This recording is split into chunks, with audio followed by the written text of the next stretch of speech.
Tonight, we're taking a look back over the past 4 years, how we got here and what we've learned since the night Jared Bridegan was killed. Here's Riley Phillips again. It was the night of February 16th, 2022. Jared Bridegan had just dropped off his twins at his ex-wife's home in the Sanctuary neighborhood of Jacksonville Beach. As he was leaving the neighborhood, investigators say he stopped his car to get out and move a tire that was in the middle of the road. He was then shot and killed. This all happened while his 2-year-old daughter sat in the back seat of his car.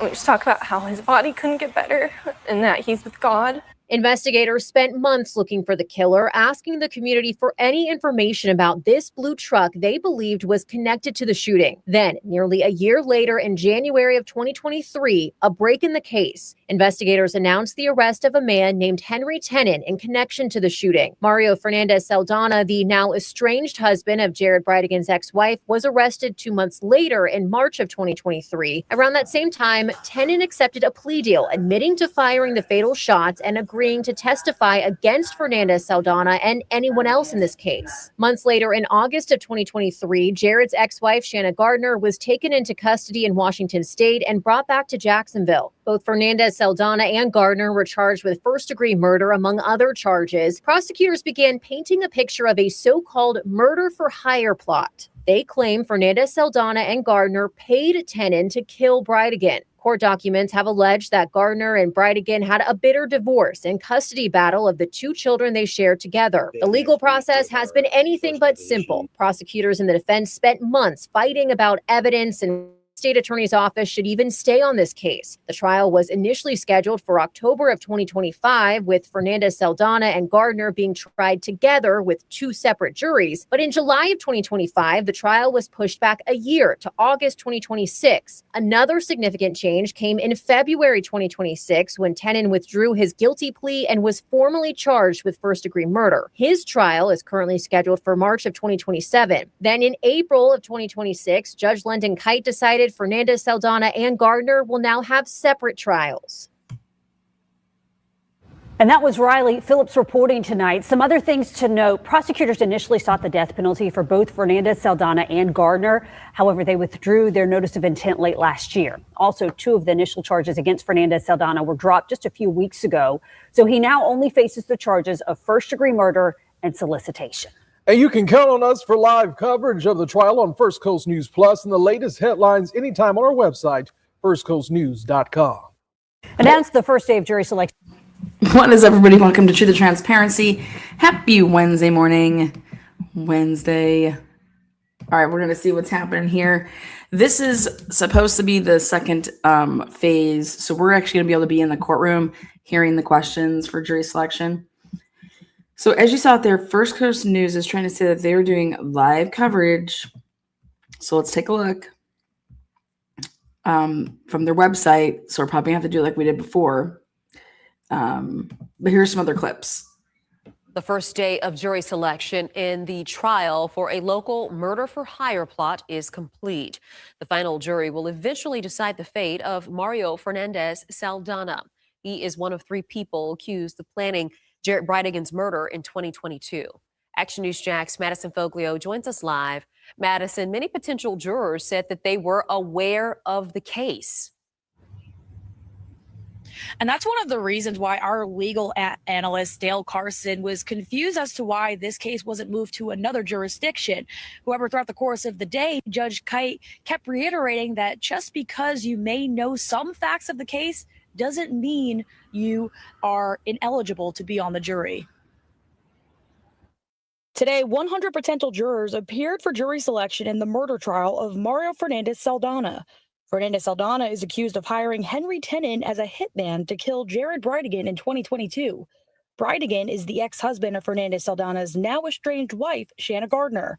Gardner and Tenen are both charged in Bridegan's murder as well. Action News Jax's legal analyst, Dale Carson, says the types of questions the jurors will be asked are very ordinary. And they would ask the standard questions, which are, where are you employed? How long have you lived here? Just a variety of ordinary questions that you want to know about somebody who's going to be on a jury panel. During jury selection, the judge asked the jurors to separate themselves into 2 groups.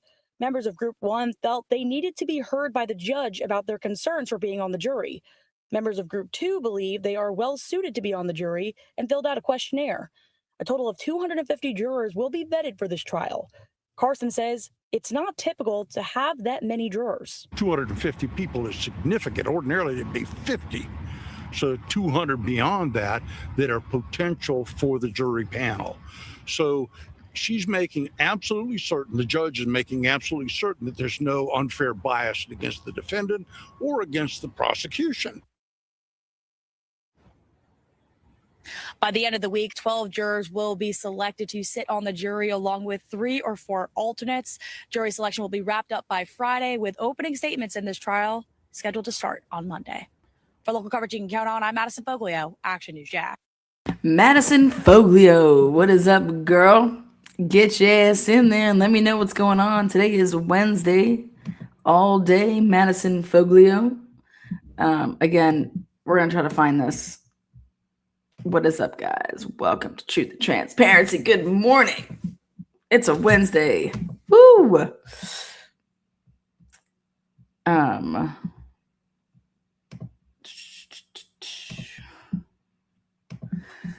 So let's go. Let's see what we got going on. Okay, thank you so much. Is it on their website or is it on YouTube? Book Girl Brown says, Madison, baby girl, get that ass a moving. Welcome Wednesday mornings. Gotta love it. All right, let's check it out.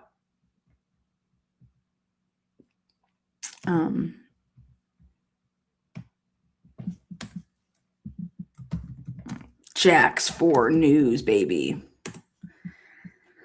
They should just be live with it, but they won't. They'll go through their website again, I believe.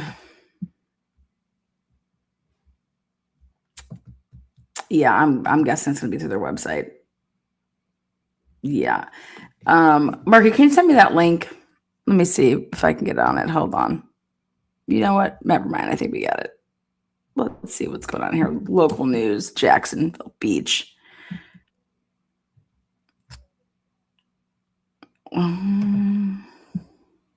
Ooh, live. Attorneys dig deeper. Get to the deepness. That's what I'm talking about. Here we go. Attorneys dig deeper with questions as they pick jury for Mario Fernandez trial and Jared Bridegan murder for hire case.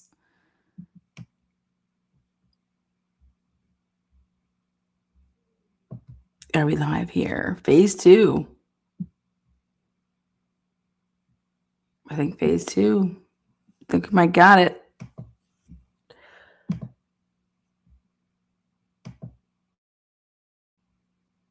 Okay.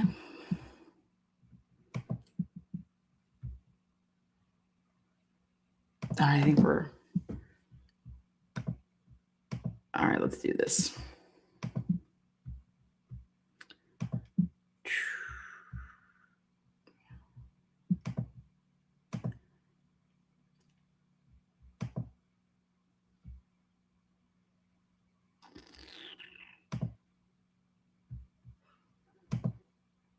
All right, how's that look? That's looking like money. Yeah. We're good. Hey, Murky, we're going to be on the lookout for this email I'm about to send you. Because we're going to have, we'll be in recess here for a second. Murky, I'm sending you an email really quick with some instructions for the next 2 weeks.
Welcome back.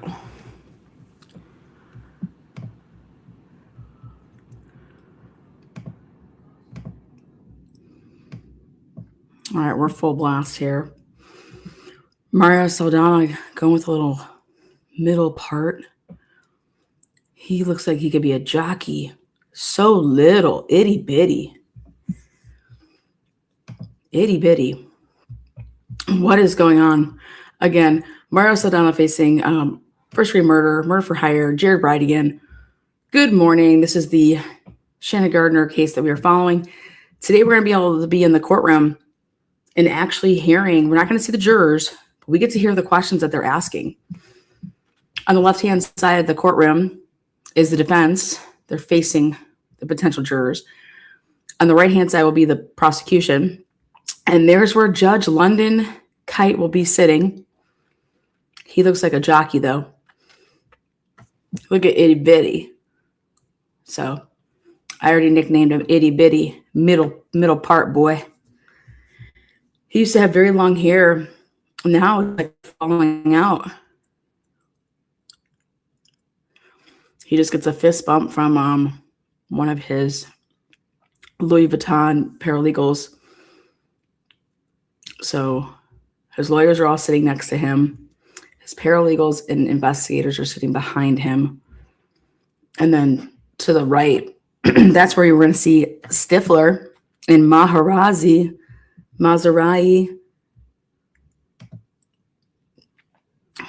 Mario Saldana riding up the rail. Riding him hard. Riding him wet. Itty bitty guy. He is so itty bitty. I mean, Shanna Gardner towers over him. Look at itty bitty. Maybe stress. That's what they say. I mean, his hair is. Oh, here we go.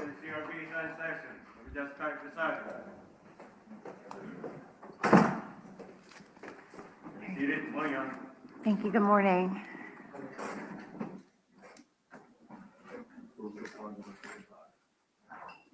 Okay. All right. We are still waiting for the jurors. Apparently, there was a miscommunication about the time that they were supposed to be here. The time given to the jurors was 9:30. So I wanted them coming in here at 9:30. So we have 25 jurors so far. So we're waiting for them to arrive. The other thing is this morning, I was informed by the clerk's office that there is an issue with juror number 110. What was reported to the court was that 110 went to work bragging about being on the panel, looking things up, talking about the case. You son of a bitch. So I'm bringing this to your attention. How did you know that? Did someone report her? Someone from her work that wants to remain anonymous called into the clerk's office to let them know that she was doing that. Or Is one, may I have a moment with my counsel? yes. Is that her? Oh, it's a girl. What a fucking piece of shit. 110, we're coming for your ass. This is going to be a shit show. Get your popcorn, ladies and gentlemen. I told you, we are in for one hell of a fucking ride here in Jacksonville Beach. Dude, Jesse Dreisler is not happy. It looks like juror 110 was really wanted by the defense. How did you know that? Jesse, what do you think? She called and told on herself. And I'm just kidding. Okay. One of her Did you want to coworkers say something? blew the Mr. whistle. Dreiser? No, I wanted a minute to identify who that person was. Okay. So obviously we had more jurors than we needed to report in. We were going to excuse the last. I can bring juror 110 in prior to the entire panel. I'll lead the questioning. Okay, if you want. I'll defer defense. I have no objection to releasing the juror if the defense. I just strike her. Okay, you don't want to confront her or confirm it? Confirm. It's up to y'all. I don't mind doing it. I know that the parties may have an issue saying something to the juror, but I could handle it, or we can replace juror 110 with someone else. To be crystal clear, the court can do whatever you think is necessary for the public trust of the process. I don't see a scenario where we would ever agree that she can sit on the panel after what you've told us. Yeah, but She don't you want to comes make sure in, it's she denies true? it's not going to move the needle for us. Right. Well, I think we should call on this What anonymous. does the state want to do? I agree with defense in totality. Look at those guys. On that same vein, I don't know how you would like us to handle.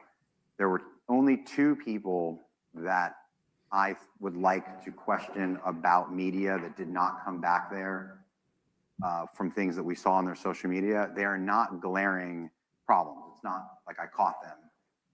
They're just, there's enough information that I think without embarrassing them, I would like an opportunity to ask them some questions outside the panel regarding media and a post that they made.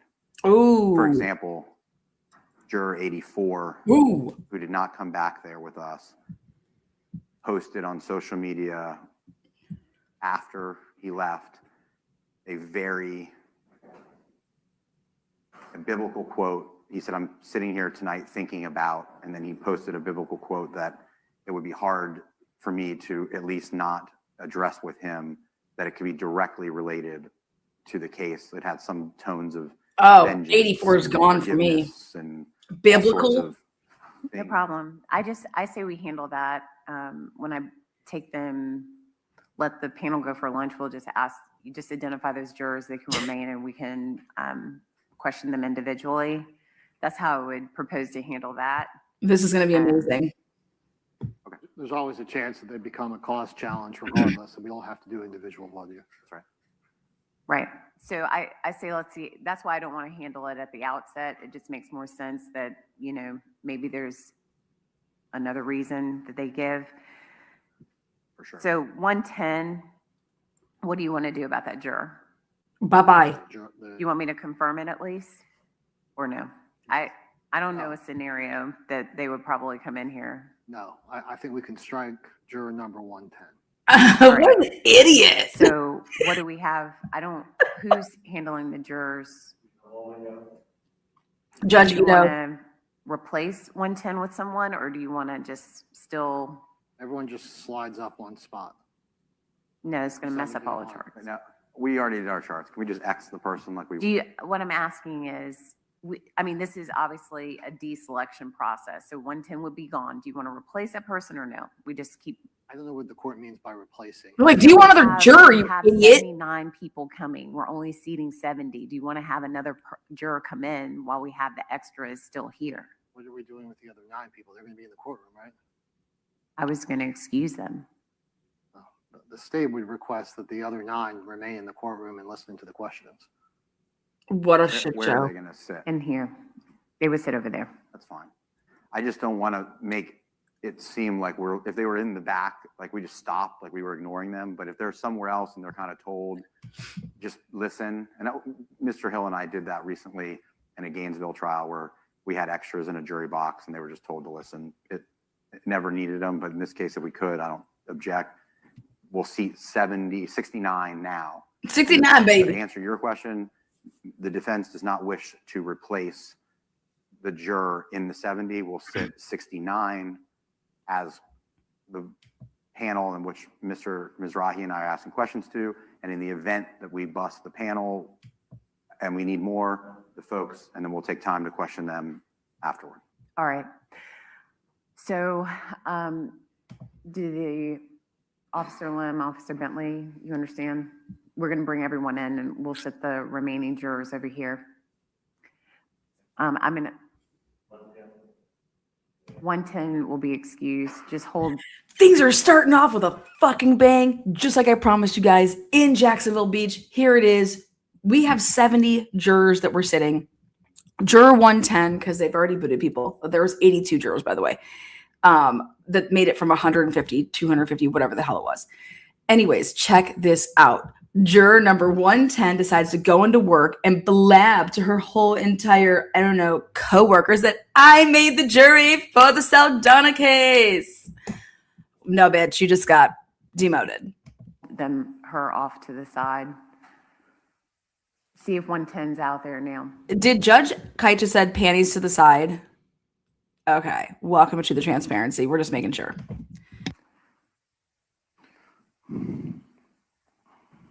And then the court would consider, I guess, asking and saying, now that everyone's had an opportunity, I know you'll do like, has anyone inadvertently seen any news? Has anyone talked? I mean, maybe sort of ask, now that we know that people do that. I mean, we know people do it by way of, we just don't have trust and necessary that it can happen, but we now know it did happen, and I would like some comment to that effect. Not necessarily about her, but the process. I just love the fact that we get to watch this, okay? This girl's gonna have to put up a guard on her screen, okay? Because I can already tell you Mr. Mizrahi is gonna be cheating and zooming in on green suit ladies. You know, look at how she over here has a block on her screen. Someone needs to tell this, you know, green suit lady she needs to get a block on her screen because Mr. Mizrahi is a little cheater. This is already a shit show. Good morning, guys. Welcome to the transparency. Today Wednesday. What's today? I don't even know. And I'm going to give them an opportunity that a failure to disclose should not be done because it's too sensitive, or they think it's controversial, or if they are embarrassed in some way, I'll tell them about my normal practice, which is if they can tell you all that whatever question they deem sensitive or embarrassing applies to them, and then just ask for, you know, some accommodations. So does anybody have any problem with that? State does not. The defense does not, but we would request that in addition to the reasonable doubt instruction, you read the presumption of innocence instruction. I think you read it yesterday. It's contained in there. Within the entire instruction? Okay. No, I just referenced it. Hold on.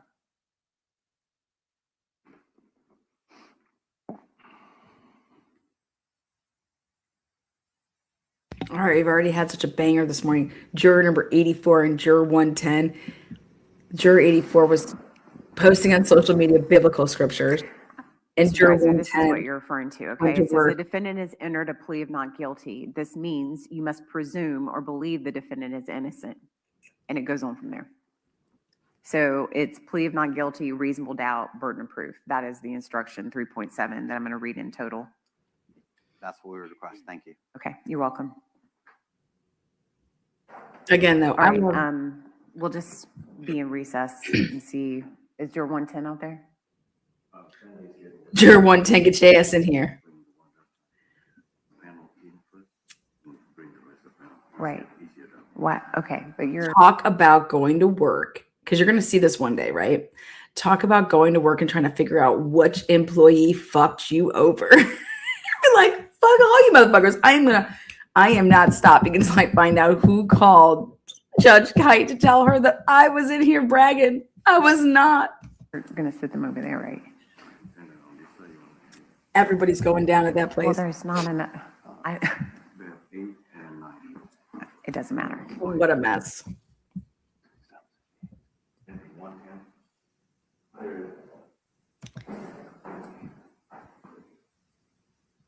I knew they had access to everybody's, they were going through, they took all these jurors and they were going through all their social medias.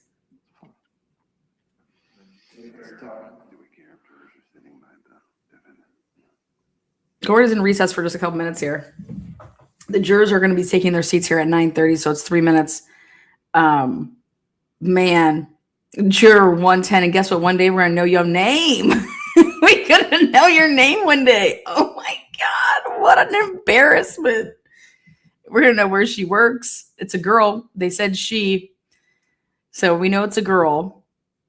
So 110, she's got to be a blonde. I mean, what an absolute idiot. let's just go with stereotypes here. Today feels like a Thursday. Today's a Wednesday, even better. I love the weekdays. Good to be with all you lovely people. I get to talk to myself and talk to a screen. It's great. Judge Kite, I'm telling you this though, love her. She's so down to earth. She treats you like a human being. These judges treat people like absolute, like you're so beneath me. Judge Kite doesn't act like that. And so can you imagine going into work and being like, which one of you motherfuckers called? I hope the girl that gets booted writes a little book about the jury I was never on. Name the title of the book. The jury I was never on.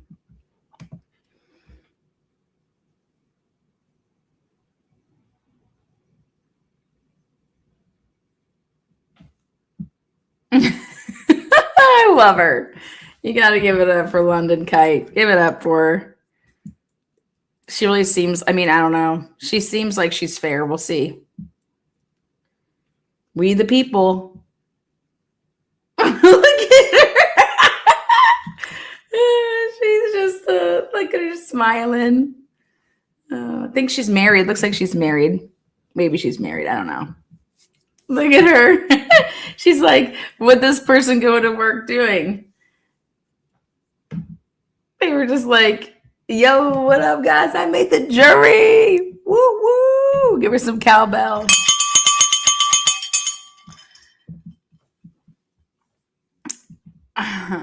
Nothing. She doesn't get in trouble or anything.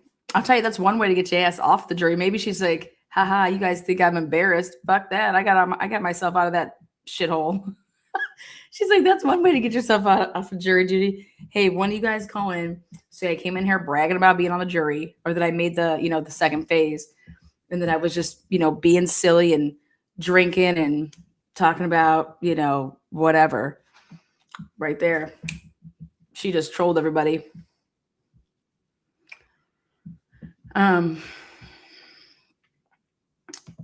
So what happens in that situation? Yeah, she does not get in any type of trouble. She just might be slightly embarrassed because her name will be released. Florida works a little bit differently. I like how Florida works with the jury process.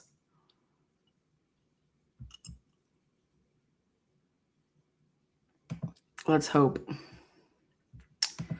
So again, juror 110 and 84 gone. She should just get a warning. What? Are you kidding me? She should not just get a warning. Girl is gone.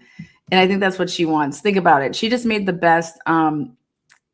If she didn't want to be on this jury and she couldn't get out because it's like, shit. She could have just said that I've read, seen, and heard everything. Yep, bye-bye.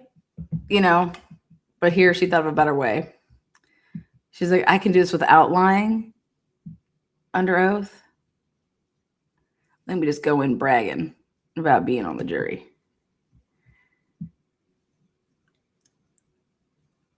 They're gonna have a problem with this. They're gonna say, when we're in recess, you have to have the camera off. But I'm telling you, this judge treats you very, very respectfully. All of the lawyers, all of the, I've seen nothing but she treats people with dignity and respect. Love it. So for the record, juror number 110 will be excused for cause by agreement of parties. Okay. Correct? Both sides? Correct. Correct. Okay, thanks. Okay, we can go off. Yeah. Yes, I did. 50. He still can't get his dick wet, though, so. Mr. Watts can get married all he wants. He's such a fucking tool.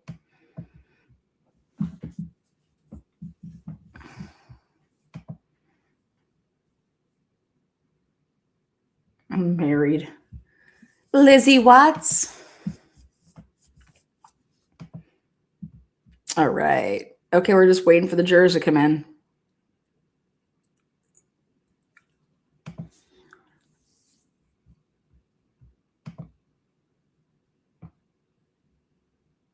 the jurors should be reporting in. So remember, they had 250 numbers. And that's why, like, you see like numbers like 84, 110, because that's more than 82. So what they've brought here is they had 82 jurors. I thought they're talking about that they're down to 70. So they might be down to 70 now.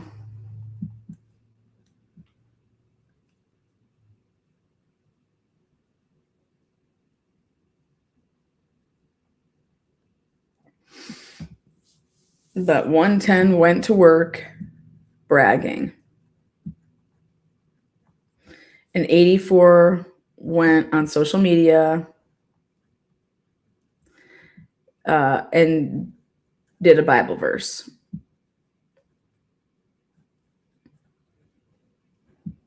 So those are the two bombshells that have happened this morning. Now, I believe Judge Kite said we are down to 69 because we're not replacing the juror. We might even be down to 68. Meaning left in the jury pool to pick from your 12 jurors plus your 3 or 4 alternates. Lizzie Henderson Watts. Lizzie the Leslie. No, we're not going to be having no pressure mercs. No, we're not going to be doing bingo.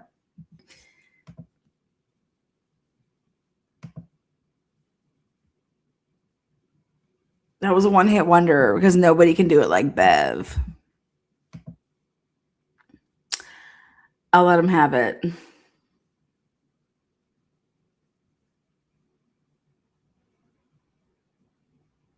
Like, who says that? I'll let him have it. Like, what? She should have gotten doxxed for that. That's crazy. Bev. I'll let him have it. Go ahead. Absolutely ridiculous. Good morning, everybody. Thank you for all being here. We have 115 jurors here. Thank you. Thumbs it up. Pass the video around. Get it going. Get it circulating. Jacksonville starting off with the bombs. These people can't even pay attention and follow directions in Jacksonville. Bev's bingo was too funny. Yeah. It was such a hit. People went and stole it. We're just trendsetters over here. What can I say?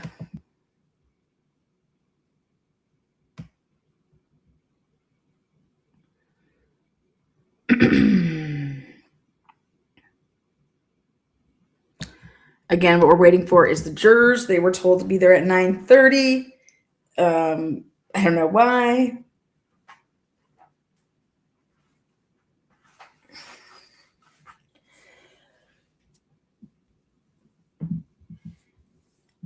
Fine, then I'll retain my TNT bingo title. I can sleep well again. Maybe we just might have to do that so we can challenge you there, Yuri. Yuri, were you our last winner? Top of the morning, straight out of Jacksonville Beach.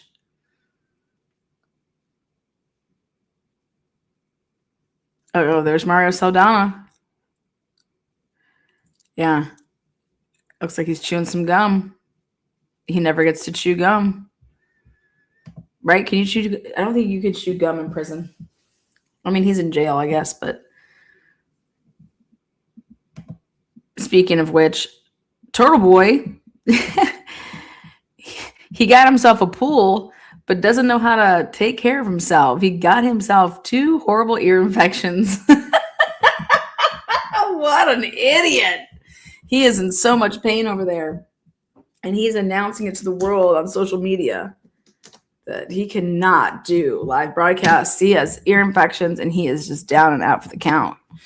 Well, to think that one does not know how to take care of themselves when they get a pool. So Mario cleaned up pretty good. Yeah, especially his hair.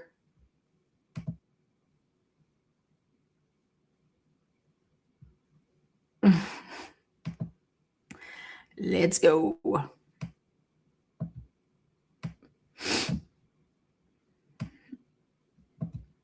His own ears are sick of his ass. Yeah, he makes his own ears bleed. And then who goes and posts that shit? What an absolute fucking pussy. I mean, that dude is just literally, what an absolute idiot. Just no self-awareness, no. I mean, 40-something years old getting ear infections because you're not, God knows what you're doing in your pool. A kiddie pool. Just testing his little ears.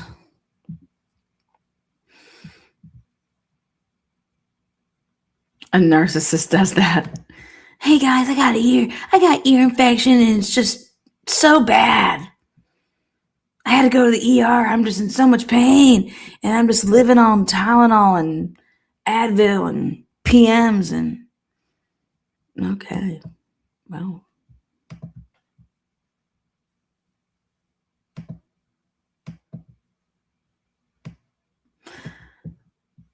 He's making posts about Chris Albert is losing his D&E pizza, hasn't paid rent in forever. And he's the reason. He's pointing out the economic harm that he's caused.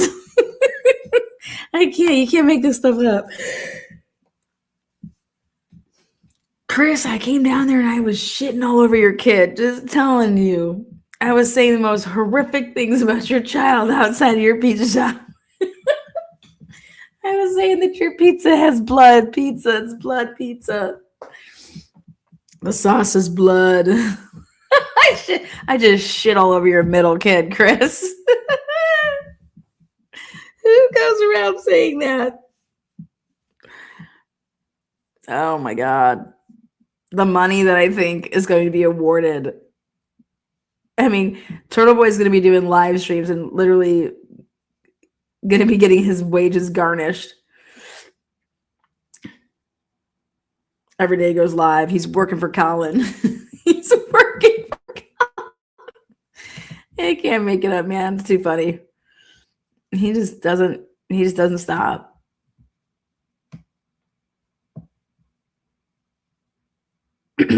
Well, Judge Kite, it's 9:40. Where are your jurors? We need to be more punctual. I mean, what's going on here?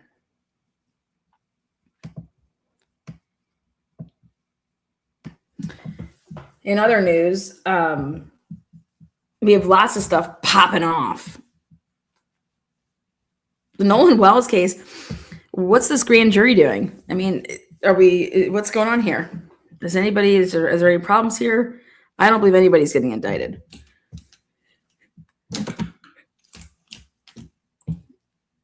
And if they are, it's not the kids that he was on the boat with.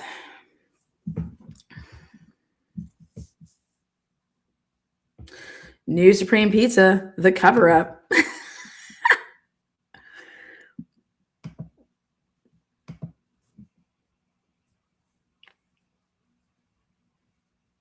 Again, welcome in, everybody.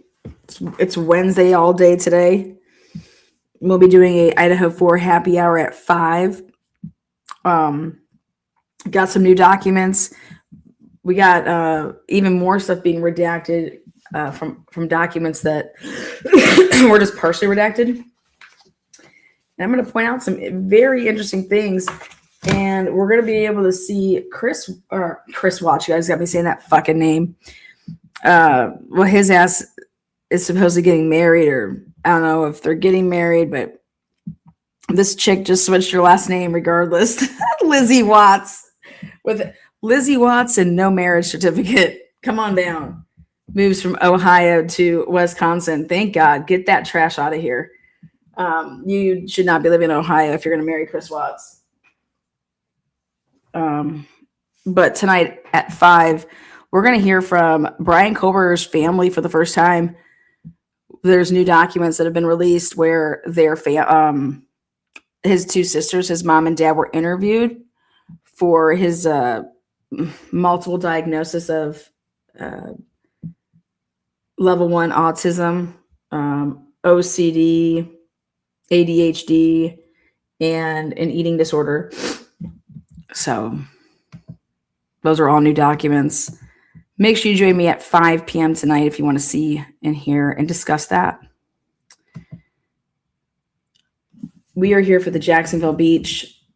She's from Cleveland. Oh my God, are you serious?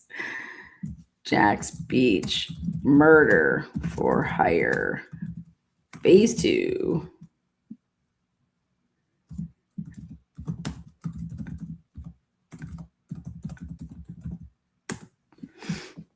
There we go.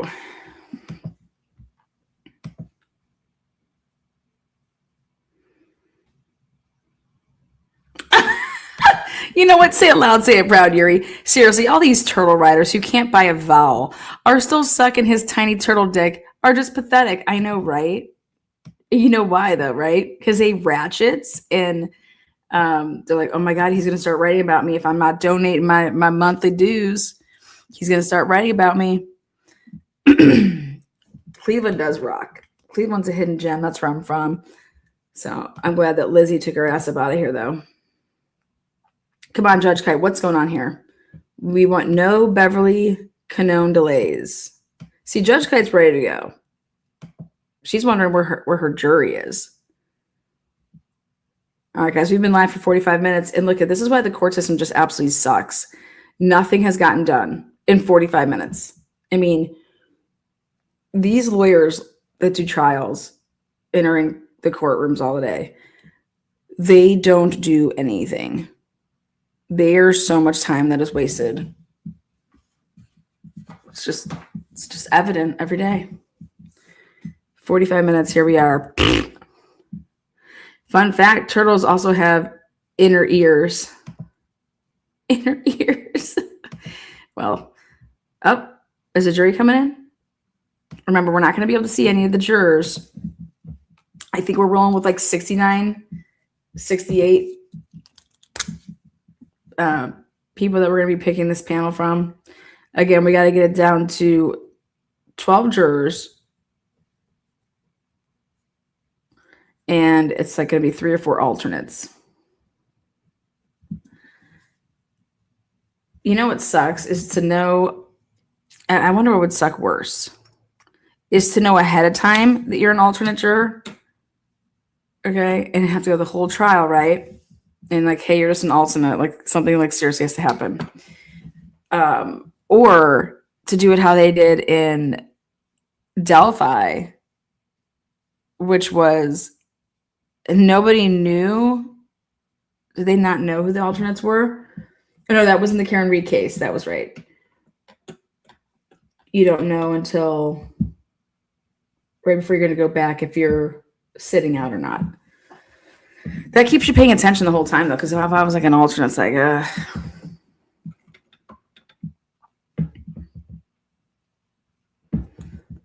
I think I like those frames better on Judge Clay than the clear ones. Oh, yeah, she's going to be rocking like a whole bunch of crap. She's going to accessorize. I mean, Atlanta, what's Wisconsin like? Never been.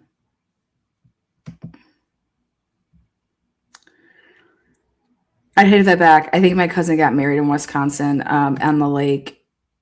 They didn't even live there. They lived in California. I'm like, why aren't we doing the wedding in Cali, in LA? So I have not spent any time in Wisconsin. If I was ever go to Wisconsin, I'd probably go to see a Green Bay Packers game. Otherwise, I have no interest.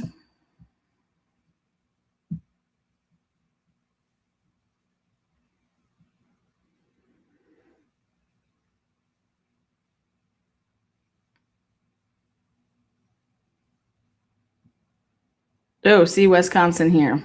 Okay. Nice. Yeah, that's when I was there for a wedding. It was on the lake.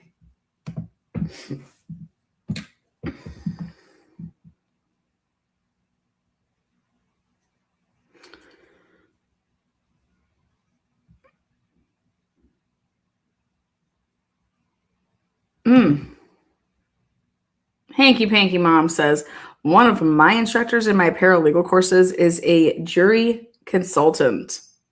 She travels all over the country helping pick juries, mostly for civil litigation. But what a cool job. Yeah, if you don't have a family.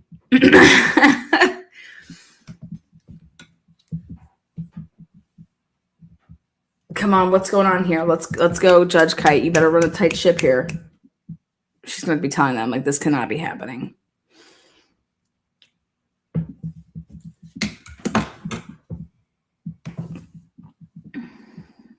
We are waiting for the jury.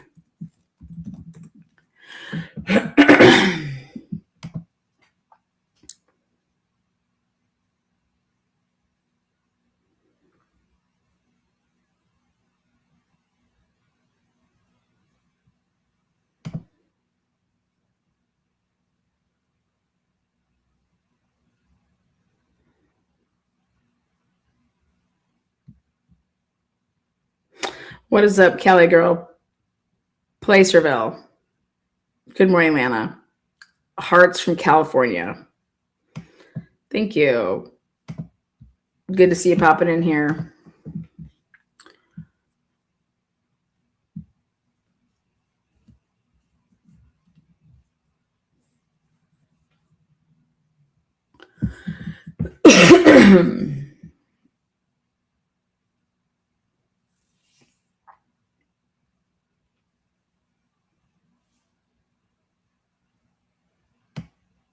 We got any Buffalo Bills fans in here? Buffalo just got a new stadium. I guess it's supposed to be titty pretty. Pretty titties is what they're calling the new Buffalo Stadium. Anybody been? Anybody know about it? Talking about stadiums, we're getting right there. It's August time. Preseason football, NFL football. You guys been following the Caitlin Clark Indiana Fever this year? We have been.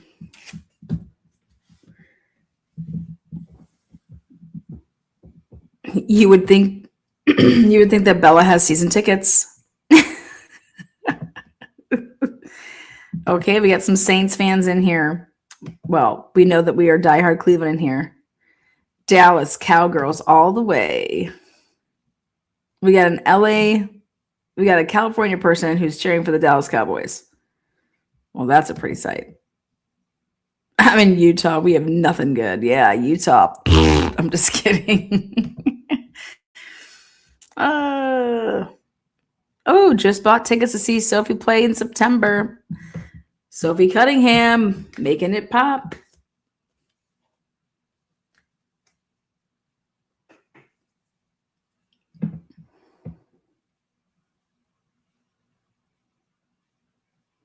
Is that new turf at Ohio State going to affect their game? If you would just Probably be not. cognizant of that, and I'll take a 15-20 minute break, and then we'll go to the lunch hour. Okay, so we're going to hopefully go for a solid hour. We're going to go for a solid hour.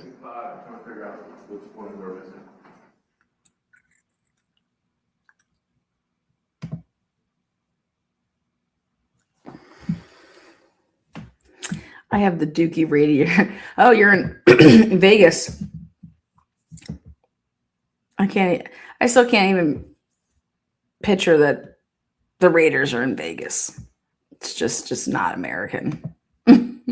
Vegas should have got their own team. The Raiders should have never left LA.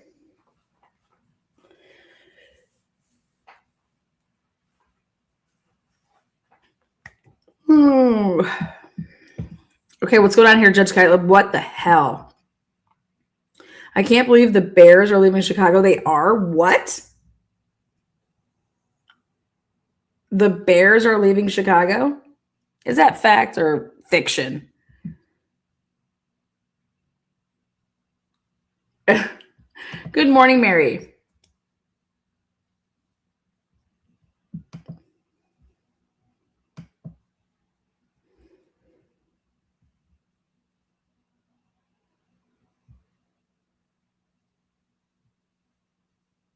Yeah, moving right across the state line to Indy. This is not. Is this fact? I'm going to have to check it out. Yes, the Bears is leaving Chicago. Oh my God, is Bob Motta losing his mind? The Indiana Bears? Stop. Where have I been the past couple of days? When did this come out?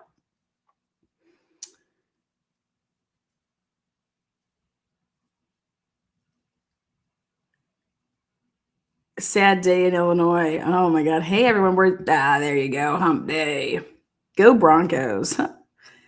Denver, another dump.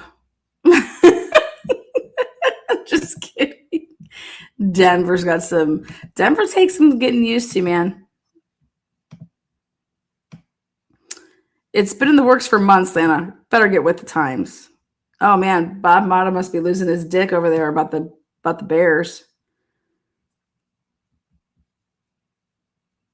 Sad day in Illinois.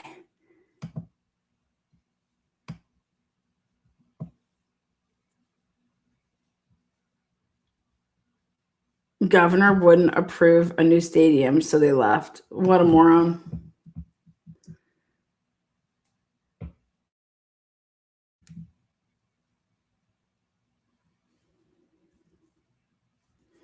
Well, that took a lot of money out of the town. They're going to see how much that affects business, the economy down there. Because it will.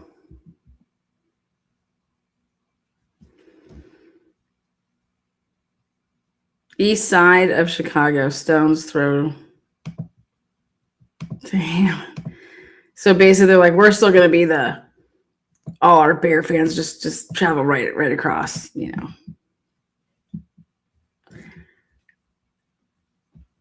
It's going to be nice and close. I was hanging out with Rick Pitino in Saratoga on Saturday night. Yeah, touch your toes, girl. Woo, Judge Kite, what is going on in your courtroom? Apparently, it's only like a few miles away from the original stadium.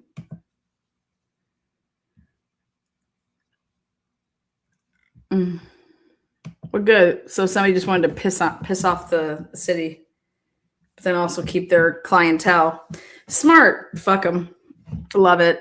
The governor can kiss my ass. The governor.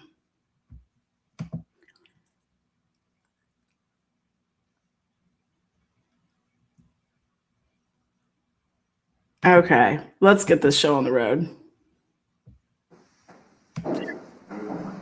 Okay. Found him in. Yeah.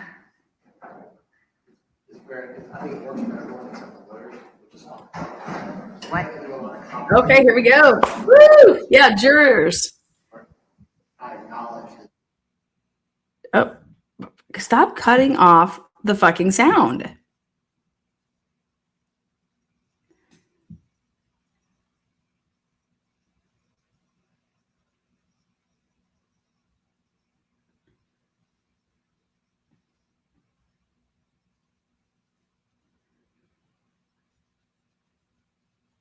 Let's go.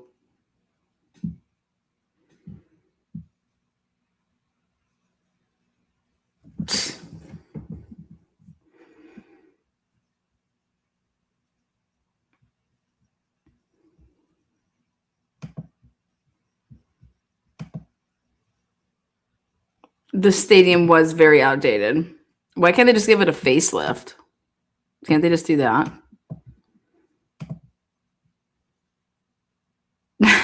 Illinois is a shit show. Trust me, I live here. Love it.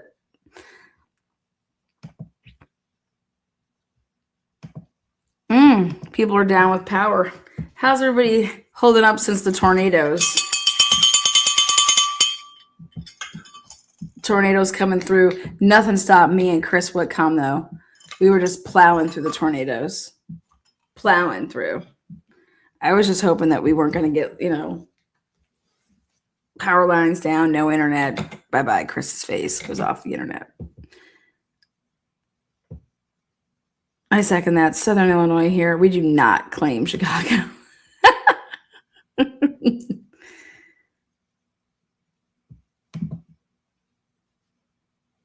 they're gonna put as soon as they start the questioning, they're gonna put the sound back on.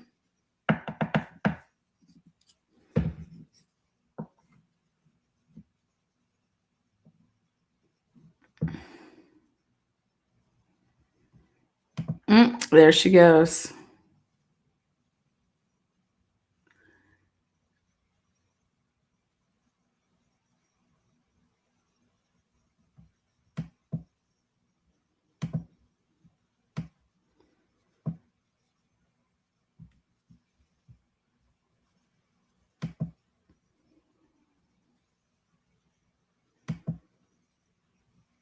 They have upgraded the dome. Yeah. Happy to hear Buffalo got a dome. They need one. Oh my God, yeah. But it's just not the same, man. To play football in Buffalo, like I thought that'd be a huge advantage for you, playing in Buffalo.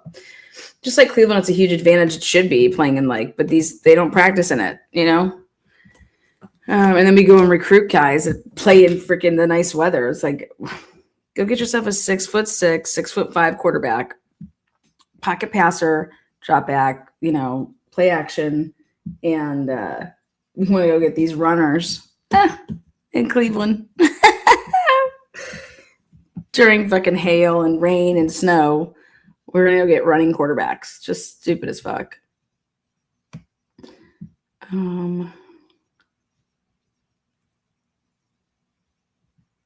We were so successful when we had Bernie Kosar. He couldn't run for shit. Give me some IQ. Give me somebody that can throw. That's all we need.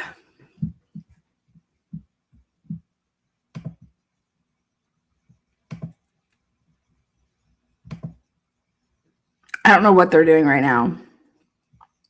How is somebody not telling them, hey, your audio is not on? I think they were told not to record this part. But we'll see. We'll see what happens here.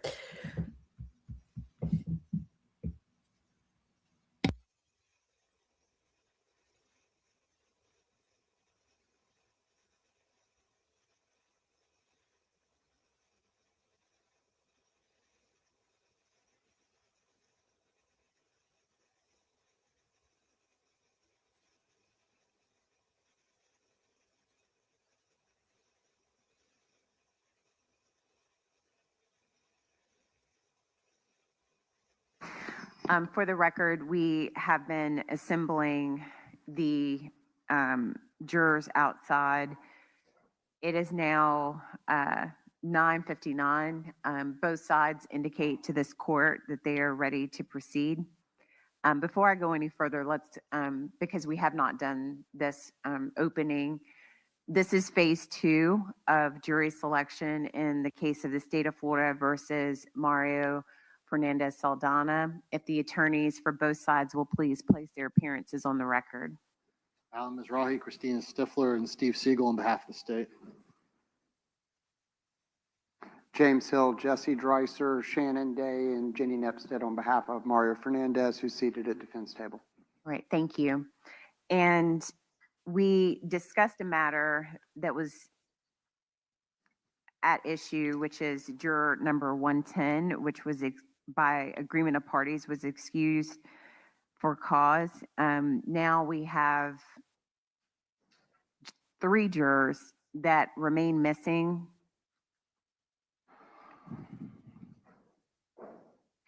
And I've been in the clerk's office has attempted to contact them by phone.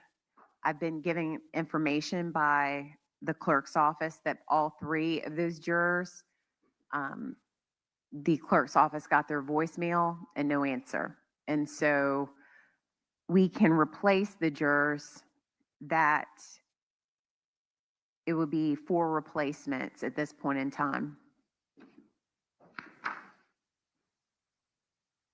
That's the state's request, and then so the last juror we would be questioning is juror 143. So I need the numbers from the clerk's office. We are going to replace juror number. Okay, thank you. All right, so juror 53.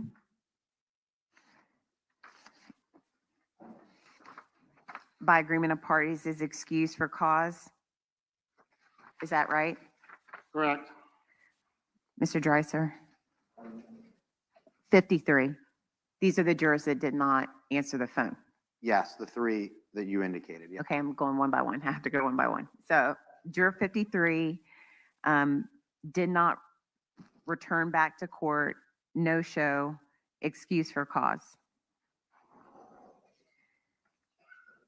Juror 53 will be replaced by juror 139.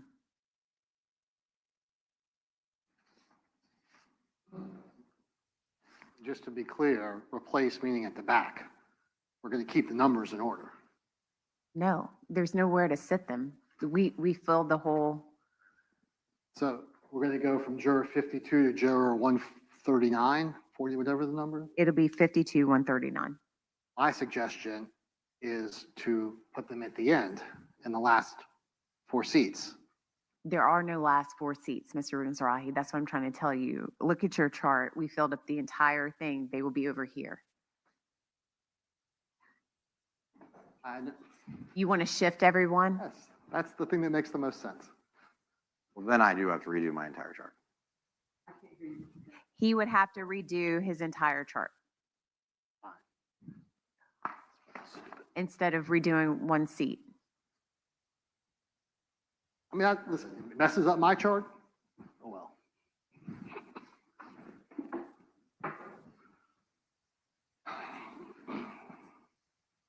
It is illogical to go from 52 to 139 and then go back to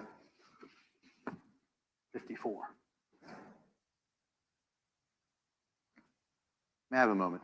Where do you propose that they sit? I would just shift everyone. My chart goes in order. I can figure it out. Anyway, it's much easier to do in order. I'm just making a suggestion. I will comply with what everyone else wants to do.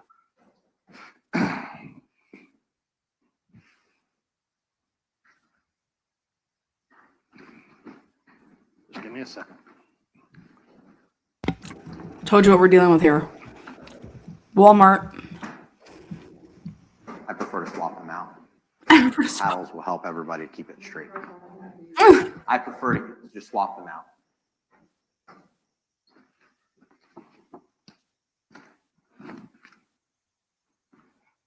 So we're putting 139 in number 53. You're not doing anything until I say it. Okay.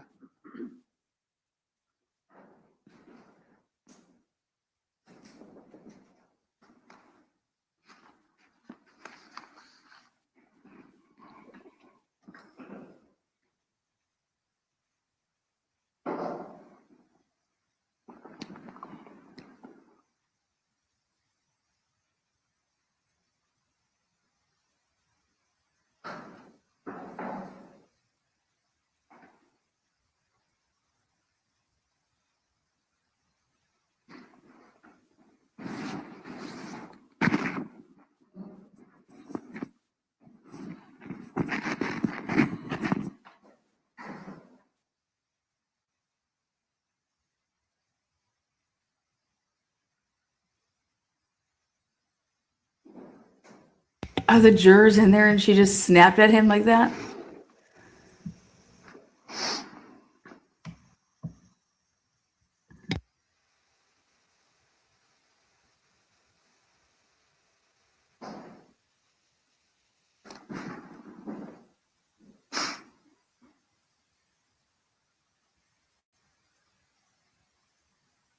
I'm fine with that too.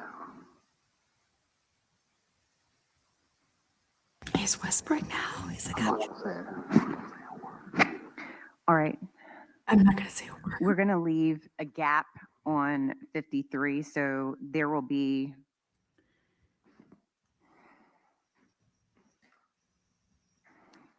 so 1, 2, 3, 4, 5. On the 5th row on our left-hand side, 53 will just remain as a gap. Okay, so we'll take up that paddle. Then on the right-hand side,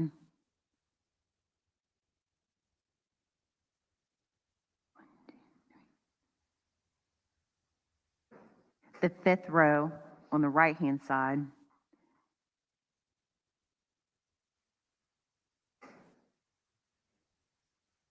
we're going to shift. So 110 is gone. It will be 111, 112, 115, 118. And then 124 will be at the end of that row.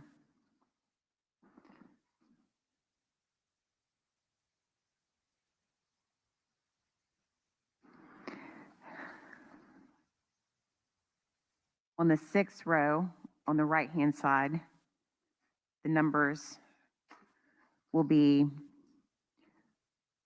128, 129, 130. Or I don't mean to interrupt, Your Honor. What about 120 and 123? 120 and 123 did not show up, I'm sorry. so they're gone.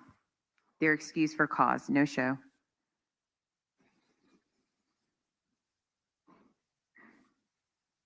So again, on the sixth row will be 128, 129, 130, 132, 134. That will be the sixth row. 32.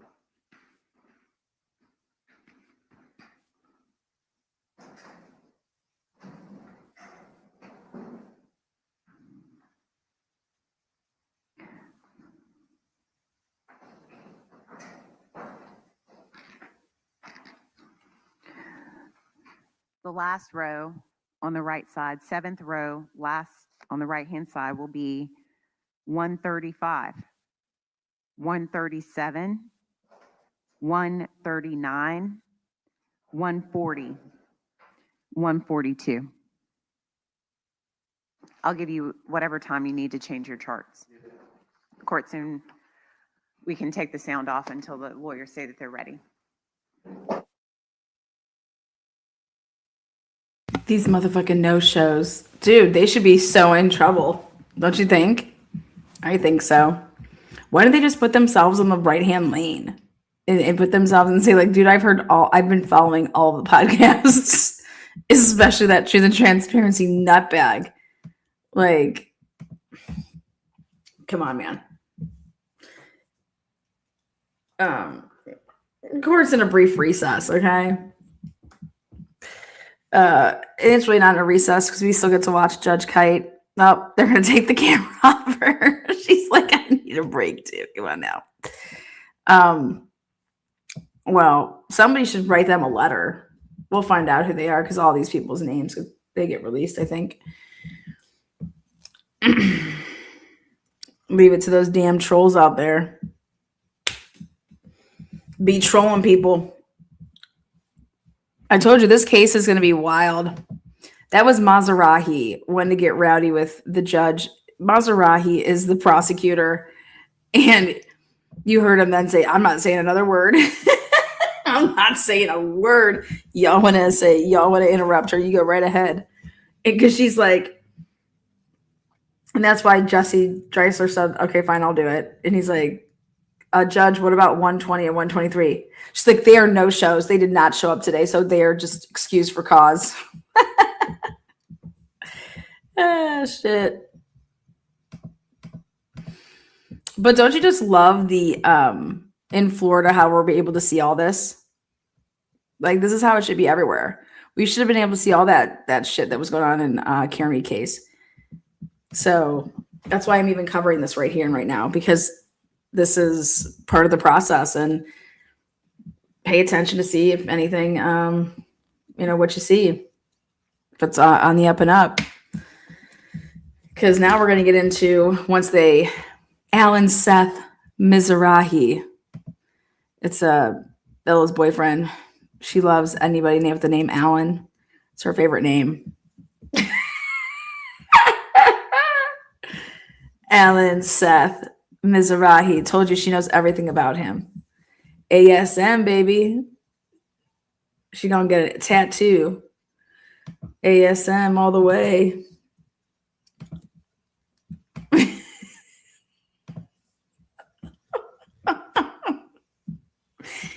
She's like, Leona, if we have a child, I want to name him Alan. The fuck? Sunshine Law is very, very broad. Oh, Clearwater. That's where my godfather lives. Love Clearwater. We go to Clearwater all the time. Clearwater's, it's a slam. Alan Mizrahi. Alan. Look how he spells it, Alan, like that. Alan Jackson, Alan Mizrahi, but Seth. On juror number 140, reserving the same objection we made yesterday as to cause. Oh, 140. Okay, I understand. The court will maintain its ruling at this time, and it's without prejudice to raise it at another time. Ooh, they got issues with 140. The defense does. The defense has issues with 140. My husband is Alan. Ooh, yeah, Alan. Everyone's loving it now. Those jurors could have said anything but not just leave the court hanging. They were waiting around for these jurors to show up. No wonder why we were late today. What a bunch of asshats. It's 10:14. We've been live for 1 hour and 16 minutes. And let me tell you what we've accomplished. Dick. Nothing. Nothing has been accomplished. Alan Seth Mizrahi. Miserable. Alan Seth miserable. Where's Christina Stifler? Notice how she's not saying a word.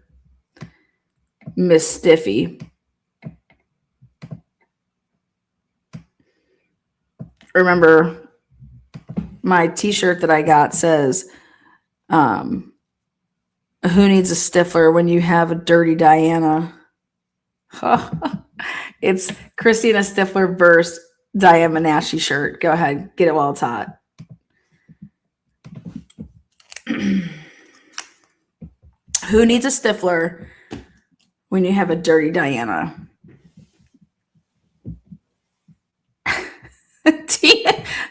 Little Miss Mad Head Jane. We always wonder what you're up to over there, girl. Viagra team. I mean, what are you fucking talking about? I just had to highlight this. Okay, what in the world are you talking about?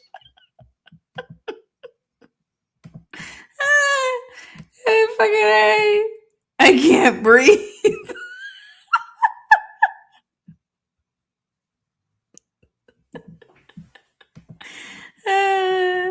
Diamond Ashley doesn't play. She's about to come in there and just wax everybody. Don't worry about shaving when you're going up against Diamond Ashley because she's just gonna wax you. All right, you don't even have to come in hairy as hell. Diamond Ashley's about to give you a full blowout Brazilian with the butt strip, everything. Diamond Ashley's coming. Jane, your character, says Carson. Carson Stiffy. Team Viagra. Team Viagra. Oh, shit. I'll wear that shirt just for you, Jane. Team Stiffy. Team Viagra.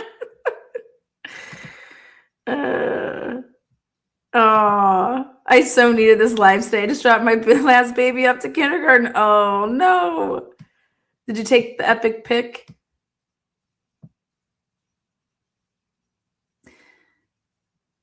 Stiffy Nan, Stiffy Hippie. What?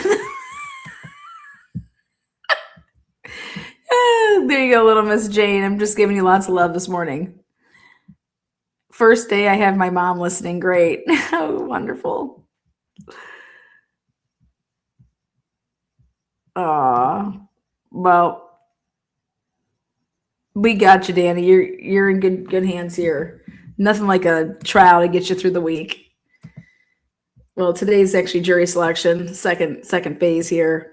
And for whatever reason, Florida they're just not disappointing here. We told you this was going to be a case, one for the books here. So we got jurors not showing up. We got jurors going into work, bragging to work that they're going to be on the jury. Then we have an anonymous workmate calling on the person that was bragging. So juror number 110 was dismissed. Then they are monitoring social media accounts like you wouldn't believe, okay? To the point that they've probably flagged all these people and have all of their updates, like, notify me when so-and-so posts type of stuff. That's what I'm guessing. And then juror 84 decides to go right on social media last night and writes some biblical verse asking for the Lord to look over them as they, endeavor into murky waters. So, oh my God, I am speechless. Thank you so much. Woohoo, says little Miss Mad Head Jane. What a name, girl.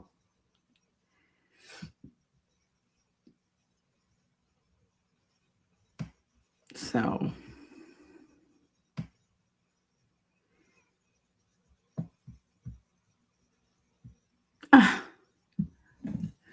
everybody's getting disqualified this morning.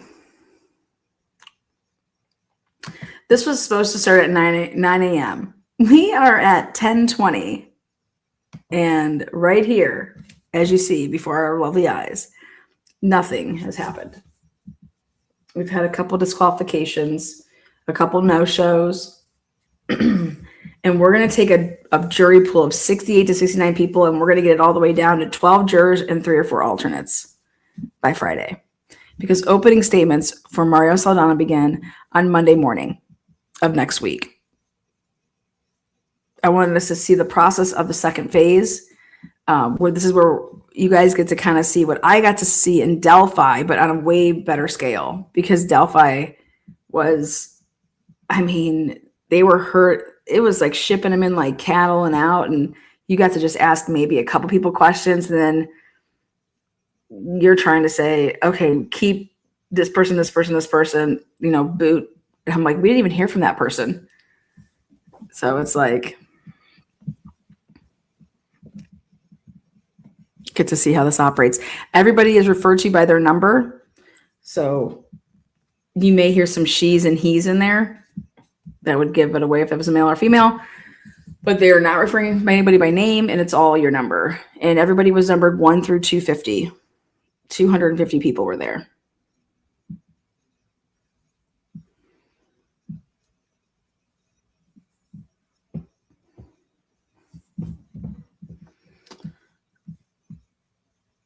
I couldn't agree more. Hanky panky mom.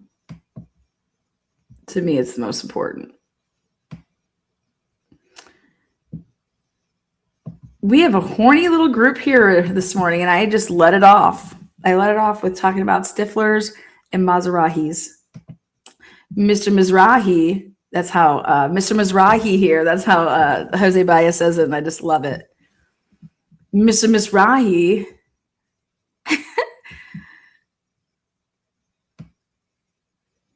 ask them the tough questions. Don't.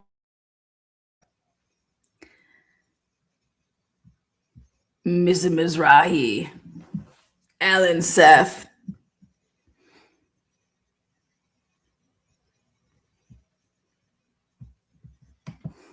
Here we are.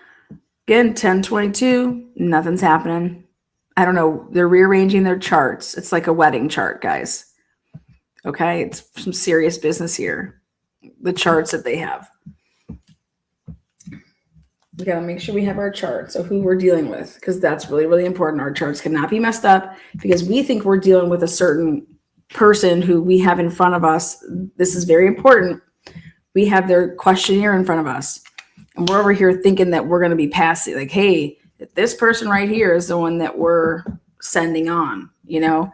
So it is really, really important that their charts are correct, and where people are going to be sitting, because the last thing that you want to do is be passing, forward somebody that you're like, wait, I thought that was your 16. So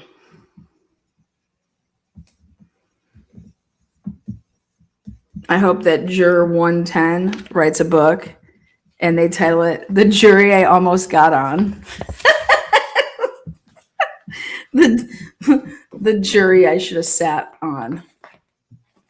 Or, my employee is a bitch. Cannot believe somebody called into the courts and said, how did they even know what juror? They just probably said their name. They didn't say what number. Juror 110 goes into work yesterday bragging about being chosen for this case, or being like, that was my jury duty. And so what would you guys like to do? Well, we want them banned from the courtroom. Okay, so then Juror 110 arrived today, and they were then just told, yeah, hi, we're excusing you. We were told that you went to work bragging about being on the jury. Who told them? An anonymous person called. And we know it's not anonymous, you guys. Like, they got call 6. They can come on. It's the courts. They know who called them. Get a trace on that. So the person called from work and said, I need to remain anonymous because I'm going to lose my job they're going to retaliate against me. So I need to remain anonymous. Apparently, there was some miscommunication, and juror number 12 never showed up. Do you want to just have an empty space there and move on? Yes. Okay. All right. We'll just not seat 12. 12 was a no-show. I'd ask the clerk's office to contact juror number 12 and tell that juror not to appear. All right. Let's bring the jury in. Okay, so the jury has not been in yet. Your Honor, jury services noted that they called him 3 times yesterday. His voicemail box was full. Okay, thank you. Okay, juror 12, no show. These rats.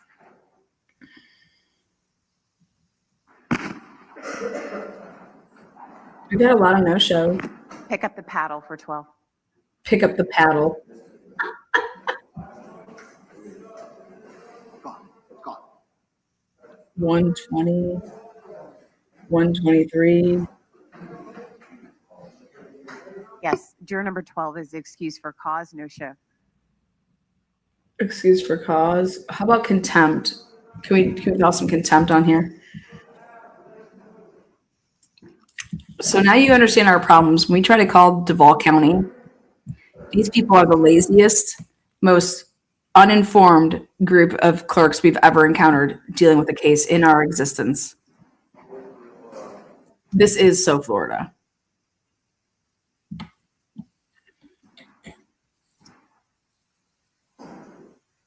They should go to jail. That's right. Ella called them 5 times on Monday. Nobody knew anything about the case.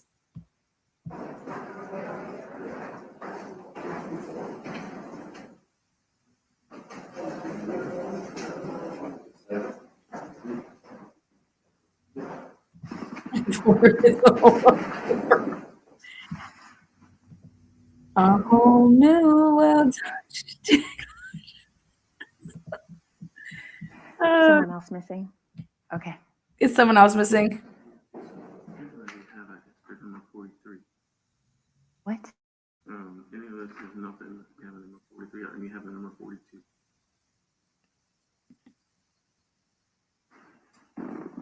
Uh-oh. Is juror number 43?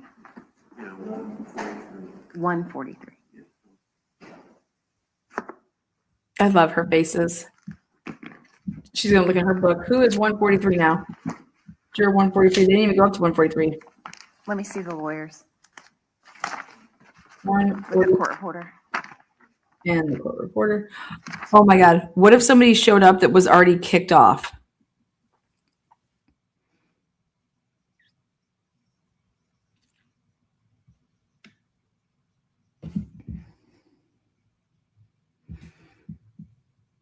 She cannot play poker.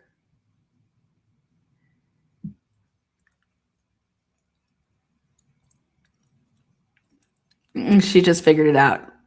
Look at that fake smile. And then she's just like, yeah, ridic.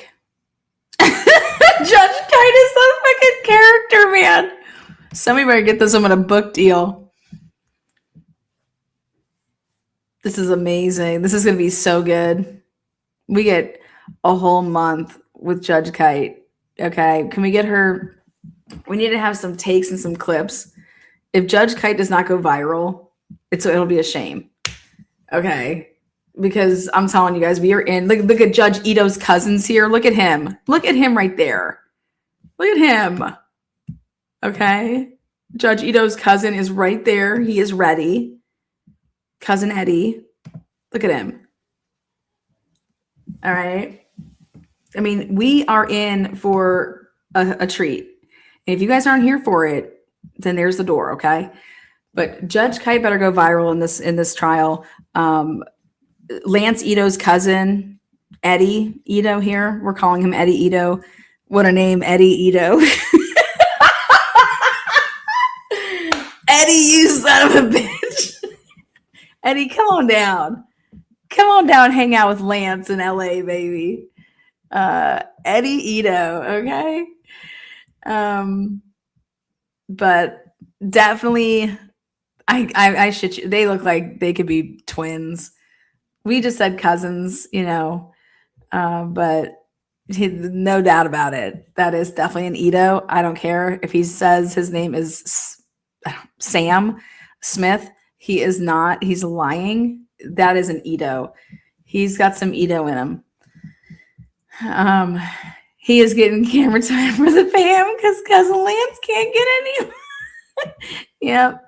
Judge Ito's cousin is now the bailiff with Judge Kite. I'm telling you, if Judge Kite does not go viral, it'll be a shame. I personally think Judge Kite is. All right, let's bring in the remaining jurors, please. Bring him in, baby.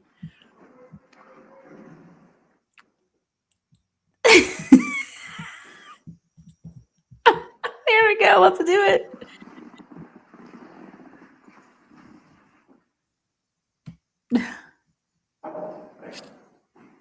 Uh-oh. Itty Bitty and Eddie Ito. Yeah.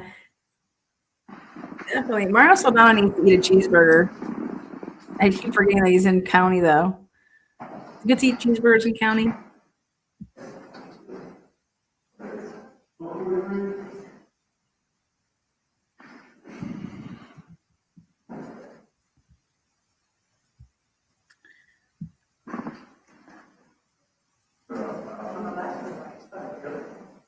Definitely.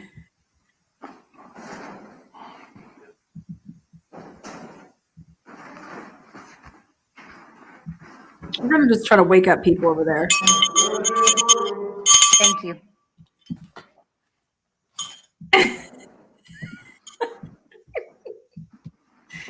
There she is, London Kite, fresh off a blowout. All right. You think she flat irons her hair? I do.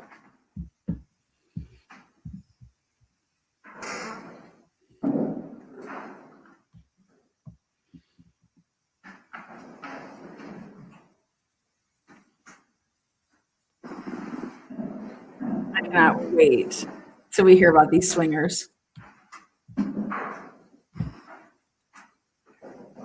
I'm telling you, yes.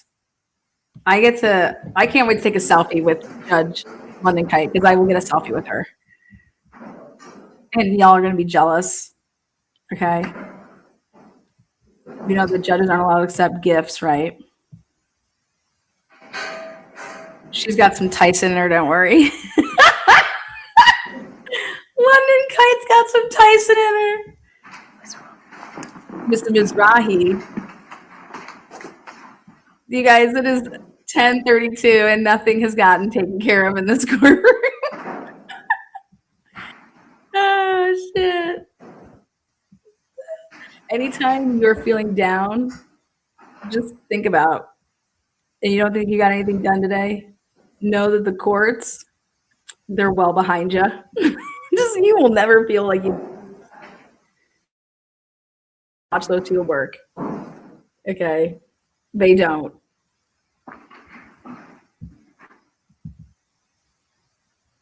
It's a free for all in Florida. What county is this? It's Duval County.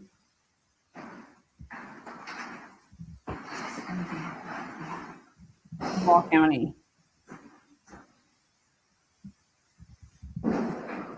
The Jacksonville Beach murder for hire case with Lance Ito's cousin Bobby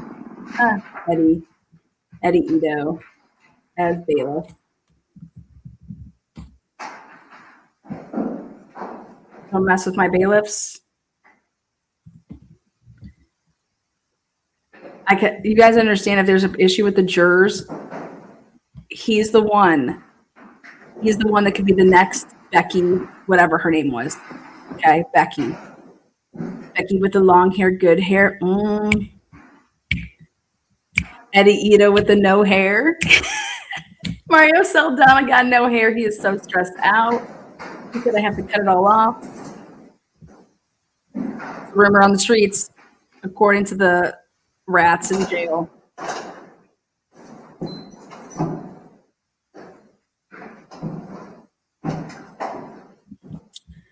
Woo-wee. This shirt right here is the slam. It's all gravy, baby. Lana, you said it was parted in the middle. Yep. It was parted in the middle, AKA. He just plucked it.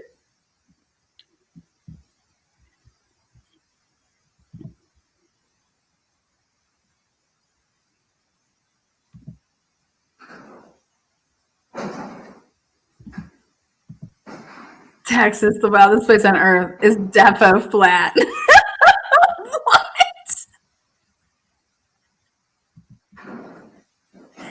Someone get Jane. Someone get Jane a Snickers. There they are.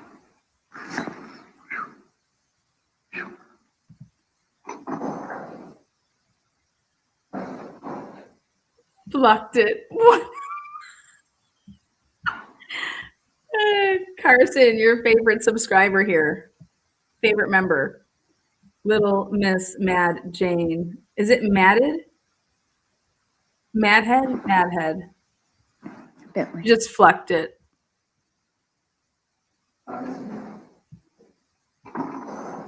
105 is seated. 105. Okay, all jurors accounted for? Are all jurors accounted for? Yes, Your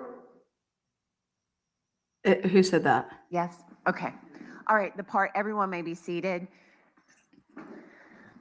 Good morning. We've had some challenges this morning. Good morning to everyone. The fuck we have? If all prospective jurors could please rise. There has been some days since the oath has been given, so I'd ask that you take it again. There's been some days. What? Don't swear them in again. And answer aloud. Do each of you solemnly swear or affirm that you will answer truthfully all questions asked of you as prospective jurors, so help you God? All right, thank you. Everyone may be seated. Please make yourself comfortable. I want to again welcome you all back to Division CRB. Again, my name is London Kite. I'm the circuit judge that is presiding over this case, which is the state of Florida versus Mario Fernandez Saldana. Thank you all again for your time, your sacrifice, and your service here today. To remind you where we are in the jury selection process, this is phase 2 of the jury selection process, and the main focus of this phase is to allow the attorneys to ask you all questions. However, there are some preliminary matters that I need to take up prior to turning it over to the attorneys. First, I want to just confirm each one of you, before you came today filled out a biographical information sheet and a questionnaire, but this court's most important function is to make sure that rules and laws are followed. And so I want everyone to answer out loud. And if your answer is different than the entire group, to raise your hand so I can record your answer. But there was a court order requiring each and every one of you to avoid any media, to avoid looking up, doing any research outside of this courtroom. And I'm going to remind you that that law says that everything that you learn about this case has to happen here in this courtroom. We are a courtroom of record. The attorneys must be present. Mr. Fernandez has to be present, and I have to be here. So I want to make sure, did everyone follow that court order? If you could answer out loud. Yes. Perfect. And so that rule, just like the order says, remains in effect from this day until you are excused from your service. And so at that point in time, you can do it as you wish. But I know that I'm asking, ordering, compelling each one of you to do something that you normally wouldn't do. It's easy to turn on the TV or turn on your phone and want to Google something, but it is paramount and so important that these rules and laws are followed. Does everyone understand that? Yes. Okay. And so you all, as prospective jurors, I think that TV does a lot for us. It gives us access to the criminal justice system, but this is reality. This is what you would turn on your TV and see. And so it is very, very important to me that you separate what you might see on TV and what actually happens every single day in a courtroom of law, okay? And so I'm going to start. I said earlier, and I introduced you to the staff, I told you what their duties are. I told you what their responsibilities are, but let me tell you what mine is. I am the judge of the law. My job and your potential job as a juror are separate from one another. They never overlap with one another. And so as the judge of the law, my primary responsibility is to determine what laws apply to the case. And when I do, if you're selected as a juror, I read laws to you. Additionally, during the course of the trial, there may be objections. I rule on matters of law. During the trial, it is deciding, okay, what evidence can be considered by a jury legally, okay? Once that evidence, I decide it comes in, it becomes a part of the case.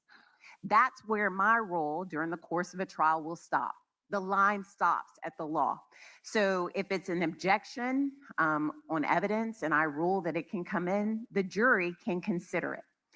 And so as a potential juror, we like to refer to jurors as judges of fact.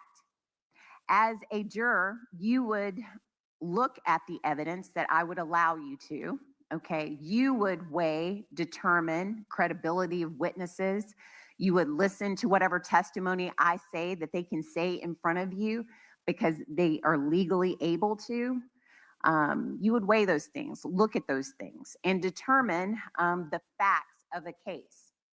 I, as the judge of the law, may be talking to the lawyers outside of your presence. You may see me approach this sidebar and talk to the lawyers. I'll put on this really annoying white noise, so hopefully you can't hear what we're talking about. And you can't speculate. You can't think about what are they talking about over there. You have to separate yourself from those wandering ideas, because that, I will assure you, only refers to the law. And as jurors, at the end of the case, with the guidance of the court with the law, okay, you would determine what facts are credible, what facts exist in a case. I, as the judge of the law, would never participate in that. Let me give you a real life example. When the jury gets all of the facts, gets all of the law, and here's the arguments of the attorneys to guide them along that process, you all would go over there to that deliberation room and I would never enter in. I would never determine any fact in a case. And so that is why I say that our roles, okay, never overlap with one another. I cannot participate in that in any way. And so while our roles are distinct from one another, they are both so important.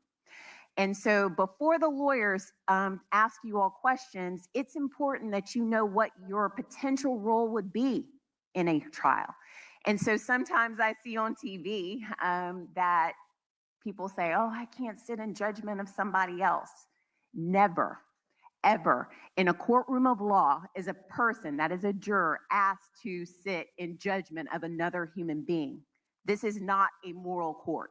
This is a courtroom of law.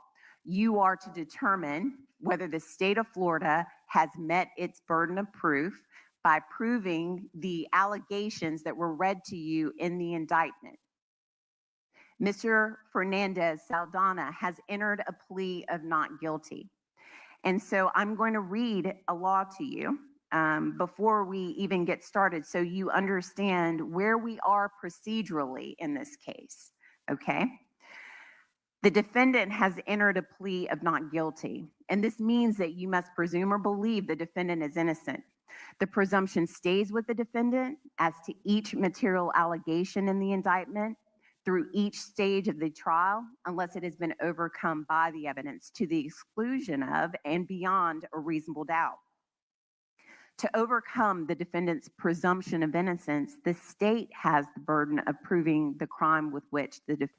I have to pause this. This is the first time I've ever heard any judge say it like that. This is not a moral courtroom. This is a courtroom of law. Fuck your morale. Now it makes sense to me. Oh my God. It's taken me how many years to now grasp why lawyers are such trash bags. Because this is not a moral courtroom. No shit. Thank you. Oh my God. You guys, this is like mind-blowing to me. Oh my God. Morale is out the door. You will not sit in judgment of another. Okay? I don't want to hear that shit. You are here to judge the law. Fucking A. Fuck your morals. We did. They're like, we fucked our morals a long time ago. That's why we can all be here. Oh my God. If someone does not clip that and make that go viral, shame. Shame. It has constitutional implications. That is, by mere allegation, Mr. Fernandez Saldana is presumed innocent.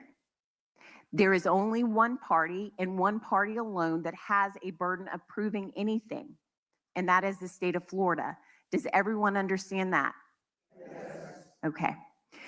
And so you all, like I said, filled out questionnaires. You gave background information, and it might be, you might be wondering, why in the world do we have you do that? Well, the lawyers have pored over those questionnaires to try to get to know each one of you. And they are going to be posing questions to you momentarily. Before they do, let me explain why we do this. What the law says is that the lawyers are not allowed to pre-try the case. And what do I mean by that? I mean that the lawyers can't tell you all about the facts, all about the circumstances. They can't say, well, this is good, what happened and this. That is saved for the actual trial, okay? The jury hearing that would hear all of that. But as a prospective juror, know that the lawyers know all of that information. Obviously, they have been working on this case for a long time. And so they have internalized whatever issues they believe may be presented, and then they pose questions to potential jurors saying to them, can you be fair and impartial based on whatever their question may be? Maybe it's what they anticipate I will read as a law.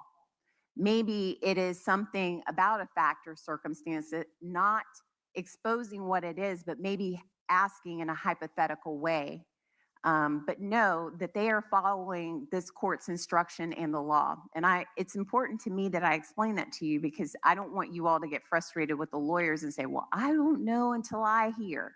You're not going to hear it. I won't let them, okay? So they have to pose those questions in that way. And so they will say, which we kind of short term is, can you be fair and impartial? So we know that all of you are good people. We know that you want to be fair and impartial. We also know that you all come in with a lifetime of experience. You come from all over our wonderful Jacksonville, Florida. We know all of those things, and they're trying to get to know you in a legal way so that they can make a decision. And so while we know that you want to be fair and impartial, the real question is, based on their question, can you? Can you? And it's okay to say no. And they need to know yes or no. And so what does that mean for you as a potential juror? Their questions may bear upon something that is sensitive. Their questions may bear upon an experience that is maybe a long forgotten memory, or maybe it's something that happened recently. But what you need to do as a potential juror is, when the question is posed to you, that you do an internal weighing process. Not that they are diminishing anything that may have happened in your life. Not that they are telling you that whatever you are telling them is not important, but what they're going to ask you to do in can you be fair and impartial means that if that experience, if whatever has happened to you in your life, you can compartmentalize it, not forget it, but not let it interfere with what I just instructed you on. Not let it creep in and say, remember, it is to the evidence introduced in the trial and to it alone. So that's what they're asking. They're saying, can you compartmentalize whatever that experience is and not let it impact your ability to judge this case? Does everyone understand that? Yes. Okay. And so it is not to diminish anything that happened to you, but you've got to answer that question. And so if it is so recent, or if it is so strong that you can't, you need to let the lawyers know that. If whatever you have to say about their question, you think, well, it's going to be unpopular with, 70 or so of my best friends now. That's all of us, right? You still have to answer it. And if you think it's so controversial, say that applies to me, judge, or lawyer, and I would like to let you know in a more private setting. And some of you know what private means because you met over in that room and it's full of people, but it's as private as I can get, okay? So if it's controversial, if it is sensitive, if it is something that you might consider embarrassing, non-disclosure is not an option. You need to say it applies, and then I will make whatever accommodation is needed. Does everyone understand that? Yes. All right. So I am going to turn this over to the attorneys. Throughout this process, you will see the state of Florida bears the burden, and they go first throughout the proceedings. The defense goes after that. And so I will turn the panel over to the state of Florida. Mr. Mizrahi. May it please the court. Thank you. The panel is yours. Counsel. Good morning, ladies and gentlemen. This is awesome. Some of you I met yesterday and on Monday, but for those of you I have not met, my name is Alan Mizrahi. I am an assistant state attorney, and along with Christina Stifler, Steve Siegel, Angie Judah, and Cody Taylor, we have been assigned the case by your elected state attorney, Melissa Nelson, to prosecute this defendant for 2 crimes: first-degree murder and solicitation to commit first-degree murder. During our conversation, it is very important that only one of us talks at a time, and that we verbalize all of our answers so that everyone can hear. That may require the use of a microphone, which Madam Bailiff has in the back. We also have to identify each and every one of you with your number, your juror number, which is now how you are identified. You are now a number. We find that that's easier for the lawyers to remember, which is the most important thing, but really it's to protect your privacy and things of that sort. I'm going to require, and I think the court will agree, that everyone should stand up, even the people in the front, just to be fair. We can probably hear everyone in the front, but the people in the back, we're going to have to ask you to rise, so just everyone's going to have to stand up when we have the most important rule, in addition to all those, obviously everyone's going to tell the truth because you have taken an oath to tell the truth. And did everyone take that oath? Yes. Did anyone not take the oath? I had that happen to me once, so I have to ask that question. So because you've promised to tell the truth, you obviously will. But there's a little bit of a nuance to that, is my questions are not going to be all-encompassing, all-piercing. I'm not going to be able to ask you the precise question to get a precise answer. I'll be here all day, and lawyers are really, really good at talking and really, really good at asking questions, but this is the burden I'm going to put on you. You are going to figure out, if you have not already figured out, the kinds of things that we're going to want to know. If I do not ask the specific question and you think in your mind it is something that the lawyers would want to know, when in doubt, please raise your hand. No one will ever say, why are you bringing that up? Okay. So raise your hand if you're anywhere close to the kind of questions that we are asking, and if you think it's something that we need to know. You'll see stuff like we're asking about your friends and family. For example, my wife is currently unemployed, and we don't ask you, no one asks you what your wife did before she was unemployed. And it turns out she was a prosecutor for 25 years. Everyone's going to want to know that, right? So that's the kind of thing I want y'all thinking about. When in doubt, raise your hand. The conversation that we have, again, no right or wrong answers. And I want y'all, I'm going to ask you a question that I want y'all to think about. So I'm going to give you this question, and then I'm going to ask it later in my questions. And I actually really want you to think about it. And I don't want jurors to copy what other jurors say. Because believe it or not, we've done this before. And if jurors 4 on my left says it by the end, we start repeating. And it's like, yeah, I like what they said. Now, of course, if that's your answer, you have to stick with it. But I want you to think about a belief that you have in your heart, in your soul, in your mind, that most people in the world would disagree with. So a belief that you have that's contrarian, something that you have that you think most people probably don't agree with you on. Now, that can be something serious and it can be something trivial.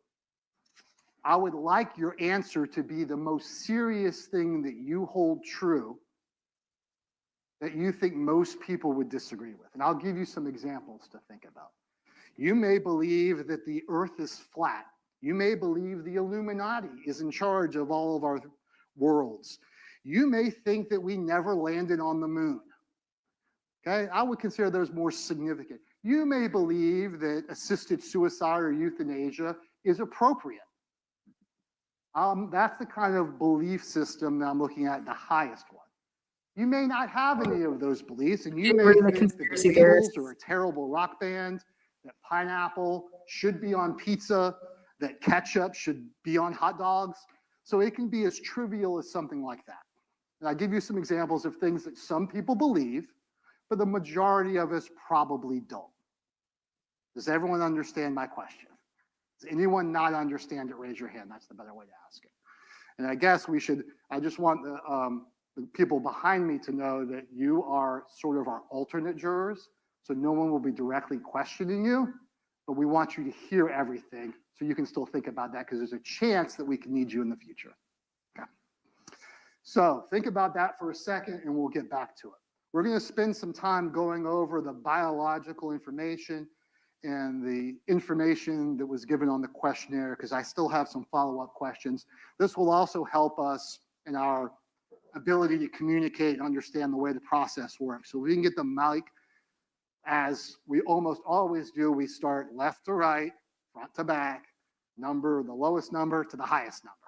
It's just the way we do it. So number in the back is one. Who's in the back right? 143, is it?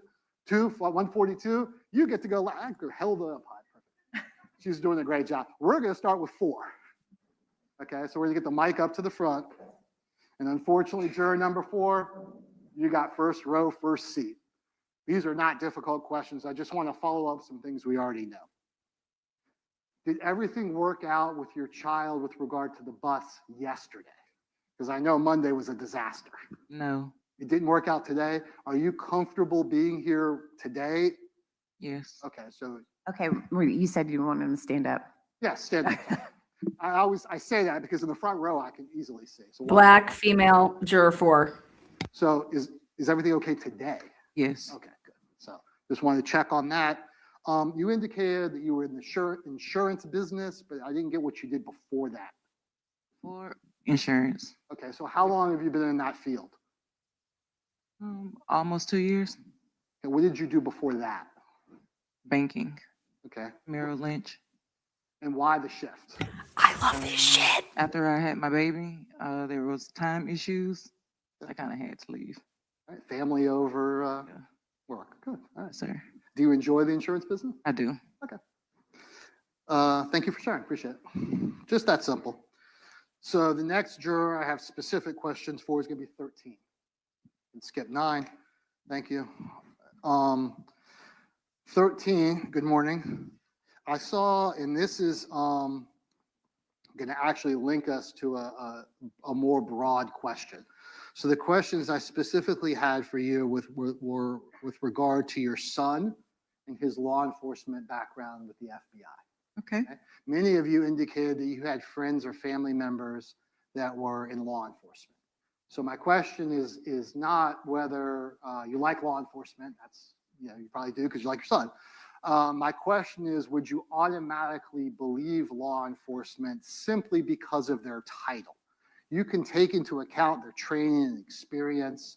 You can take into account their motive and bias. All those things you can consider, but you can't just say, well, he's a police officer, so I automatically believe him, or he or she is a police officer, so I automatically disbelieve them. Does that make sense? Yes. And can you follow that instruction? Yes. You will judge the credibility of a law enforcement officer like you would anyone else. Yes. Okay. How long has your son or daughter been in the FBI? He went into the FBI May or June of 2019. Okay. What did he do before that? What did he do? He was originally in the Marines after he got out of college, went to become a ROTC instructor at Oklahoma University. And one of his students' father was in the FBI. When he got to know that student, then he got interested in the FBI, said, I have as good a chance as anybody else. So he applied. And then when in May or June, when he got inducted into the FBI, they sent him what I consider overseas, over to California, as far away from Jacksonville as possible. And that's where he's been since. 50s, 60s. Pardon me? At least the weather is good there. White female. Yes. Some get sent to South Dakota and places like that. So Yeah.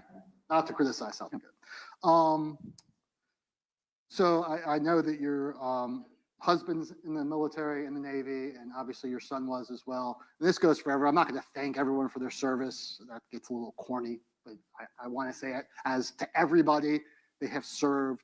Thank you for your service. This is another form of service. It really is. I mean, it's an amazing country that we're in. I'm going to digress a little bit. We're voting, right? Our early voting. We're going to actually vote next week, the official day, I guess, on Tuesday. And each and every one of you came down here because a piece of paper told you to. That's it. And just for all the up and down and in and out and hard benches that you're sitting on, I just want to thank everyone for their service. And I want each and every one of you to understand what an amazing country this is. So anyway, you made me think about that. Sorry, I digress. So the people in the law enforcement, I want those are the same kind of questions I'm going to ask you.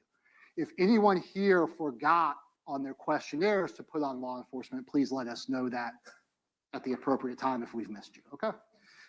13, going back to you, I saw that your mom was the victim of a crime. And I want to make sure that you can set that aside and not consider that in your deliberations. Do you think you can? Yes. Is there anything about that experience that's negative about your perception of law enforcement? Like the police didn't do their job, the prosecutor didn't do their job, the judge didn't do their job, anything like that? Actually, I don't know how that came out, but we thought it was probably, okay, so I need to start back a little bit. My mother's hobby was collecting Indian arrowheads. She would show that to visitors, friends, neighbors. So we believe that that person that broke in knew she had that because to my knowledge, that was all that was stolen. Understood. So is there anything about that experience of your mother's that would cause you to be unfair in this case? No. Positive or negative? No, we just told Mom you should not have shared all that with everybody. Well, we all learn. We all have learning experiences in our lives. So and I just want to say this, there's a few of you, but no social media. Right. Yeah, so how much better is your life than the rest of ours? Actually, it's not a problem. Oh, that's what I'm saying. I think we all are jealous. I did have one other instance. My family was all at St. Louis, the Arch State Park, and we came out to our van and someone had broken into our van while we were in there. And, but that was my only other skirmish with the law. Of course, we never found out who did it. Anything about that would cause you to be unfair? Caused me to be unfair. She got to go. And thank you for sharing that. That's exactly go. the kind of things we want. I'm sure many of you may have not put down that your cars were broken into, which is fine. And I'm glad that you shared that. The parties are more interested in like what happened to your mom. So you have like a personal crime, a robbery, a violent crime. That's the kind of thing that we're going to assume it would be more difficult to set aside. I can't imagine a scenario where someone broke into your first-degree murder case. Right? No. Okay. So 13, I don't have anything else. I appreciate your time. Thank you. Number 14. Good morning. Still, right? Good morning. I had some notes here about your Female family child. members had gotten into some trouble. I think it was a stepdad and uncle. I don't need to get into the specifics of it. But do you think that your family members were treated fairly by police? Yes. Is there anything about that circumstance that I need to know about? Like you think they were railroaded or they were treated unfair or the police didn't do something right or the judge or the prosecutor, anything like that? No, I believe they were treated fairly. Okay. And then I noticed that you had a situation. What about your situation? Do you think you were treated fairly? Yes. How long ago was yours?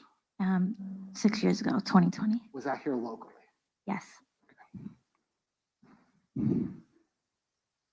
And you have no ill feelings towards anyone in that case? No, my case was dropped, so I don't have no. All right, sounds good. Anything else you can think of on those issues? No. Thank you. We'll go right behind you to 26. So we'll go out of order a little bit because it's, I noticed that you, I think you were a chemist and then you switched to real estate. Yes. Why? I thought that real estate would be able to help more people than in chemistry. I went to school, bachelor's degree in analytical chemistry. I enjoyed that, but I got kind of pushed into essentially a lab rat role, just sitting there churning, samples all the time. So started doing real estate because it got me a lot more involved with people, being able to help people in a more better way. And I think that your spouse is in that too. Yes. Did that help kind of push you that way? Yeah, I mean, she homeschooled our kids their entire life until they got to be old enough to do their school on their own. And she's like, what do I do now? So you went to real estate first. I went to real estate first, yeah. So after my, working in chemistry, I got my license and then started doing real estate for a good five or so years until she got licensed. So now we do it together. I have a note here that your son got into some trouble. Is there anything, I'm not going to go into details or anything, but what are your feelings about that? Perfectly fine. I mean, it started off as a family matter, and then, he posted some things in school which got more attention and kind of, went into the system, and then we went through it, and it's all good. You learned a lesson. Yeah. You should take number 13's advice and get offline, right? That's right. That's the hardest thing as parents doing today is controlling that social media. Yes, for sure. All right. Anything on those issues? No, all good. All right. Thank you, 26. That's it. 26 used to work at Vistacon, and this is a good time to bring up to y'all look around. Many of you, either yourself or your spouses or sons or daughters, work for Vistacon. So one of the questions that we want to know is, anyone on the panel know each other? Anyone on the panel know each other? Raise your hand if you do. I don't see any hands. If anyone's 4, yes, 4. Who do you know, you think? What number? Well, Need the microphone. if we can get the microphone Oh, up there. wow, they know each other. Juror Generally 4. where they are, we'll ask that group to stand up so we can see their numbers. You can stand up 4, thank you. I don't know her number. Where generally is she in the panel? That's all right. And in the back or the front? What is she wearing? Kind of Like which row? middle, third. Okay, I think we have it figured out. There we go, 99. And how does 4 know 99? And We went to school together. Okay. Are y'all close friends? Not as close, no. All right. The reason we ask that question is we could have on our panel a boss and a subordinate. We could have a mom and a daughter. Oh, God. And, if my mom were on the jury, I would listen to her. My boss, maybe not as much, but my mom, I would listen to. So, we want to make sure that each one of you, although you were required to deliberate and discuss the case, we want everyone to bring their individual opinions and thoughts and not be under the domination of somebody else. Does that make sense, number 4? Is there anything about your relationship that you would fit into that category? No. Okay. 99, do you agree with that? Okay. Thank you.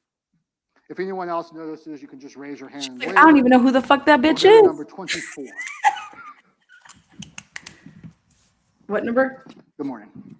I saw that either you, it might have been your husband, was involved with a home invasion. My husband. Okay. Were you together at that time? White female. Yes and no. You were dating? We were dating. Okay. Is there anything about that experience that would cause you to be unfair in this case? No, I think we've both healed from then and moved on. Okay. So you're not going to hold that against the defense? Will you hold it against the state like you think the police did a bad job or anything like that? Okay. Thank you. 24. Appreciate it. Number 21. Good morning. I think you had a break-in of some sort in your home?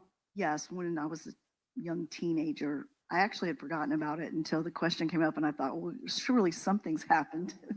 So that was it. It Okay. was just, So nothing about that would cause you to be unfair in this case? no. You can set it aside. Oh, You can yeah. set that experience Yes, aside. absolutely. Thank you. Go behind you. 27. Hello. I think your sister had a issue with the law. Yes, sir. Do you think she was treated fairly? Yes. Anything about that would cause you to be unfair? Nope. What's it like working at Chick-fil-A? Oh, it's fun. A lot of good people that come by regularly. Very fun. I enjoy it. Younger I white read an female. article that Chick-fil-A is so great and popular because of the people that work there. It's not even the food necessarily. It's a fun team. Hoping to move up that ladder. So that was my next question. Is that look like a long-term goal to kind of stay in the organization? As of now, yes. Yeah. Do you have any college studies or any plans, anything that you can think of? I was in college for a little bit, and then I left to work full time at Chick-fil-A. What were you going to study? Under in college? 24. I was debating between. As of then, I was in architecture, and then I wanted to do environmental science. So I was like in between. Okay. I was a bit torn. You said, I'm going into the real world, right? Yeah. Okay. All right, well, thank you for sharing. We'll go to 31.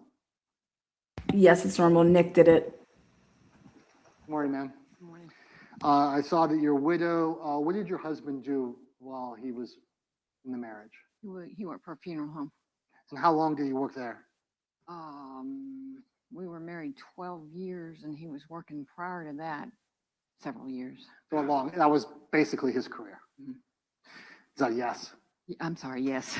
Where's she originally We from? do this all the time, you don't. Do you know what he did for the funeral home?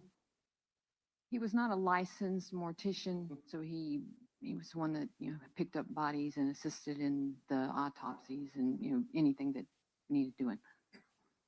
I also had, well, I guess my question about that, you didn't participate in any way or go to his job or anything like that, right?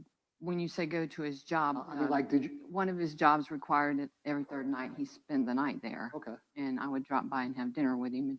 Okay. So that's what I get for assuming things. So did you, ever participate in the work at all or watch what he did? Like, watch him? Okay. All right. Thank you, 31. Appreciate you sharing that. We go to 36. Good morning, sir. I think you're retired as a welder. Is that right? Yes, And so you're retired. Are you looking for work or are you retired? I'm just retired. Okay. Very good. So I wasn't sure if it was a situation where you weren't working and looking or you were retired. No, I'm just retired. And then you said that you were divorced. What did your ex do during the marriage? Say that again? What did your ex-wife do during the marriage? Because we got divorced? No. What was her job? I'm sorry. Oh, she was a waitress. I don't need to know why y'all got divorced. Good.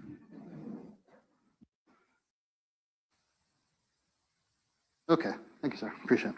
We'll go right behind you. Defense might want to take him. Good morning. Hi. So I have a note that you've been a leasing agent, but not for very long. What is a leasing agent? Leasing apartment homes.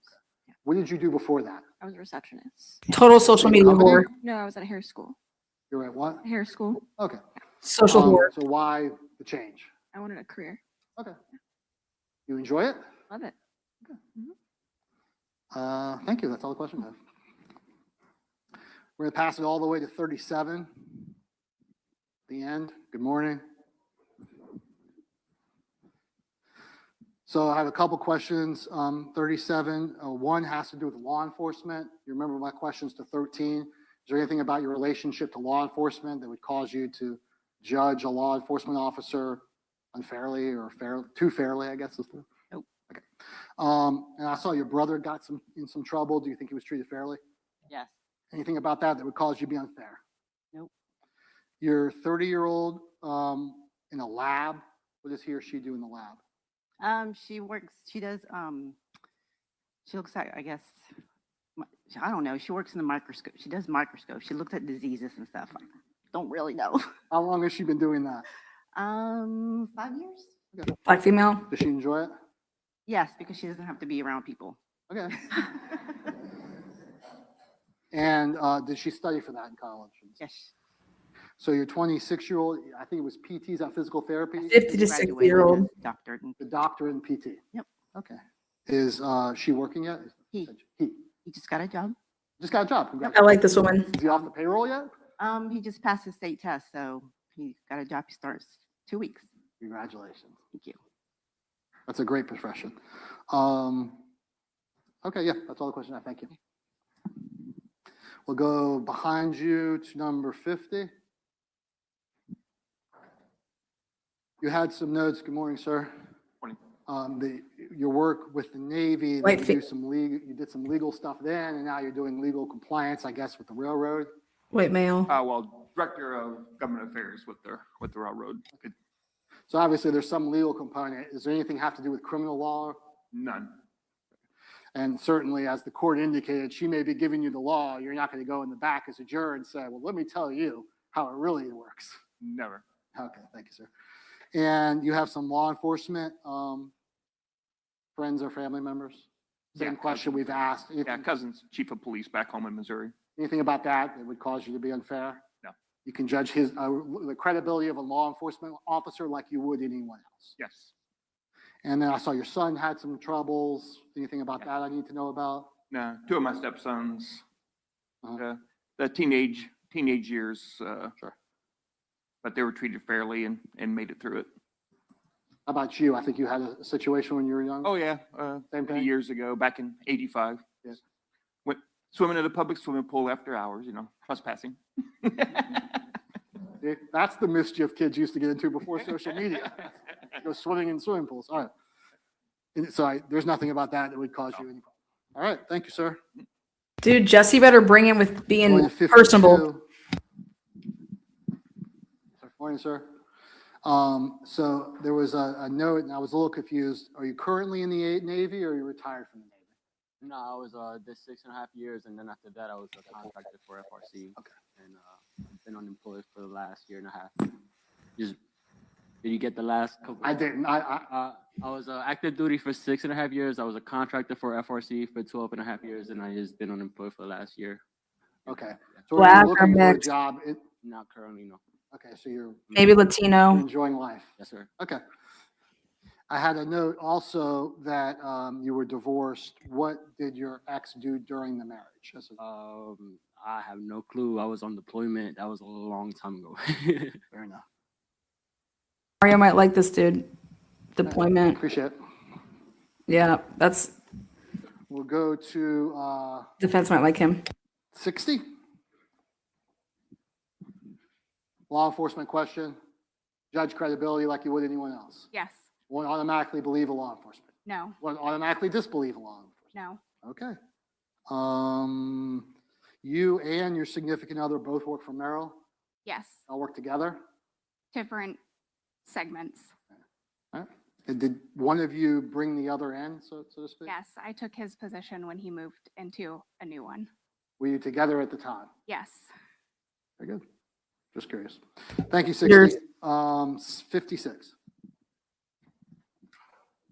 Flashing. Good morning, sir. Morning. Good morning. So you have some high law enforcement in your work for the IRS. Yes, sir. Same questions I asked the previous gentleman. You're not going to go in the back and say, I know the law. No, absolutely not. This is not a tax case. Okay. IRS, male white. And then I saw that your dad had an issue. Anything about that I need to know about? No, sir. Think he was treated fairly? Yeah, you treated fairly. All right. Thank you, sir. 54, I think it is. Good morning. Good morning. What did your ex do during the marriage for employment? He was a firefighter, and then he retired and became a postal worker. Do you know if he's still doing that? He is still a postal worker. Black female. I saw that you had some victimization in your background, either you or a friend or family member.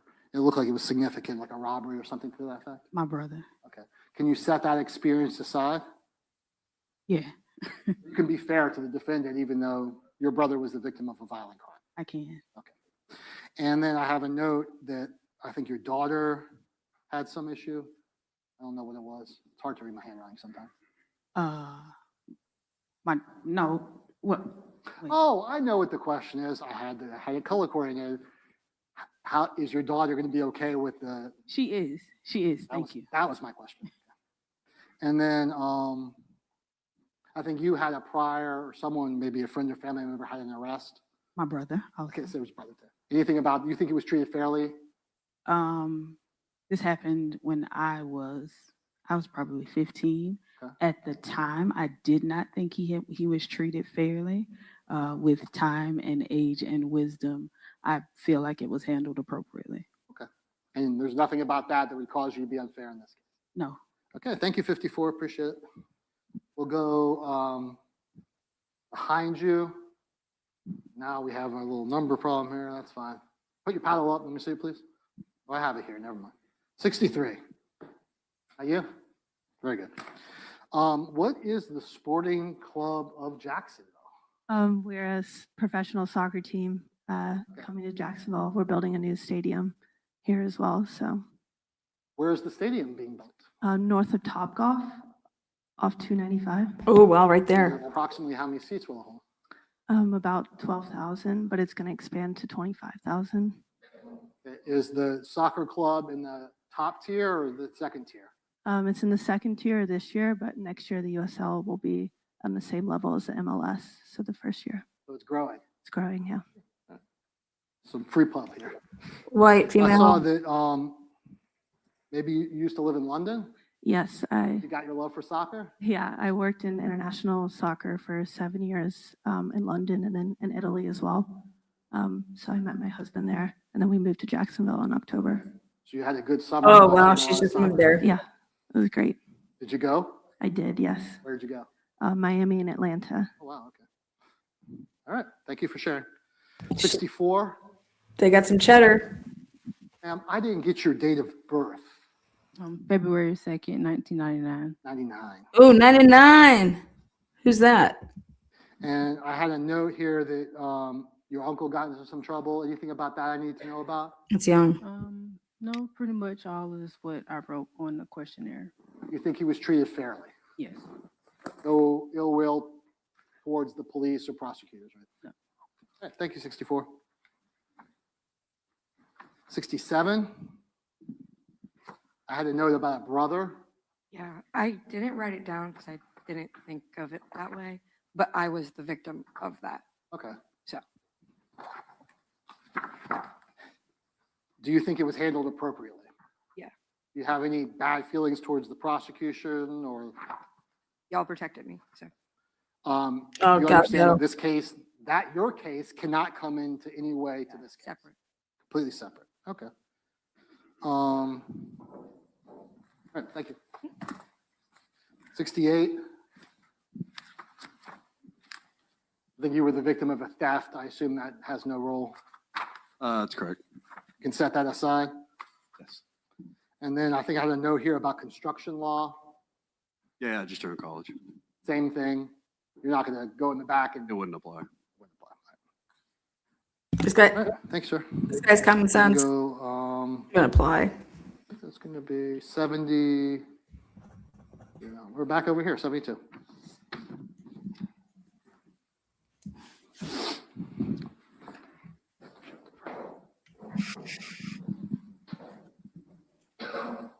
Explain to me, juror number 72, what your job is, because I thought it was very interesting. I'm a caretaker at the Jacksonville National Cemetery. So I do interments for veterans and their eligible family members. Who is your employer?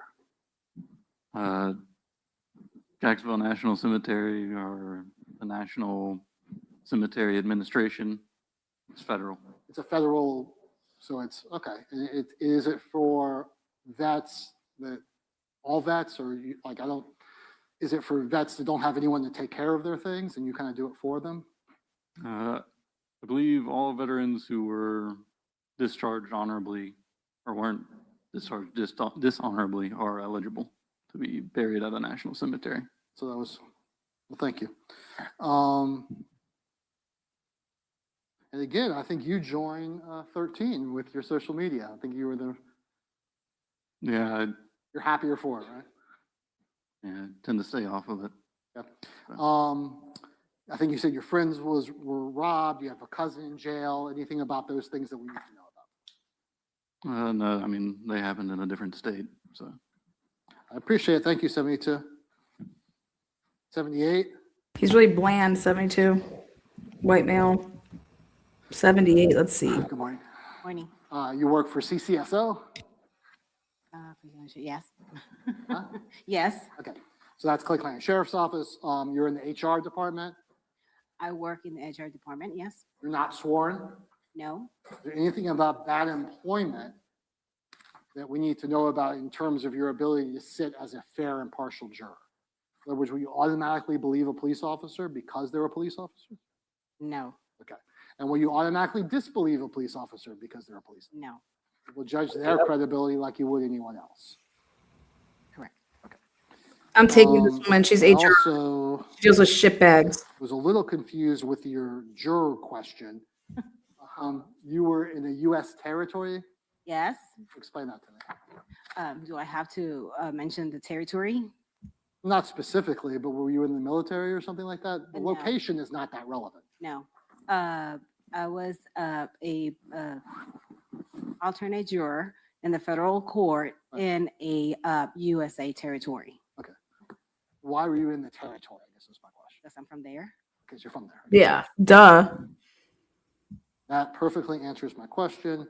You have, and obviously you have some taking her. law enforcement contact from your job and elsewhere, I think. Well, I have to, that's my job. But other than that, besides there, no. Just a job. Okay. And then I think your brother got in some trouble for some child support, but I can't imagine that would have any effect on anything. No. Do you think he was treated fairly? Yes. All right. Thank you, 78. HR for the sheriff's office. 79. I like her. Hello. Good morning. I did not get your date of birth. 7/29/1962. Okay, thank you. And you used to work in social work? I did. And when did you stop that? 2017, I think. And are you looking to get back in it? I had a note about a disability. No, I'm on disability, permanent. And you previously were in the National Guard? I like her. Yes. Right, she did the When did government. that stop? 1982. I want her. Thank you, 79. Mhm. 82. Morning. Good morning. You, good, that was good.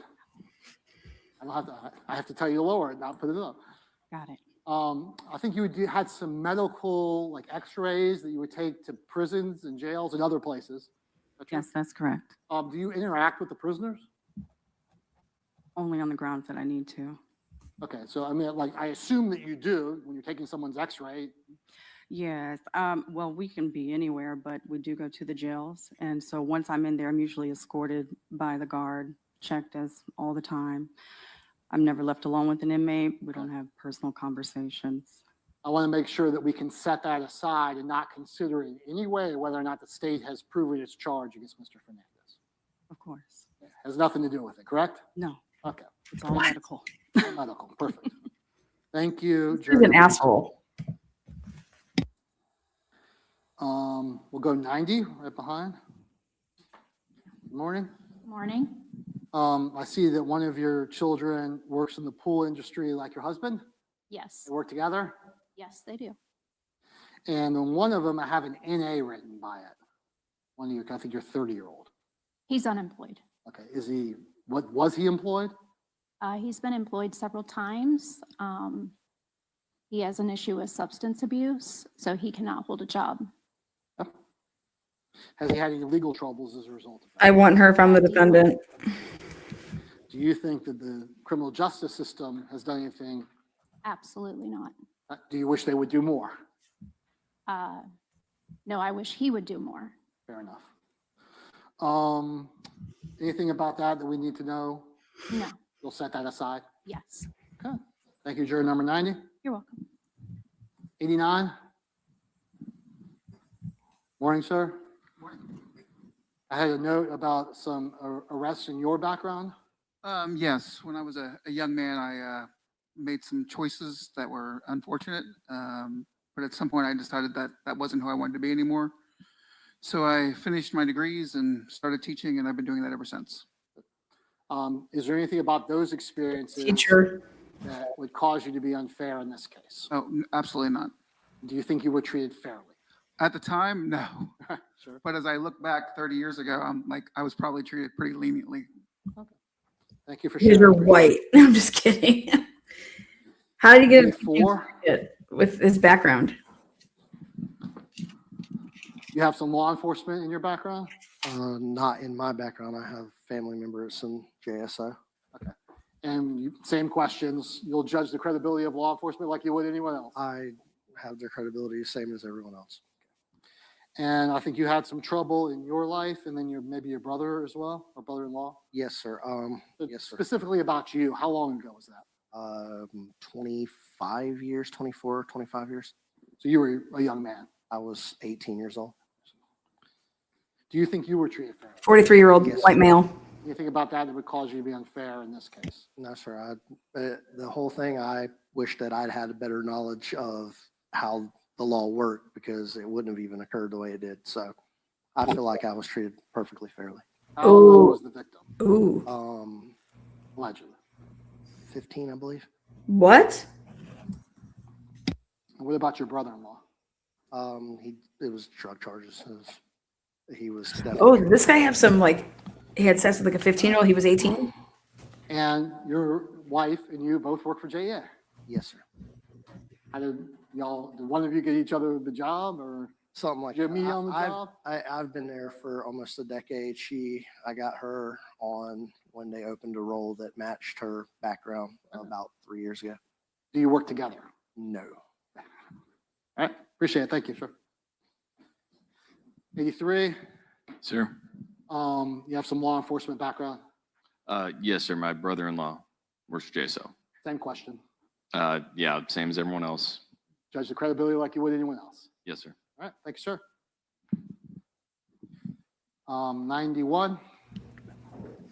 Wow. So I didn't know about your grand jury service. Ooh. When were you on the grand jury? Say again? When were you on the grand jury? 2011.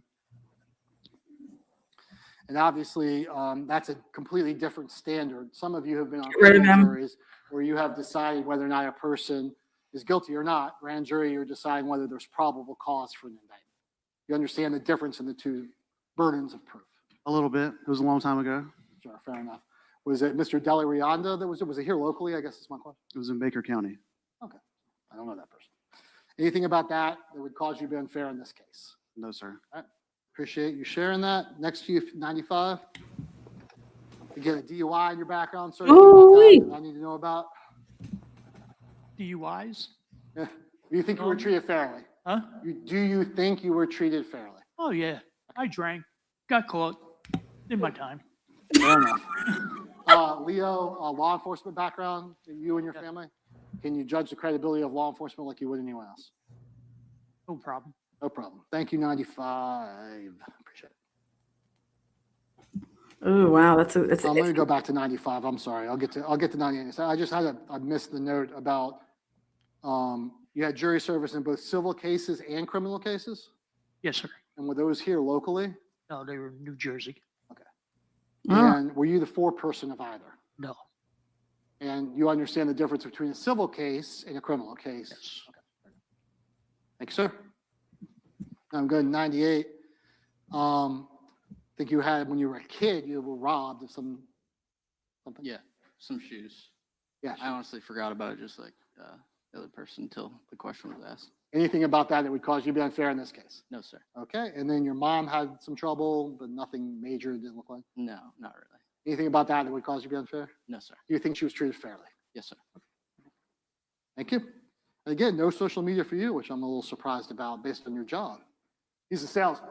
So. Okay, fair enough. 99.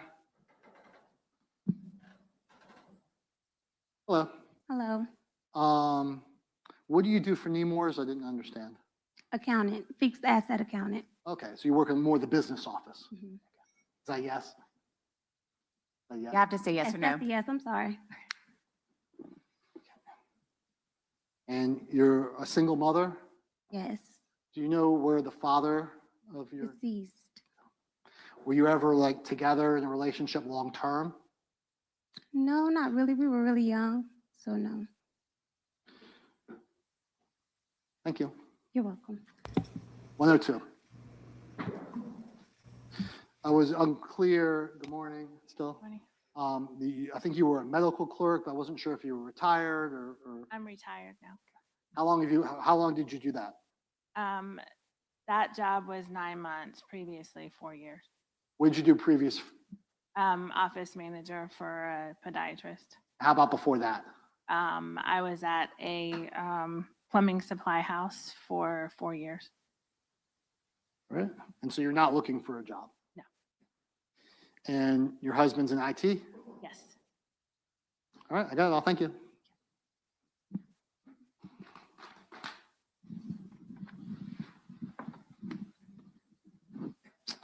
$108. Morning. Morning. I think that you had a son maybe that was in prison. Yes. Do you think he was treated fairly?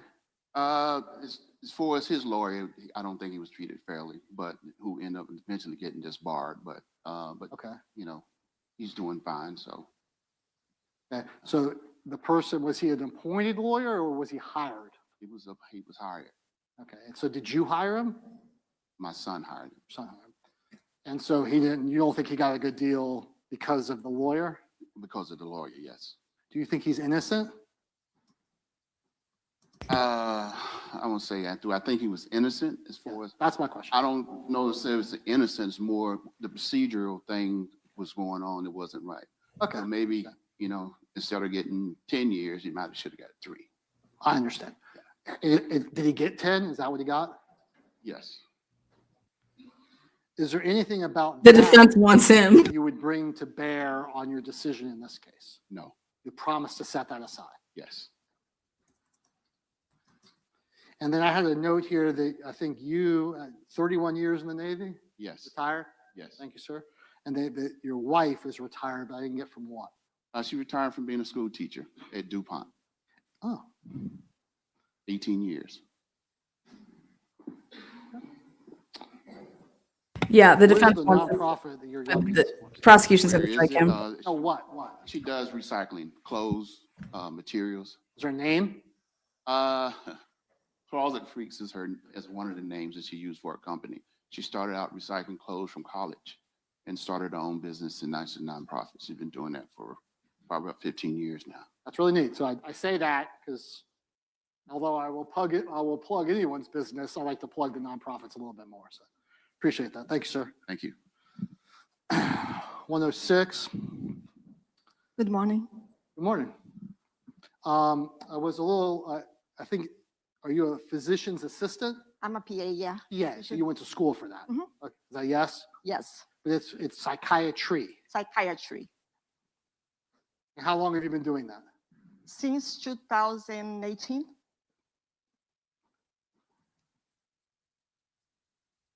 Thank you. That's all the questions I have. 105. You have a 23-year-old student. What is that? He or she studying? He studies business in Westchester, Pennsylvania. Retired from Fanatics? Yes, How long were you with that company? 23 years. Did you retire when it got bought out locally? We bought them out locally. You bought them out locally. Yes. Thank you, sir. 104. Think that someone in your family had some victimization of a violent nature? Correct. That would be me. Okay, you did personally. Did that affect you significantly in your life? No. It provoked me to leave my place of work and move on with my life. Is there anything about that that would cause you to be unfair in this case? No. You have any ill will towards the police because of it? I felt that the reporting police officer in one of those cases was negligent in his duties, but that was, these things happen on a case-by-case basis. It is no relevance to this case. Okay. And then I think you said you had a sister that had a DUI. That is correct. Anything about that? Do you think she was treated fairly?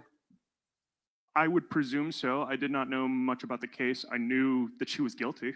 Okay, fair enough. I think you said she was found guilty. Did she go to trial? Did she? So I did check with that with my parents because they are more privy to it yesterday, and Is this they let Brian me know that Colbert? she took a plea deal. All right. Anything on those issues? Either You want him if you're the victimization or defense. You don't want him if you're the arrest? prosecution. No. Thank you, sir. Appreciate it. 103. Our paralegal. Good morning. Paralegal. Have you ever worked in the criminal world as a paralegal? So right out of high school, like 30 years ago, yes, I was a legal secretary to a criminal attorney. And who was that? Was it local? No, it was not local. Anything about that experience that would weigh in your deliberations in any way? I would rather tell you privately. Maybe. Okay. Well, we'll make a note, 103. Okay, we'll talk about it privately. And we'll ask the other questions private too. So I had more questions, but we'll ask them in private. Thank you, 103. Oh, wow. We don't do it right now. We'll do it at an appropriate time. 111, thank you, sir. Yes. I think that you had a minor, I can't really tell, victimization of some sort. It seemed minor. It was a hit and run, but it was a fender bender. That's what it is. And then I think your cousin has some rehab drug issues. Anything about that I need to know about? No, and I don't even know if he faced, any legal issues for it. And then I see that you work at UNF, and then your wife works at Hope Haven. Explain that to me. Which aspects? Like just kind of in general for both? I don't need to. I think I have a really good idea of what you do. Right. Okay. Yeah. So she is a clinical psychologist at Hope Haven. No way. How long has she done that? She's been at Hope Haven just this year. She's done that since she got her PhD about 4 years ago. No way. And is Hope Haven about kids that are in trouble, like criminally, or is it more, they may be depressed and suicidal or whatever? Right. Yeah. Hope Haven's been around for over 100 years now, and it's changed over that time. It started out as a tuberculosis center. Now they mainly focus on testing for some behavioral disorders, a lot of autism, some learning disabilities, things like that mainly. Is it public or private? I believe it is a nonprofit. Yeah. Thank you for sharing. Appreciate it. 115. Good morning. We skipped over 112, which is fine. I think you work at Mayo. Yes, sir. What do you do there? Currently, I'm an administrative assistant. And you're married to Mr. Handyman? Is he the Mr. Handyman or one of many? No, he's one of many there. There's, I think, 5 or 6 techs that they have there.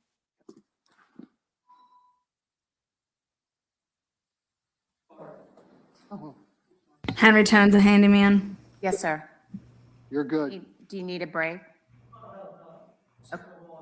Okay. Thank you, sir. And then I had something about your sister and brother-in-law that I need to talk about. What is that?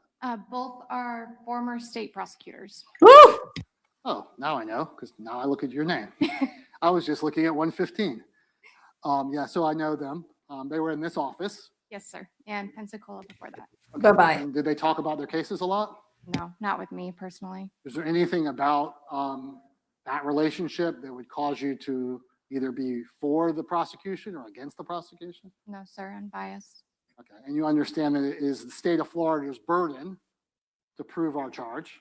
Sure. Yes. And we don't get any special benefit because No, sir. your brother's a prosecutor No, you do not. or was a prosecutor. Correct. No. Okay, thank you, Jury 115. And I can let probably the court and everyone know I'll finish this up. It'll be close to noon. Is that appropriate? Yes. Okay, thank you. All right, 118, we're good. Let's go to 128. 128. Good morning. No.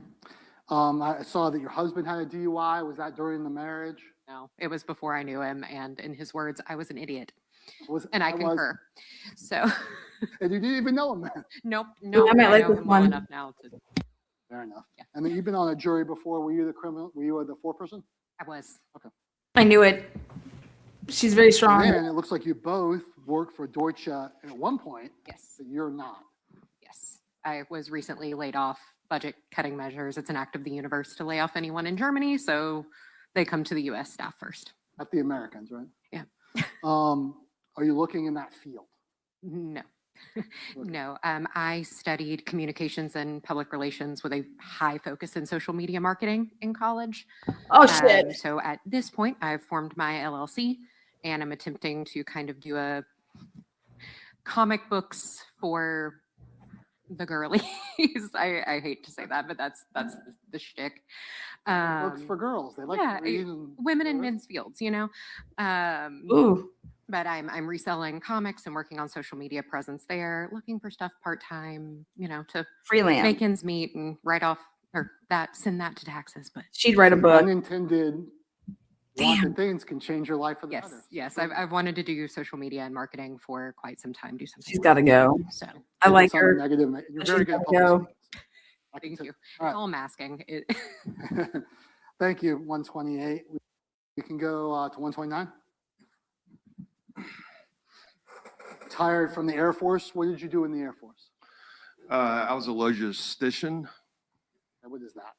A logistician is someone who loads cargo and passenger aircraft, C-17s, C-5, 747s. I could have guessed that. I learned not to assume. And then your significant other, you had NA. What does that mean? She stay-at-home mom. Then you have a 20-year-old. What does your 20-year-old do? All children aside from my youngest, I was a victim of parental alienation. Okay. So I do not have a relationship with them. Okay, so you don't know what they're doing. Oh shit! I don't know what they do. There's no way to find them. I've tried, private eyes, and there's She's dead end. God, I'd like They're to not the mention that. children of your significant other. Excuse me? They're not the children of your significant other. That's correct. They're previous marriages. Well, one of them is one I had a note. That's correct. So that's still another relationship. Right. So the 1-year-old is currently with me and my wife. Okay, so that's Yeah. So We're good. You know what the 1-year-old's doing. Yeah. Correct. Got it. I am with you now. Took me a second. Okay, thank you. 129. 130. He's got to go. Good morning, sir. Good morning. So you're currently with Lockheed, and how long were you in the Marines? I was in the Marines for a total of 8 years. And were you honorably discharged? Yes, sir. I had a note that you had a divorce. What did your ex do during the marriage? She was Navy. Okay. And your 32-year-old, you said self-employed. What does he or she do? Videographer, photographer. And how long has he or she done that? About 7 years. Okay. Thank you. 130. Yes, sir. 131, I believe it is. No. No, 132. I'm sorry. I couldn't read my own handwriting. Hi, good morning. Good morning. You had a sister that I think had gone through something traumatic. She was a victim of rape. Right. Yeah, years ago. Years ago. Was it here locally? Yes. Do you think that the police did a good job? No, I do not. Okay. Can you set that aside and not bring that to bear in any way in this case? Oh, absolutely. Can you set aside what happened to your sister and give both sides a fair trial? Absolutely. And I think you may have had something in your background that seemed somewhat minor, but may have not been minor to you at the time. Yeah, I was arrested when I was 17, dumb and stupid. Do you think you were treated fairly? Oh, yes, I do. I do. So your sister, you think the police kind of dropped the ball? Yeah, I just think she was another statistic. And was it just the police, or did it ever get to a prosecution and a court? I don't think it got that far. Yes. All right. Thank you for sharing. Thank you. 134. You would take her for the defense. I didn't know that you were retired from food service. Can you explain that to me? I was a stay-at-home mom. Okay. My whole life until my children went off to college. And then I just helped a friend in the catering business whenever they needed my help. And then I see that you were on a jury in a criminal case. Were you the foreperson? No, I was not. And I your was actually an alternate. You were the alternate. Okay. Your husband's retired from what? He worked at Crowley. Yes. And how? I assume he was there a long time. 26 years, I think, or maybe longer. That counts as a long time. Yeah. All right. Thank you for sharing. Appreciate it. You're welcome. 135. I had that you, good morning. Good morning. I had that you were a retired bank teller. Yes, among other things. Among others, that's my question. What else did you do in your career? I have financial licenses. I homeschooled my kids all through high school. Registered dental assistant. Okay. Why go from the financial industry into dentistry or vice versa? No, started out dentistry, kids, banking. Did you make sure they brushed their teeth every night? What does your Were you husband strict? do? I was. And then you had your husband's retired from what? He's a general contractor out in California. We moved here 8 years ago. And then I had a note here that some friends were, it was a terrible case. So I need to make sure that you can set that aside. Yes, it was a long time ago. It was handled just great. The gentleman who perpetrated it was caught, did his time. Do you promise not to consider that in any way in your deliberations of this case? Yes, It doesn't matter what happened in that case. This case is completely different. yes, they're all different. Thank you for sharing. And then 137. You have a good afternoon, Morning. still morning. 24-year-old student. And my daughter, yeah, she's going to school for PA. And there's a PA here. Yeah. There you go. Okay. Thank you. That was all the question I have. Yeah, that's it. That's 140. That's it. Good morning. Good morning. Okay. BA in criminal justice. What made you do that? Ooh, black female. Kind of family pressure. Okay. My father was an attorney. Okay. So it was something thought I was going to be interested in, but never pursued it once I graduated. Okay. Yeah. What kind of law did your father practice? He did family law. Was it here locally? Yes. Is his name Farmer or Yes. is he retired? He's deceased. When did he practice? Oh gosh. A while ago. Yeah, all my life. Just said the last name I Farmer. just was wondering if it was recent because the name, I'll do family law, so. Yeah. Idiot. Thank you. Welcome. Okay. 142. Last one. Good morning. Good morning. You had some issue. I think your brother has some issues. Yeah, I have a brother on my dad's side. Drug trafficking. Ooh. Is he black currently female. in jail or prison? No, he's been out maybe about 2 or 3 years. Did he go for a long time? Yeah. He served anywhere from like 7 to 10 years. I think it was 7 though. Do you think he was treated fairly? Yes. Is there anything about what he does that would impact your ability to sit as a juror in this case? No. Ooh, wow, this is gonna get interesting. I'm gonna ask one more question since we have a few minutes, if that's appropriate. Yes. Thank you. Thank you, that's it. So my next question, we've kind of touched on it a little bit. Did I miss any victimization or law enforcement? 59. And I see 139. Yeah, we'll go 59. He gets to go first. And then 59, go ahead, sir. Good morning.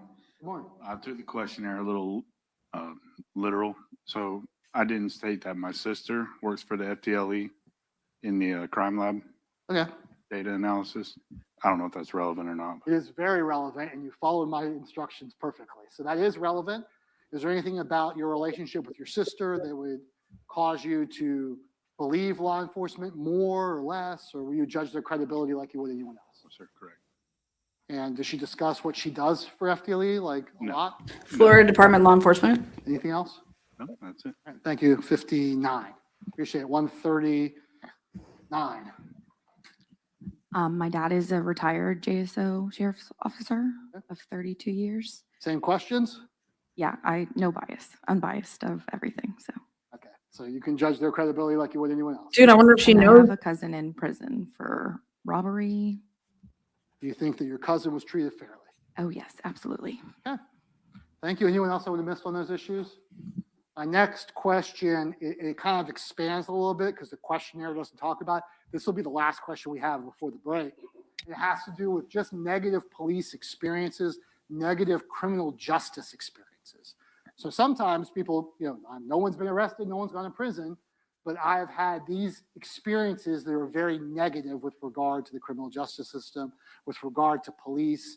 I don't need to know the details necessarily. I just need to know, make sure that we acknowledge that you've had those experiences and then talk about whether or not they've affected you. Make sense? Okay, anyone on the left side, raise your hand real high. We'll go row by row is probably the best. I see 31 already. Anyone in the first row? No, second row, hands 31. Just raise your hand if I miss you.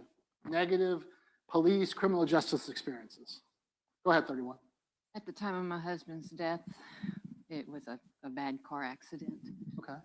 My parents showed up and my dad was trying to make sure I was okay. And the cop kept telling him, Okay. just get back, get back, get back. And he says, I need to get her car keys because he wanted to get my keys knowing I was going to the hospital. And he says, I told you to get back. And he took my dad and handcuffed him and put him in the police car, just trying to take my keys so he could get my vehicle off of the road. That sounds inappropriate, obviously. But I don't hold all officers guilty for that. Okay, well, thank you for sharing it, and you promise that the police officers that testify in this case will be given a clean slate. Yes, I appreciate our police officers. Thank them all for their service.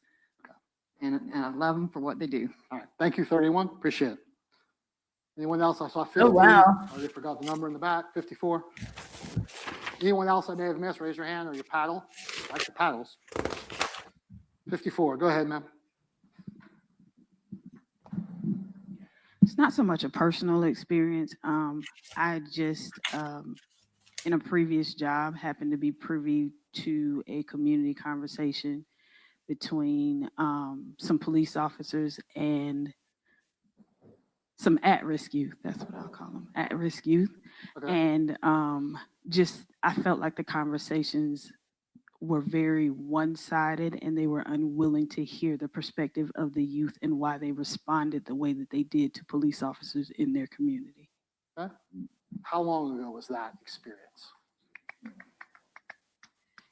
Probably about 8 years, maybe. And did you do anything about that experience? In other words, call their supervisors, write a letter, or whatever you. Well, the venue didn't allow for it. I'm not being critical. I was just wondering. Yeah, no, the venue didn't allow for it, and I did not see an avenue by which for me to voice my concerns. I will say that Defense is like throughout the course of the conversation, JSO made it clear that kind of their intent was to have police officers serve communities that they were familiar with or grew up in so that they could be more rooted in those communities. So, Okay. Well, thank you for sharing. Is there anything about that either side needs to be concerned about? In other words, your ability to set that aside? no, I just, I can be fair. I judge a situation by the circumstances of the situation. Okay, I want to make sure because we're all voting, right? This week, everyone's voting and going to vote Correct. Tuesday, right? Yes? You should. I mean, it's just. Going today if I can. Huh? I'm going today if I can. Early Today? voting. Today, if you can.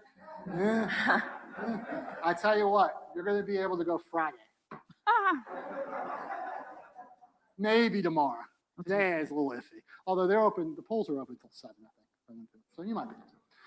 Anyway, the way to, I want to see if you agree with me on this. If you have any social changes that you want to make, the ballot box is the place to do that and not the jury box. Absolutely. You I agree with that 100%? Absolutely, 100%. Does everyone on the jury understand that? Younger in my career, thank you. That's great. Younger in my career, we used to have questions about marijuana cases and stuff like that. It obviously has nothing to do with this case. And some people may think marijuana is legal, should be illegal. Some think it should be illegal, but it is currently still illegal. And so the law is in place. The jury box is not the place to correct it. The ballot box is the place to correct it. Someone's got it. Thank you, 54. Appreciate you sharing that. Anyone else on the left side, negative police experiences that I missed? Yeah, flip your number's backwards, so I can't. 68. Go ahead, sir. I got shot at by off-duty JSO with a Pelican last year, gator hunting. You were shot while they were off. Shot at by an off-duty JSO officer. So they weren't in uniform. No, Were they acting as a JSO officer? no, So they were just being. He wasn't playing. It was a. no. Okay. So he's just being a jerk.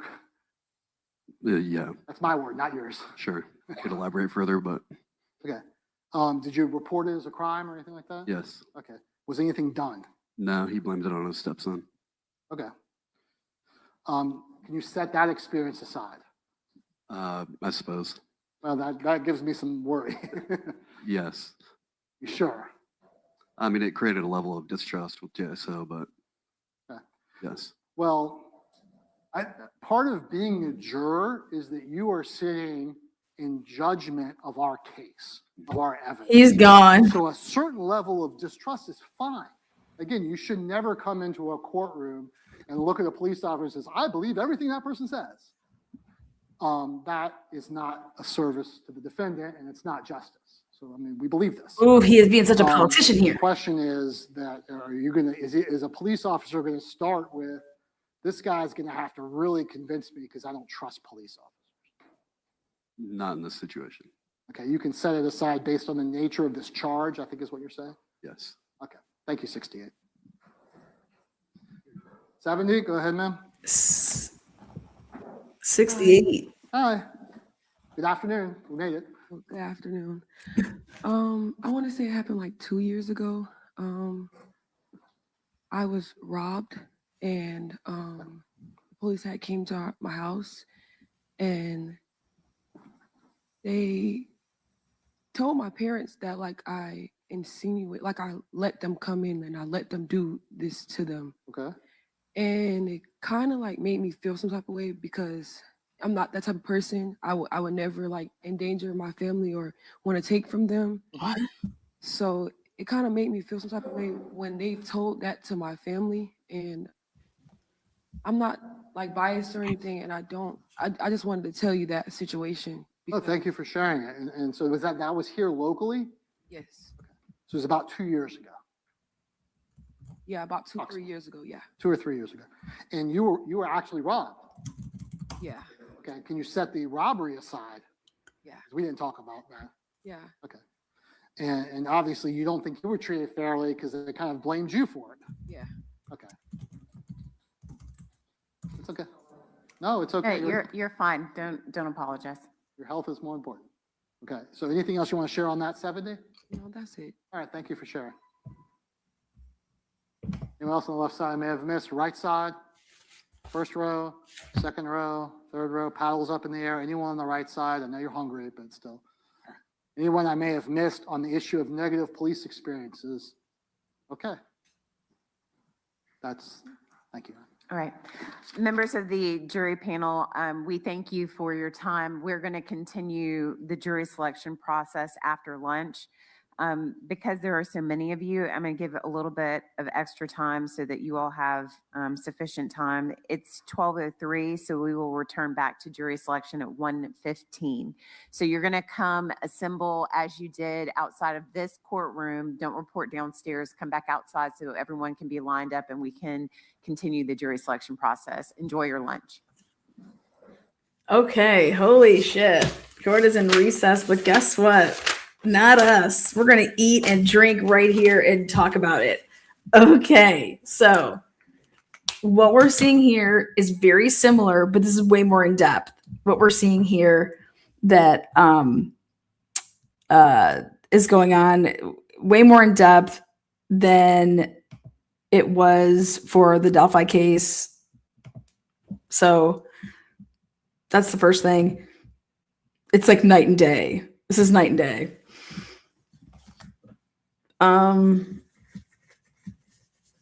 Also, they were on a clock. They had 15 minutes and then they were switching. For him to just be able to talk for like that long uninterrupted, I think that's do you see how he was trying to, Mr. Mizrahi was trying to create these relationships? And I believe because he didn't go through everybody, obviously. I'm going to tell you how many people he actually asked. 1, 2, 3, 4, 5. So 1, 2, 3, 4, 5, 6, 7, 8, 9, 10, 11, 12, 13, 14, 15, 16, 17, 18, 19, 20, 21, 22, 23, 24, 25, 26, 27, 28, 29, 30, 31, 32, 33, 34, 35, 36, 37, 38, 39, 40, 41, 42, 43, 44, 45, 46, 47, 48, 49, 50, 51, 52, 53, 52. And then those were the negative questions. So then 1, 2, 3, 4 people stood up. So 53 people. And juror 13, he was making a really, really good relationship with. Okay. So juror 13, I thought he was trying to make a good relationship with, female. Son has law enforcement background with the FBI. No social media for 13. Juror 26 just blows me out of the water. Who goes to be a chemist? And he's like, I didn't want to be a lab rat. And I was a chemist. And now I'm like, you know what? I want to help people and be in real estate. I've never heard anybody say like, I mean, I guess you are helping people, but being a realtor, I mean, man, get that 7%, baby. Get that whatever percentage you're getting. So this guy was like, I just wanted to help people. I went from being a chemist to being in real estate. And his son got in trouble posting things on social media.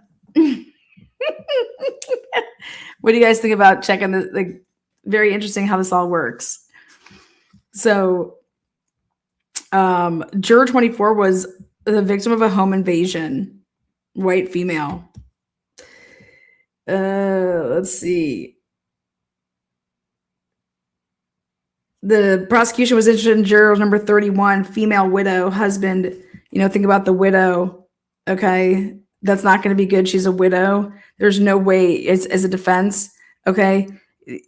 That's Jared Bridigan's wife as a widow. Her husband was a funeral home director. Her husband died 12 years ago.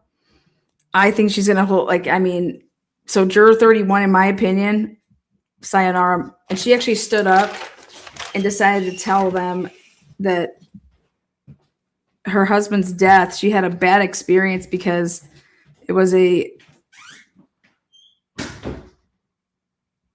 bad experience with Ellie over her husband's death. And I don't know if that was a way to try to then say, hey, you might want to still pick me over there. Defense, no way am I rolling with a widow. She's got to go. If you're the defense, if you're the prosecutor. Let's see. Juror 36, retired welder, male, 65, white, divorced, ex-wife was a waitress. He seems like he doesn't pay attention to the details. Welders can just slack anything together. That's how I feel about welders. I love them, but one of my best friends is a welder. But I'm like, I thought we heard from way more females than we did males. A lot of military up in here. Mario Saldana, he's military. All the people that we're going to hear about, they have like Navy backgrounds. So juror 50, Navy, railroad, white male.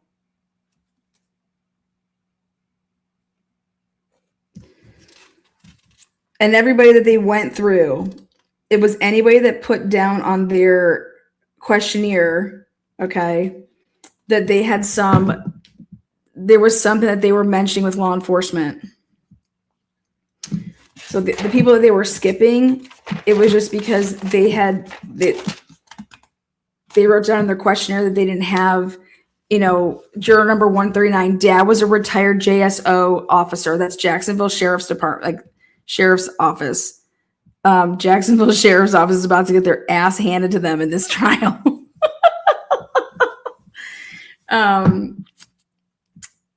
So each side only gets 10.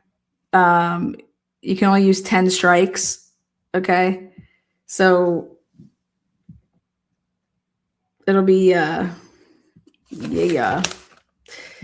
Sister works for the FDLE lab, juror 59.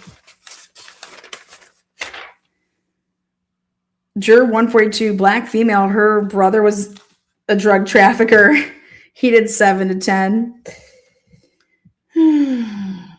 Juror 140. Her dad, deceased, He was an attorney. That's why she got in the criminal justice system. But what does she do? He was in family law. Last name Farmer. He's dead now, and I don't black female. Let's see. A lot of, I mean, we got some pretty decent hand of like people that are retired. Let's see what the prosecutor, the defense says about some of these people. We have a Marine right here, 8 years. He was married, divorced, Navy wife. She was a photographer. Retired Air Force, juror 129, male, white, married. His wife's a stay-at-home mom. He has a 20-year-old kid. Parent alienation. He is the victim of parent alienation. He has not seen his 20-year-old. I think you have to strike him. You have to strike him again. Who controls Lana's cam? I never saw it move until yesterday. I have it on auto doing that right now. Jose Baez is not in this trial. Jose Baez is in Shannon Gardner trial, which happens in 2 weeks. So he's representing Shannon Gardner. So is Diane Menashe. But you best they're watching this. Okay. This is such an advantage for them to go second here and to see how this is all playing out. And to see how Mizrahi is, I mean, this is like, as an athlete, you're getting to watch film. It's pretty interesting. This is way, I mean, the amount of time that's in what's happening right here, this is like night and day what happened in Delphi. Let's just put it that way. I bet you what took place in Karen Reed's case was similar to this. But oh my God, there's been more questions and people talking just in this, just what I see right here than I ever saw in Delphi. Physically was there. And I'm just like, wait a second. It was nuts. So because of the process in Delphi, that's why there was a jury that was seated so quickly and you had no time to ask them anything. It was crazy. Let's see.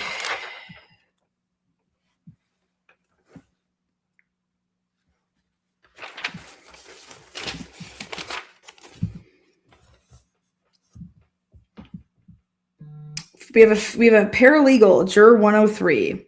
She's a foreigner. She wanted to talk privately. I think she's going to be excused. Okay. Legal, she was a secretary to a criminal defense attorney. That wasn't here. Juror 104, male, white, victim of a violent crime. He said that his sister got a DUI, and based on my situation with what happened with me being a victim, I just decided to leave my workplace. And he had an issue with the reporting officer that they were negligent. He used the word negligent. I mean, you're going to pay attention when people are saying that. I don't think that juror 104 is going to make it through based off of the state using some, striking that.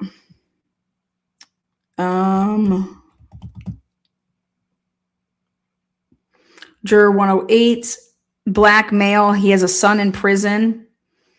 31 years in the Navy. His wife was a school teacher. And that's the shout out that was given by the recycling clothing nonprofit. That was juror 108. Trying to win some favor there because, in my opinion, because you would want this person if you're the defense, juror 108. Defense is definitely highlighting that.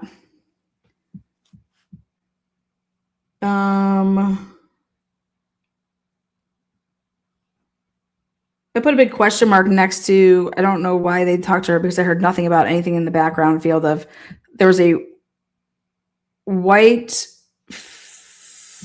retired female office manager Then she went from being an office manager to being and working for a plumber and doing his office work. Her husband's in IT. IT is interesting to me. I put her roughly around 60, 65. She's retired, but I didn't hear anything about any type of bad situation that she was ever in or Juror 99, female, single mom. The father of the child is dead. She seems younger. I bet you that the defense asks juror number 99 a bunch of questions. Juror 98 was robbed when they were kids, male, white, no social media. Juror 98 was going to be, the defense is going to ask a lot of questions of. Juror 95, this reminded me of one of the guys in Delphi. He's like, male, white. He's like, oh, I got a DUI. That's the guy that was funny. He's like, nope, I drank and I got caught and I got a DUI. He served before on a criminal and civil case as a juror in New Jersey.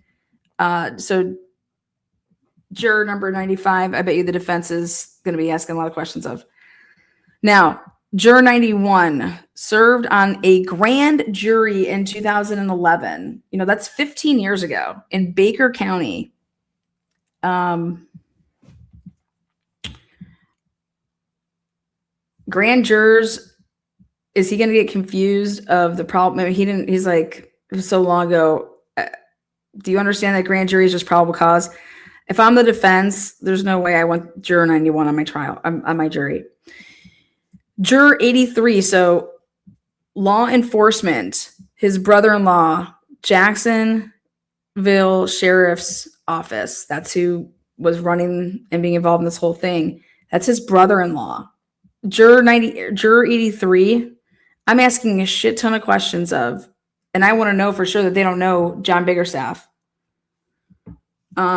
Same thing with, I didn't get the juror number here, but is a 43-year-old male because they gave a birth date, or didn't give a birth date, but he said it was 18 years ago, or 18, he was 18 when he was a victim and it was 25 years ago. So I did some simple math. And his victim was 15. I think that he had sex with a 15-year-old and he just didn't realize that that's the law, statutory rape potentially. But so that person I'm interested in. I think that the defense will be.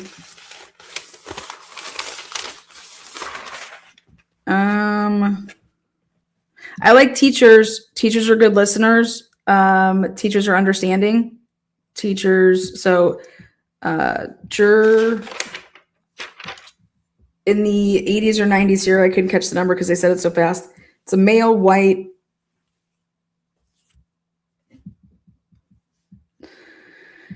Juror 90, female, white. She was in the pool business. She's a 30-year-old son, lives with them because of substance abuse. I think the defense is going to like that person. Juror 82, female, goes to the jails, does x-rays with medical care. They interact with the prisoners. I think that the prosecution is not going to want juror number 82. So unfortunately, I don't even think juror number 82 is going to have a chance because I think they're going to use a strike on her. You remember, each side gets 10 no questions asked strikes.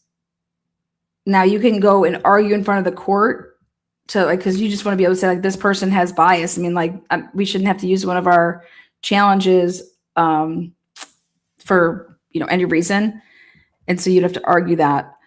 But otherwise, if they don't agree, if the judge doesn't agree, then you'd have to use a strike. Each side gets 10. I like juror 78, the HR worker from the sheriff's office, only because she's a civilian worker. She's also lived in one of the U.S. territories. She didn't want to say it. She was an alternate juror in a federal case. The HR people deal with the shitbags in the criminal justice system, aka the people that aren't doing what they're supposed to be doing as cops. They get dealt with HR, If I'm the defense, I'm loving juror 78. But if I'm the prosecution, juror 78, I don't think is going to have a chance to stay on, but we'll see. Juror 68, construction law. This is a person who's just going to roll under the radar. If I'm the defense, I'm asking a lot of questions on juror 68.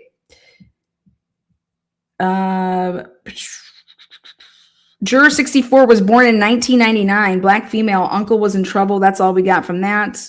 Would love to know what they do for a living. So juror 64, they're going to be asking, the defense is going to be asking a lot more questions of. Now, juror 63, this is the female soccer sporting club of Jacksonville. Big soccer fan, okay? Big soccer fan here.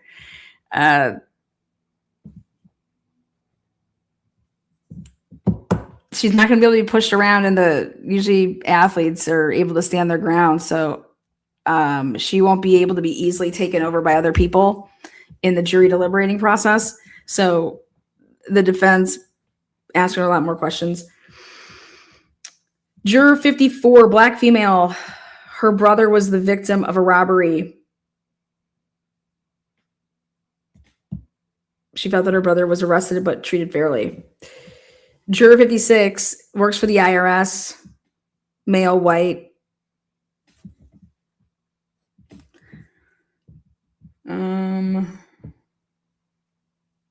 Okay, here we go. Didn't catch the number, but it's a male, younger.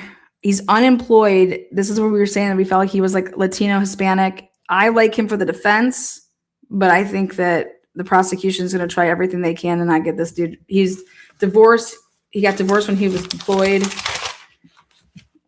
I just think for Mario, he's got to like what that person brings to the table.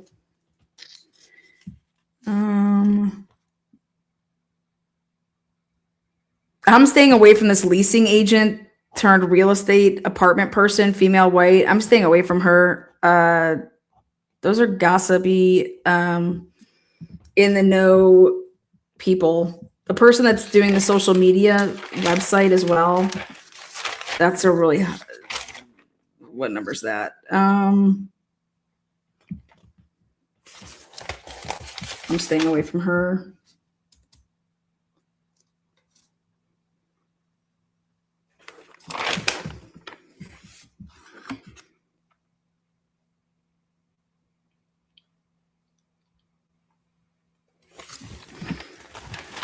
Now, these inserters that raise their hands, juror 31, 68, and 70.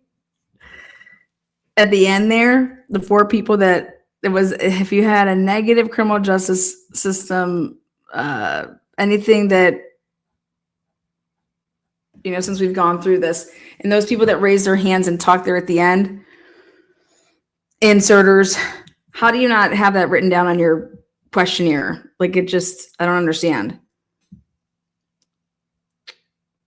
This girl wanted to raise her hand to say, 8 years ago, I saw the police interacting with at-risk youth, and they were unwilling to hear the youth out. Yeah, the comic books person. I mean, I think I'm telling you, you got to be careful of these people that are just trying to get themselves on the jury. You'd be amazed. Okay, if we have to be careful of people over here in YouTube land, do not got time for your trolling ass shit, You don't think people are trying to get on juries? This is a high profile case, very, very high profile case. So, what are your guys' thoughts? First time you got to see kind of that happen on this channel. This is very, very open. Very, very open process. So let's see, then this will be 30. We're on a lunch break here. The court is on a lunch break.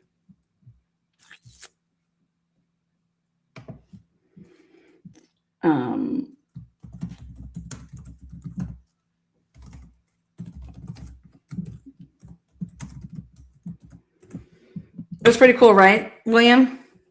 Like nothing you've ever seen before. That's what it's like being a juror.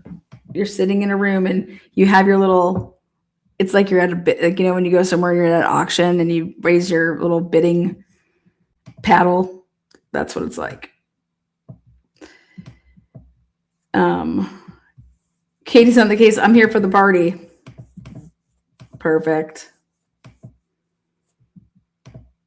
When someone tries to sell themselves too much, you got to pay attention to that. What's for lunch? Good question. Let's see. Keep my phone. Okay.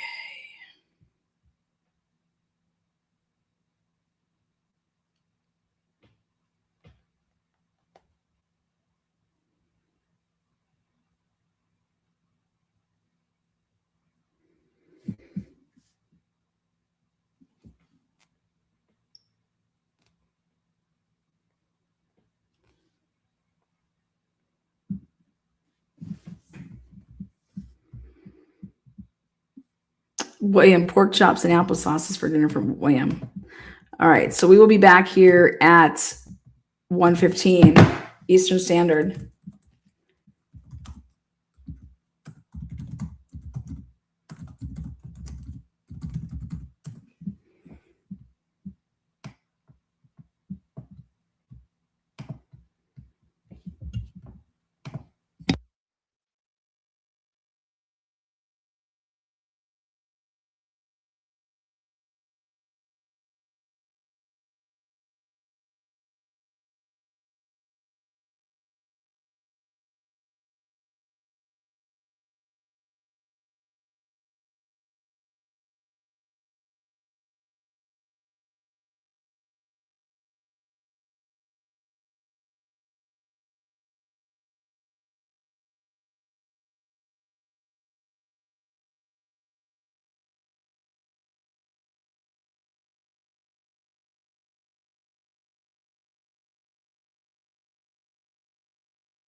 What is up, guys? Welcome back. Let's see.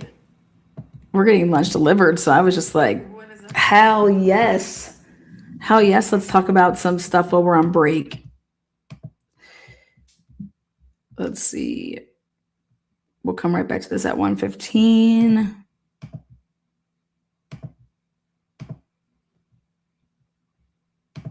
Look at this. And they're like, you want to see where Brian Koberger is going to spend the rest of his life. And there's one maximum security prison in Idaho. It was like 40 minutes outside Boise, just in the middle of nowhere. Like I remember thinking, like, this is the last place you would ever want to spend a night, let alone the rest of your life. And he's in solitary confinement there, and it's not a pretty place at all. There was a hunger strike going on when I toured. So anyway, the point is, I think it's a lot worse than the county jail where he was up until that point. And I think that he just is realizing that he's going to be in that same building, in that same cell probably for the rest of his life. And what does he really have to lose? And there was a deadline coming up in September where he had to file the paperwork by then.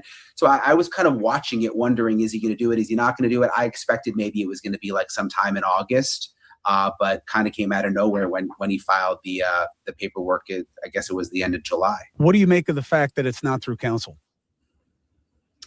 Not surprised, because. How could he? Okay. How about this? I have a question. In this newly released sealed document that was redacted yet again because they took out, well, they made it so that we can see. They took out more black. They took out more black so that we could see more. Are you guys aware that the grand jury was told that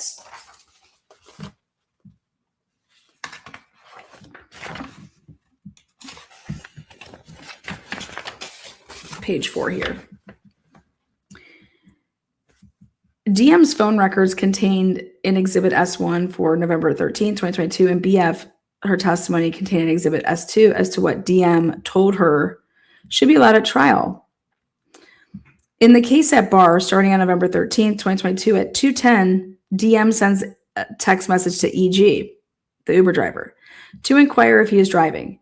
The state submits this text message exchange is not hearsay because it will not be offered for the truth of the matter asserted, Eric Gower's driving status, but instead it should be offered and would be offered to show a timeline for the night, and then in parentheses, IG, DM was awake and texting at 2:10 and 29 seconds, period, that she was awake then. Then it says, now, this is what got redacted that we did not know. We were always wondering what the rest was said. From 4:19 and 7 seconds to 4:21 and 50 seconds, DM attempts to call BF. I said that is false / misleading like a mofo. Again, in the argument themselves, the state is making it seem like DM attempts to call BF, and that's not accurate. BF calls DM at 4:19 and 6 seconds. And the reason that they put 4:19 and 7 seconds is because they're just giving like this gap then between 4:19 and 7 seconds to 4:21 and 50 seconds. DM does attempt to call BF during that time, period. But you're misleading because you're making it seem like DM started it all off. She not only attempted to call BF, but Xana, Kaylee, and Maddie, all calls unanswered. And I was like, wait a second, that's actually not true. That's actually not true.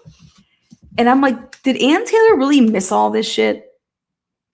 Because the state's own arguments that they gave to the grand jury was that these calls were all unanswered by Xana, Kaylee, Maddie.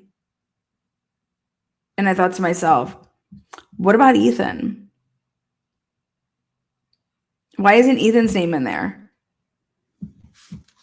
And they only put until from 419 to 421. That's the only time frame that they're working with.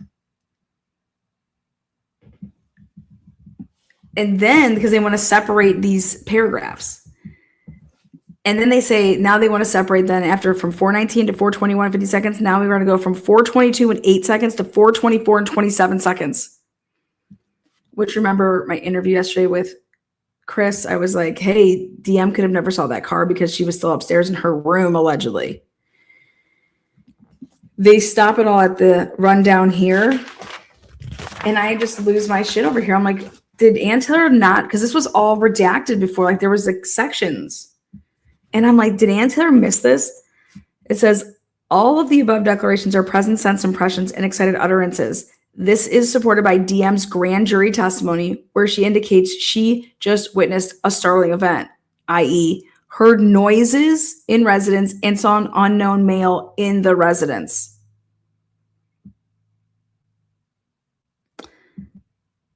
The declarations indicate both BF and DM are trying to make sense of the startling event contemporaneously or immediately following the startling event, which means that there was no time for reflection or fabrications. I says, boom, Ann Taylor said no to this because this was the part that was redacted. And Ann Taylor, remember when she was like, the court didn't have the full transcripts. Judge made his decision off of an incomplete total, like, here you go. Actually, we need to start taking a look at this. Ann Taylor was on the right path. Ann Taylor knew how she was going to attack this case. Anybody that's saying that she did not is an absolute fool because that's the part that was redacted and taken out. And Ann Taylor was arguing exactly that, saying this did not happen contemporaneously or immediately after. And that's why that was redacted. We finally get to see the unredacted portion, which is that BF and DM are trying to make sense of the startling event contemporaneously or immediately following the startling event. Boom. That's what Ann Taylor was arguing. Ann Taylor knew it. She's like, wait a second. No. And remember what I said to Chris yesterday? I said, you have one of two options here. Either BF and DM, and both of them are staging the text messages, or somebody is staging both of the cell phones text messages. I said, or it's just flat out lies, right? But how would DM know that vehicle left when it did and that there would even be a vehicle, right? Unless she was, because she makes that statement, after knowing that they had pulled camera footage and they had camera footage in the area. She didn't have to add that in. She added it in but she went too far. She added it in to make it like, yeah, I was in Bethany's room when I saw that vehicle leaving. She was saving it all for trial. She was playing the long game. And you know who knew this? I believe that Cyree knew this. And so I am just like blown away that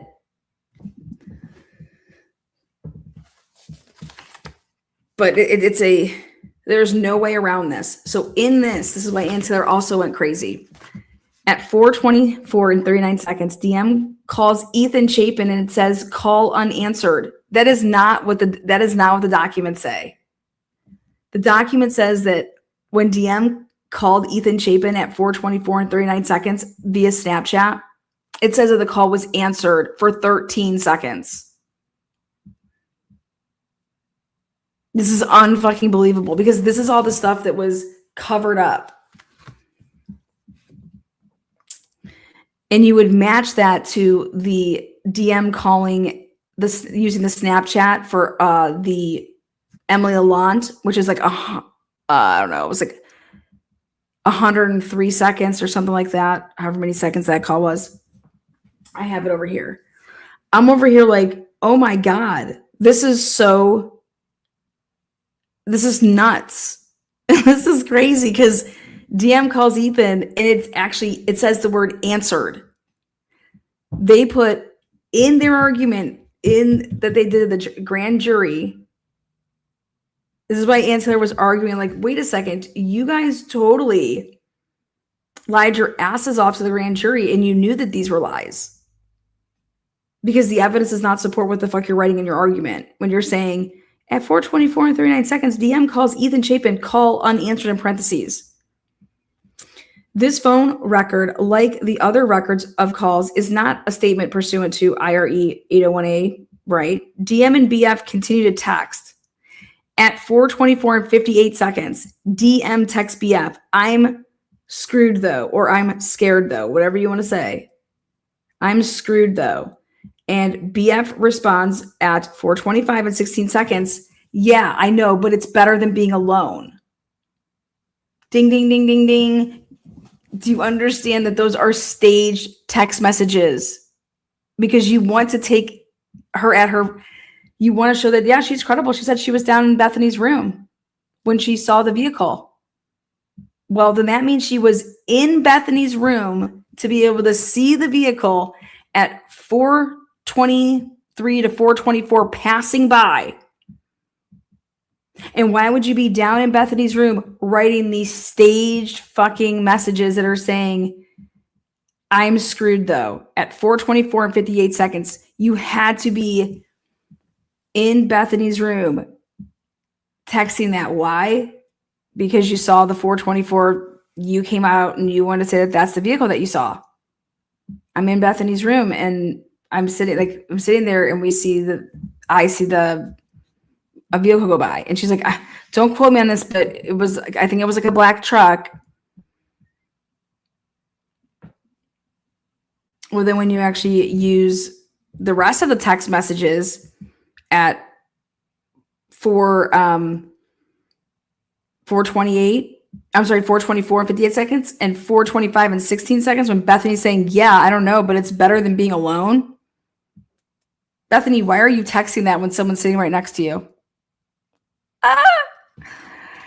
Again, both statements are admissible as present sense impressions. They want both of those text messages admissible as present sense impressions. And it's like, you're going to show the jury that they're sitting right next to each other. This is fucking sick. And why Ann Taylor, I'm sorry, I think this all should have come out earlier and should have continued to keep coming out and raising these objections and I'm sorry, but this is nuts. And then ready at 4:27 and 47 seconds, DM calls Kaylee and it says the call was unanswered. That is not true. It says that the call was answered. When DM called Kaylee at 4:27 and 47 seconds, do you guys understand that that does not say call unanswered? Kaylee answered that call. 9 seconds. The one at 4:27 and 47 seconds. Who answered? Do you understand in Snapchat, your phone will just keep ringing until you hang it up?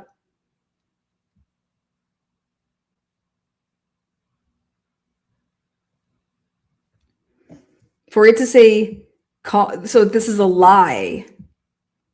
Again, this was all stuff that was redacted. This is nuts. 4:27 and 47 seconds, DM calls Keely, and they wrote in parentheses, call unanswered. That is not what when you pull the information from the phones, it does not say call unanswered. It says call answered. And at 4:28 and 44 seconds, DM calls Xana. And again, it does not say call unanswered. It says call answered. She's using Snapchat to do it.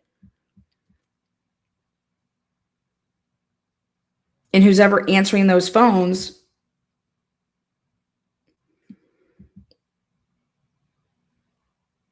at 4:32 and 57 seconds, DM sends a text message to Kaylee saying, please answer. This statement is a present sense impression. The fuck it is. Shows DM's perception of events and an excited utterance. Spontaneous reaction to the event rather than the result of reflective thought. Ready? DM to Kaylee, please answer. DM to Mogan, are you up? DM to Kaylee, are you up? All beginning at 10:30 or 10:23 and 23 seconds the next morning. One of them happens at 10:23 and 23 seconds, and the other one happens at like 11:32. They said that these text messages are not hearsay because they will not be introduced for the truth of the matter asserted, even if deemed hearsay. They are allowed as present sense impressions as they reflect a consistency and continuation of DM's text messages from the night prior. The fuck it does. And this is where Ann Taylor's like, are you people all high? DM reflect from then her perception of when that was occurring. And then it says, i.e. waking up and realizing that she had not heard from her roommates. Again, that's what the state put in its papers, that DM had just woken up and had not heard from her roommates. And again, realizing, and so it's a carried, like, that she should be able to, you know, and it's like, and that's when Ann Taylor again was like, Your Honor, the record, their timeline is not accurate. DM is up. Bethany is up. They are doing things.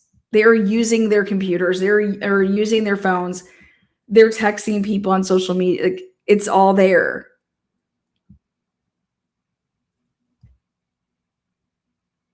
At 11:39 and 9 seconds, DM has a text exchange with her father, BM.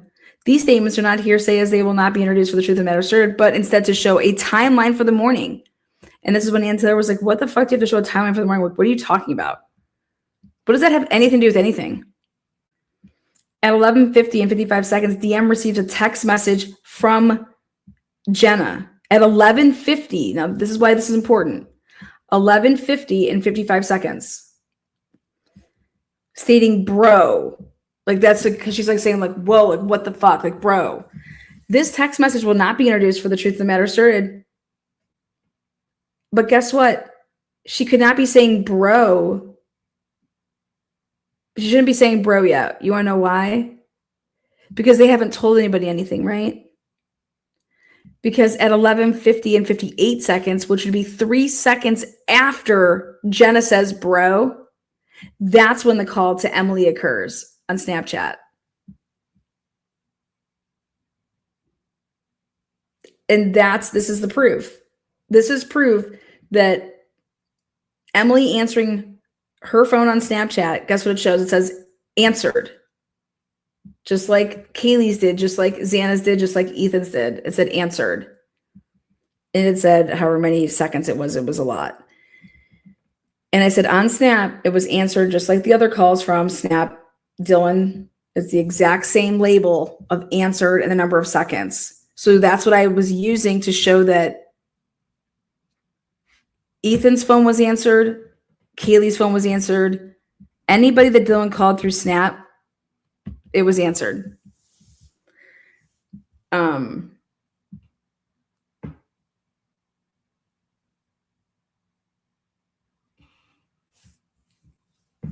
You would not be writing, let's even say that it's be right over. That's even worse for them. She can't be saying be right over for anything. The first person that was, because the first call that is supposedly said that has happened here is that, remember, Jenna in her interview said that when she was talking to Bethany on the phone, that she overheard Dylan in the background talking. To who? Because Dylan wasn't on the phone yet. Because Bethany and Jenna talked earlier. So that's why it's just like, she wasn't talking to anybody on the phone. That means when Bethany and Jenna were on the phone, they're upstairs on the second floor, talking to each other, talking about what they're fucking seeing. And they went upstairs. And what Jenna's overhearing is, in my opinion, Dylan over here talking and trying to explain stuff to what's her name, Bethany, and blah, blah, blah. But Jenna saying, whether it's bro or be right over at 10, 50, and 55 seconds, which would be 3 seconds before Dylan could even be on the, that's a text message. That's a text message. she's already alerted to something before she ever talks to Emily Allant at 10, 15, 58 seconds to even get in that conversation, for that to then be overheard because she's on the phone with Bethany. It just didn't happen.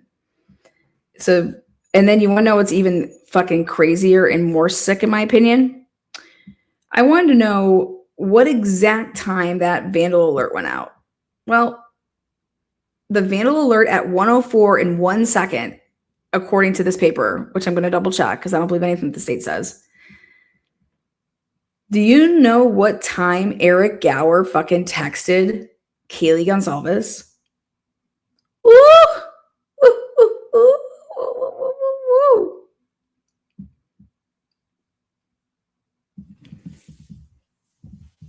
Do you understand that just because you got the vandal alert, okay, you still then have to like see it, open it, read it, okay? And the exact wording was that there was a homicide on King over in the King area. Okay.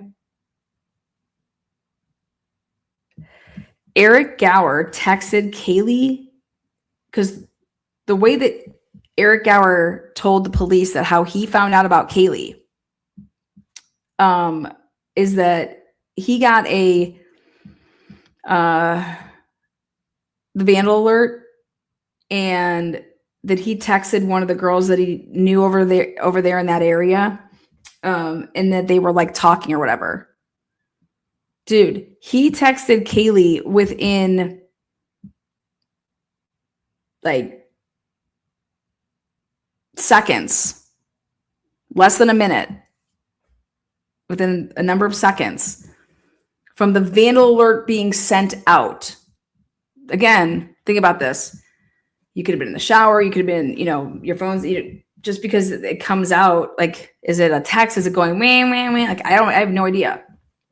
But he texted Kaylee. Of all the people he picks up and drops off, he texted Kaylee, right after that was sent. It was not even a minute had passed. And he's texting Kaylee. Isn't that fucking crazy? I think that's crazy. Kaylee was basically like his first text. And it had to be like, we're talking like, when you want to talk about a timeline, like I said, just don't even mess with me in timelines. But that is absolutely wild. And this redacted state's motion limine, RE text messages and testimony, everybody's glazing over it like, oh, we already have that. No, we do not. This is new. You want to know how I know it's new? Because they went ahead and unredacted the Big Daddy portions that we needed, which come on page 4 and page 5 and page 6. Like this, there was bunches of chunks redacted before. And this whole thing, it was, as you can see, the only thing that got redacted, there's no more black marks on here. And they're just using the initials DM, BF, and EG for Eric Gower, and J for Jenna. And maybe Emily Allant, EA. There is not a single thing that's blacked out. Boom. And it's bomb. And the state lied. The state lied. Remember what I asked Chris yesterday? And I said, Chris, if Dylan's not the first person to call that night, everything goes out the window. Because what was Dylan doing? Nothing that she truly said that she was doing, because she would have to be alerting, like, she doesn't make any calls to any of the roommates until after Bethany calls her. To like, that's what engages everything. Bethany texting, Bethany calling Dylan's phone. That's what then led to now, and that's the staging. This is staged. You can't see a car. You weren't in Bethany's room, or we say that you were in Bethany's room, and then why are you two sitting next to each other, texting each other? It's going to get really, really good. But everything that this channel has been saying about that case has been spot on. It has not been for malicious reasons that we thought those ways. We broke it on down and said, like, it's bad. Why is YouTube telling me you're live 4 hours after the fact? It's not. It's definitely not. What you're seeing is that just 30 minutes ago, anybody that's a member of the channel, see how when you're green, I send out a notification if I want to, anybody that's a member, and I send a members post out. And that's what automatically then you get like an email about it too. But you also get like notification if you have notifications on. That's what that is. But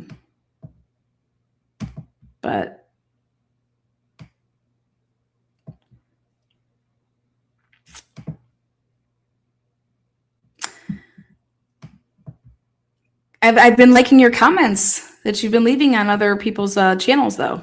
I do want to point that out as well. No one's dumb over here. Still live, still talking about it. We are doing jury selection so that you guys can see what it's like and how important it is for jury selection. In any case, especially murder. I mean, these are the people that are picking you're picking for your fate. So your team better be on it. But shit's going to be popping off in this case. In the Idaho 4 case, it's going to go crazy. I have no idea why these two did this. Brian N. on the insider who thinks Brian Kober is guilty. What type of title is that? What does that even mean? What is revealed to him about what they know and what he suspects about what Koberger did in the days and weeks before, and why these students were targeted, maybe one in particular, and what it tells us about what will happen next and what matters to him and what matters to the families. There is a lot unresolved, but we're going to get a little closer to closure in our understanding about this bastard Koberger. That's what he is. And if you think he's innocent, you're part of the problem in what we're dealing with in this society right now. And if you haven't read this appeal and you're someone who thinks he didn't do it, you better read the appeal because you're about to see him in a very different way. So Brian Enton weighs in on his latest reporting and how he advances our understanding of what Brian Koberger may have been up to before this crime and now what he's doing after it. Brian Enton, thank you so much, as always. Some interesting updates in the Brian Koberger case. Let's start with the plea deal, and then we'll get to your time in August, but kind of came out of nowhere when he filed the paper. I don't think he hasn't had the money to hire a private attorney. So it's my understanding, I think he kind of had to do this to get the ball rolling. And now, he was getting his PhD in criminology. So that part, I don't really buy. The clump of hair that he claims he didn't know about in Ethan Chapin's hand. That's interesting. I went back and looked through the filings. I mean, it was definitely part of discovery that went to his defense team. So Ann Taylor definitely knew about it. I don't know, if she told him about it behind the scenes, but they raised everything you could possibly raise.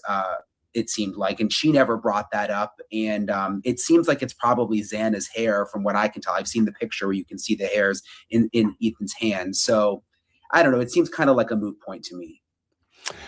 Remind people, what do we know about the hair in the hand?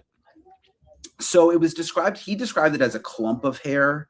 And I've seen the picture. It was an awful photo, crime scene photo, but I don't know that I would describe it as a clump. But in Ethan Chapin's hand, and Ethan Chapin, of course, is one of the victims, there's maybe it was 10 or 15 hairs from what I could tell, sort of in his hand. And the hairs were tested by the FBI, and they just compared the DNA against Koberger's to see if his DNA was on the hairs, and it wasn't. So then they didn't do any more testing, which is, I guess, why some call it mysterious. Whose hair is it? We know it's not Koberger's, but could it be someone else? Could there be another perpetrator? Could there have been a second person involved? The hairs looked longer to me from what I could tell. And to me, it would just make the most sense that they're probably Xana's hairs. But it seems like Koberger thinks this could be something you know, that could get him a new trial. You know, I mean, looking at the early forensic report, it wasn't Koberger's. It could have been the guy's own hair, by the way. And there, I saw The guy's own hair. You mean Ethan?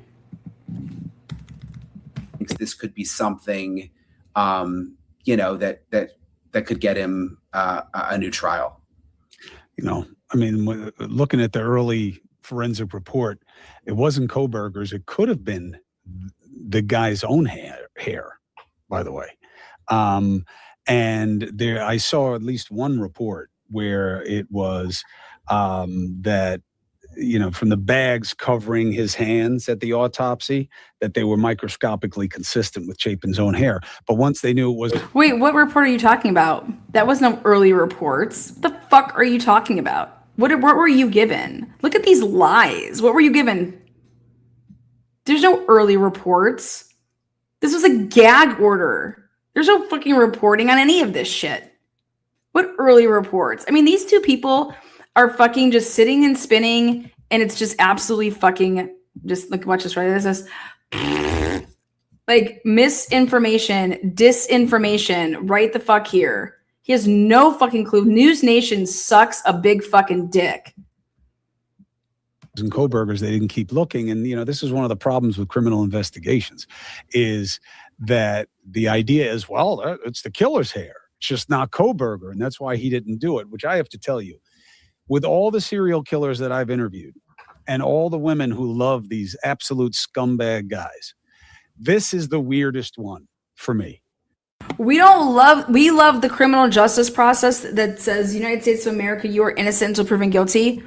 Why are you making your show about this crazy shit? Look at what gossip columns these motherfuckers want to have. Like, do you know what reporting on our like constitutional rights is all about? Transparency is all about. Slow fucking work week, Como? Let me think. You think fucking Patrick Clancy did it too, right? Fucking idiot. Like why people would gather around this guy. And I have to tell you, I hope these same people read his pleadings, because I will tell you, for a doctoral student in criminology, this guy is not a bright light. And I'm not saying that just to condemn him because of what he did. I would be able to say, oh, he's a smart guy who did a terrible thing. I'm not seeing it in this pleading. Not only is it a very perfunctory, check the boxes, this is what ChatGPT or some very basic guideline told me has to be true in order for me to get this overturned. The language, the formation of thoughts. Okay, these people are absolute tards. I'm out. Here we go. Chris Como is an absolute fucking idiot. Your little News Nation shit is going downhill like a mother trucker. We're gonna be back in the courtroom. What a bunch of fucking idiots. Like, oh my god, he just wrote this and I can't believe it looks like fucking like these little boxes checked and hubba-dubba-da. First row, second row, third row, paddles up in the air. Anyone on the right side? I know you're hungry, but still. Okay. Anyone I may have missed on the issue of negative police experiences? Okay. Negative police experiences.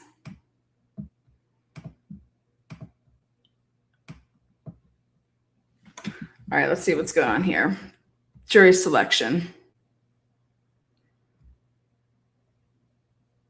Okay, court is in recess. We should be coming back here at 1:15. Idiots. Chris Como knows nothing about true crime yet starts a new channel. Yeah. And someone needs to tell him that, I mean, he's growing out his hair for what? What's he growing out his hair for? It's falling the fuck out. Someone needs to tell him that. What's with all these older dudes? Okay, as they get older, and they just was like, they're like having like a midlife crisis. Like, I just want to grow my hair out. Very bizarre. Okay, I bet you he's growing out his pubes too. That's what it tells me.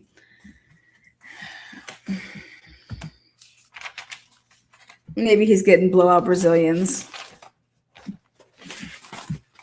Don't know what they're doing. again, I don't understand why people don't want to talk about the reality of the situation is the reality of the situation is you have 16 expert reports that are saying crazy shit about this case and nothing helping the state. And he can maintain his innocence this entire time. And Ann Taylor over here, I don't know. She's trying to do her job. Listen, I'm supposed to save his life. That's why I think that this is a conflict of interest for any person to be a public defender and represent a person in a death penalty case. It's a conflict of interest. Your job is to save the person's life, so you're trying to get them to take the plea deal. That is your job. It's crazy. So I just think if you want to put someone to death, then you need to pay a private attorney, and the government should be paying for that since you want to kill them. That's just how it should go.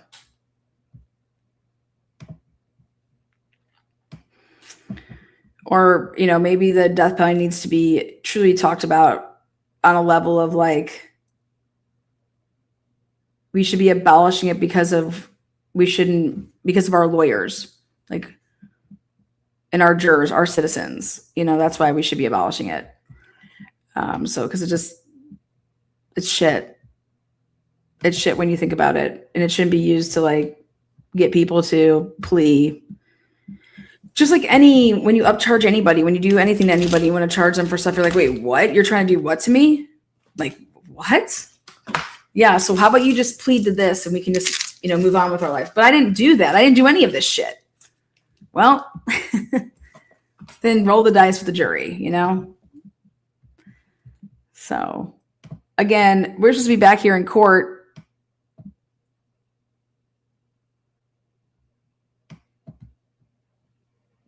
I'm more or less speaking in terms of like what they're told to do.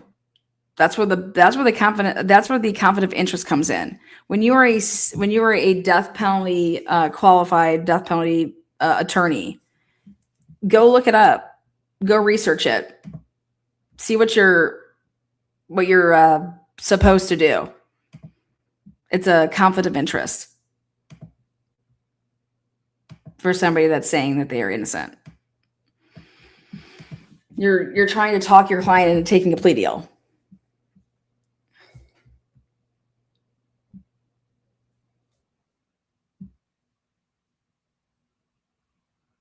The lawyer, can grow whatever hair he wants, and I'll still watch him.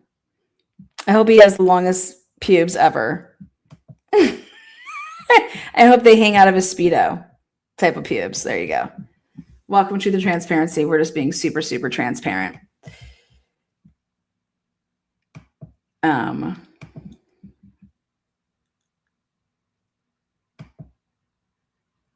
Let's see. What's up? Yeah, I love it.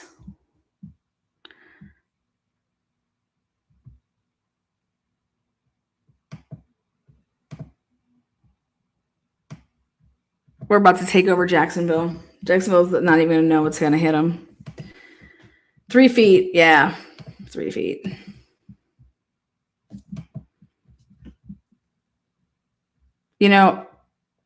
I also question, I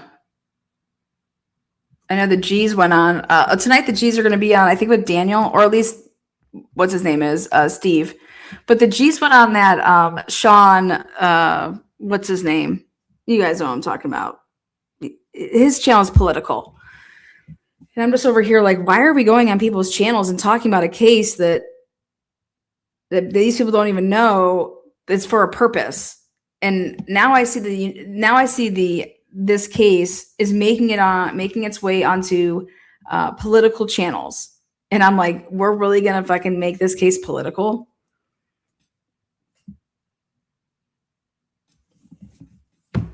Hannity, yeah, there you go, Sean. And so I'm just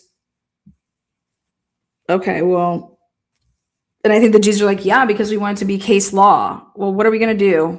What are we making case law here? I think it should be case law that whenever a prosecutor says we're declaring the death penalty on this case, that right then and there you can never end it. You can't. Okay, that's on like that's what you're doing. You can withdraw the death penalty if you would like, but not for the sake of a plea deal. If that's the case law we're going for, I could back that.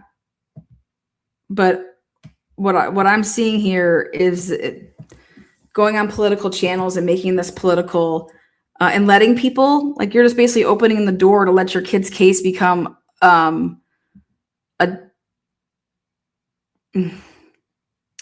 it's like what they did in the Rachel Del Tondo case. Don't let your kid's case be a way that somebody gets elected. You know what I mean?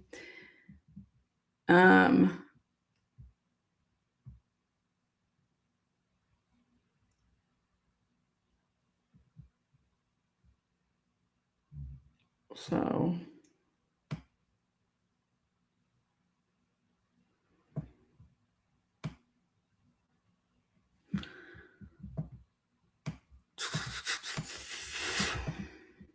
I don't think that cases should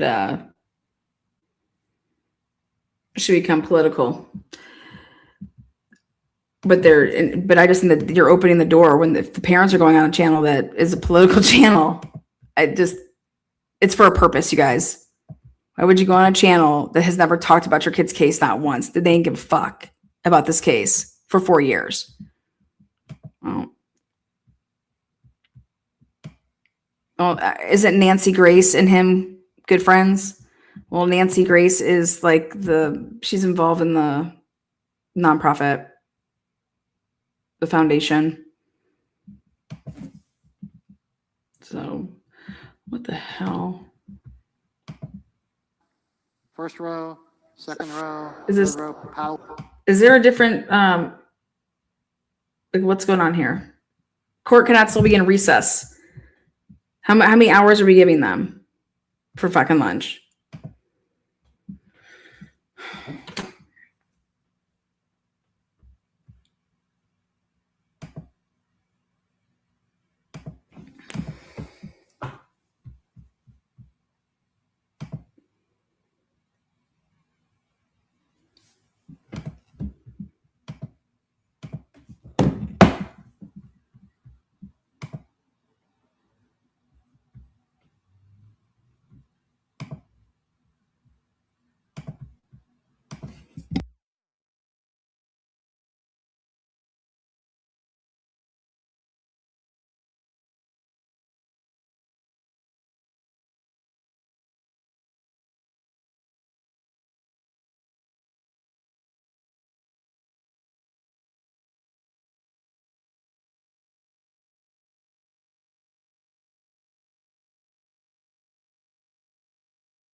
Again, we're just waiting on the courts here. This was supposed to start at 1:15. It is now 1:26.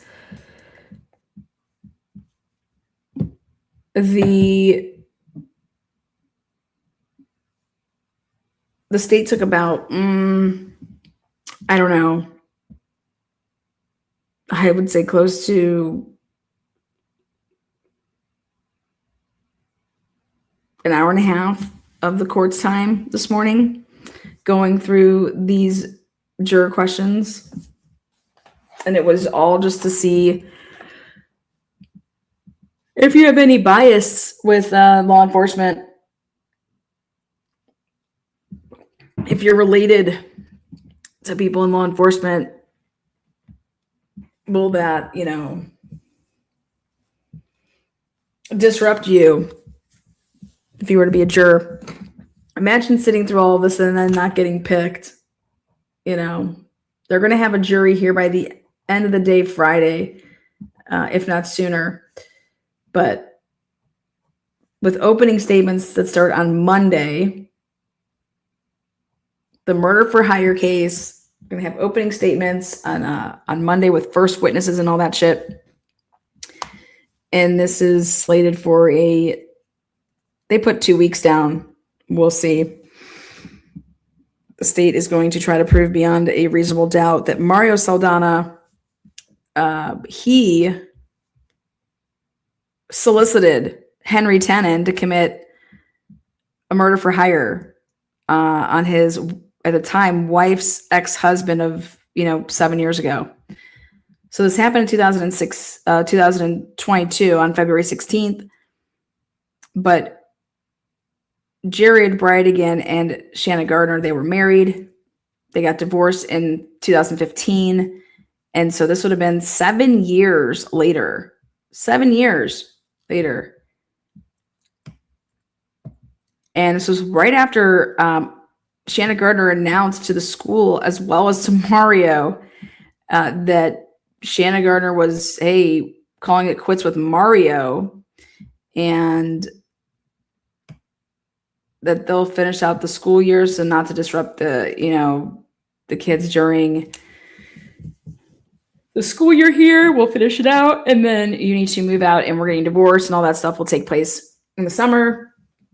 I'll go on my family vacation with my parents, and you need to get your shit out and all that type of stuff. And this way that doesn't disrupt and isn't happening and during school. That we can take care of this all during the summer. You can start hanging out more at your brothers or your families or doing whatever the fuck you want. But so this conversation was had in January of 2022. The school was notified. And then February of 2022, on February 16th, Jared Bridegan is gunned down after dropping off the twins from having a date night with them. So they did a 1 week on, 1 week off schedule. And then the week that you didn't have the children, you could exercise on Wednesday, a date night to just take them out to dinner. That's what they called it, date night. And so it was Shanna Gardner's week. On the Wednesday, Jared comes over, at 6:30, picks the kids up, and then, would take them to dinner. He took them to the Bearded Pig. And then they went to Wendy's and got a Frosty, I think. And then he dropped them off, the twins. Well, in the car with them was Jared's 2-year-old that he had with his now new wife, Bexley. She was in the car. And so she was 2 in a car seat after dropping off the twins. Just around 7:40, 7:45, he leaves, and then he is gunned down in the middle of the road at about 7:49, gunshots, and there was a tire in the middle of the road. They said that Jared was getting out to move it because he couldn't get past it without it. And I said, that's just not how that played out, but whatever. And then when that all happened, that he was ambushed and shot and killed. Nothing happened to the little girl, thank God. And then passerbyers ended up coming up behind the car, thought that the guy was just having car troubles. One guy gets out and they realize, okay, this dude was, shot, and there's a kid in the car and blood, and then the 911 call. So multiple people made 911 calls, and then here we are today.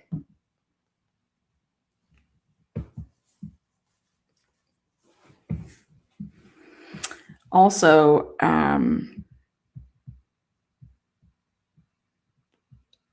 hey, Marky, keep an eye on when they come back on, and I'm going to play a video that I have about this case that I made back a while ago.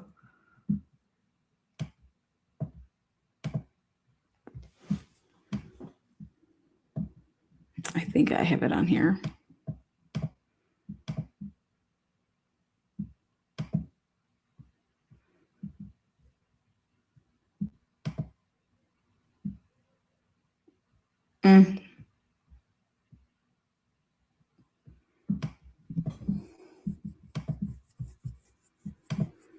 Nothing good happens in Florida in the courts. They take forever.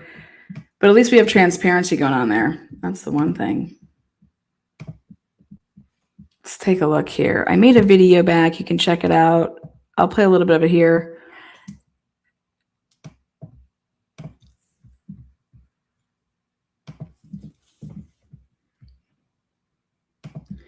If you go to my video section, you will see it's called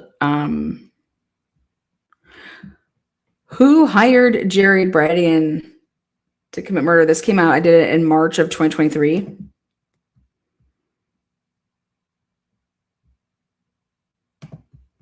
Let's see.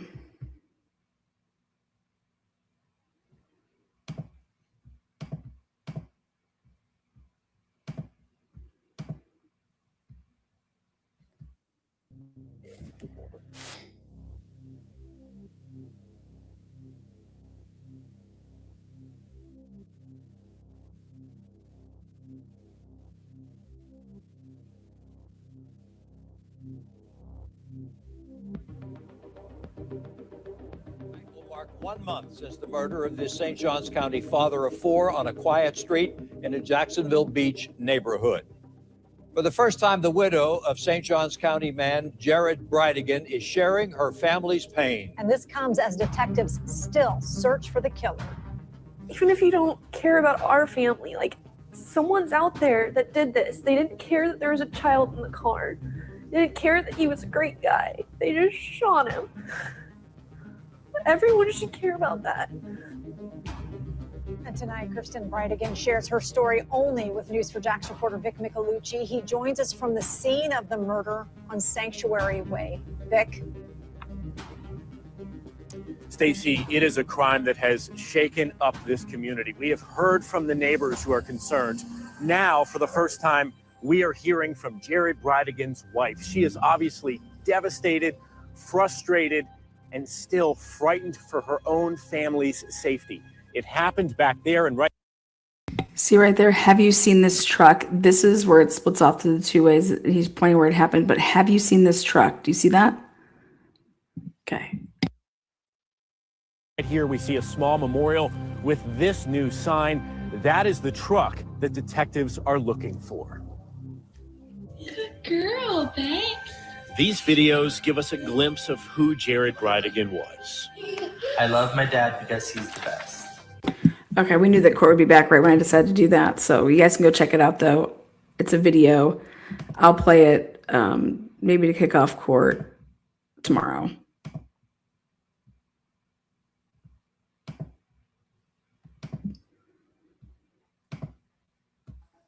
First row, second row, third row, paddles up in the air. Anyone on the right side? I know you're hungry, but still.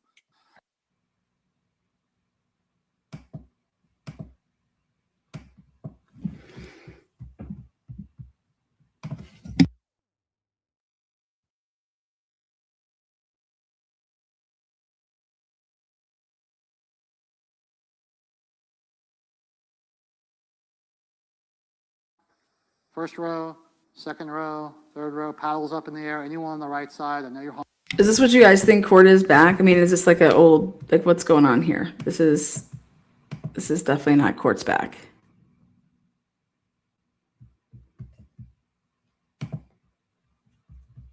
Are they on some other feed? Let's take a look.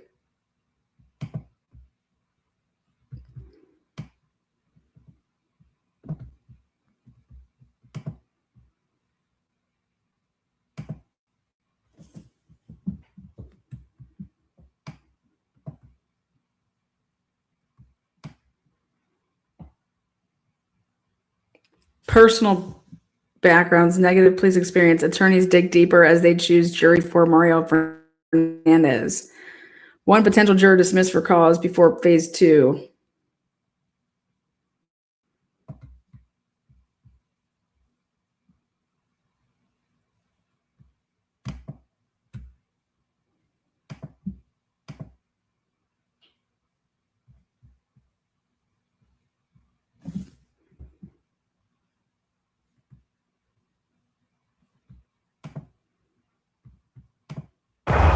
There you go. Yes.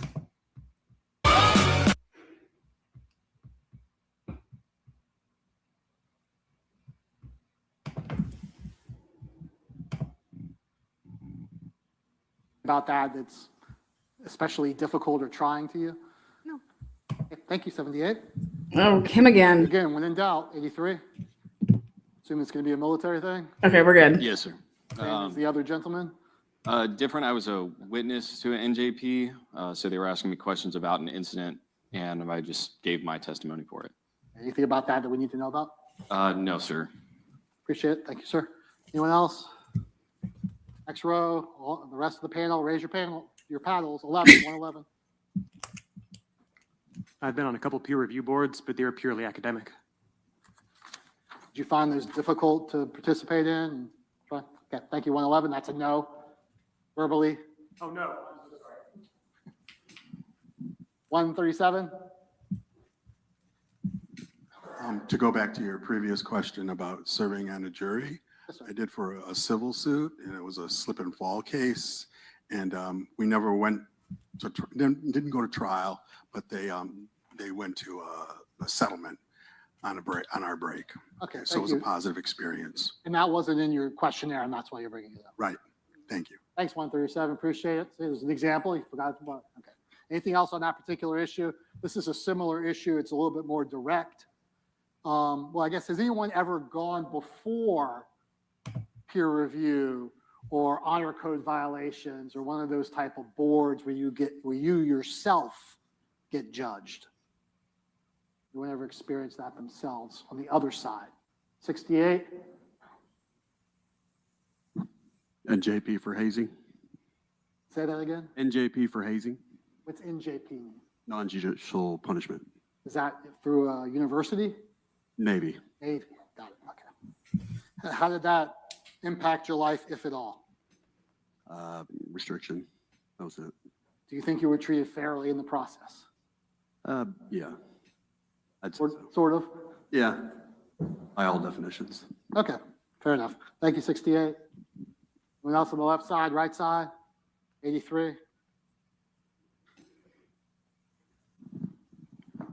Yes, sir. Military again. There was a security violation when I first joined about 14 years ago, and I was involved in the questioning of it. Same question, no issues? No issues. All right, thanks, 83. 111. You have a bunch of repeat offenders. Coworker and I had a falling out about 8 years ago that we took to HR. It was investigated and nothing came of it. We both still work at the institution and are amicable with each other now. All right, thank you, sir. 111, anyone else? All right. Has anyone here ever had to directly fire an employee? That means either on Zoom or in person. I have to say Zoom now because we had an issue before. Now, you sit across from another human being and relieve them of their duties of employment. And then the part two of that question is going to be, is that something that was overly difficult for you to do, that you don't want to do it anymore? That kind of question. So anyone, or we'll start on the over here. We always go left to right, sorry. I get tripped up we'll start with 13 and then we'll go to 21. 13, go ahead. I was on a staff parish relations committee at my church, and I had to sit in front of the accountant and let her go. So that was one time? One time. And was that particularly difficult for you? Yes. Is that something you would like to do more in the future, or is it something you can avoid? You would like to avoid? I'd like to avoid. This was unavoidable. We tried several times at getting someone to come in and have extra training, at least 3 other times with at least 3 months of training each time. And this was like the 3rd strike, and the accountant still was not following, not doing the procedures. If you had to do it again, do you think you would be able and willing to do that? Yes. That type of work? Yes. Okay. Thank you for sharing. 13, 21.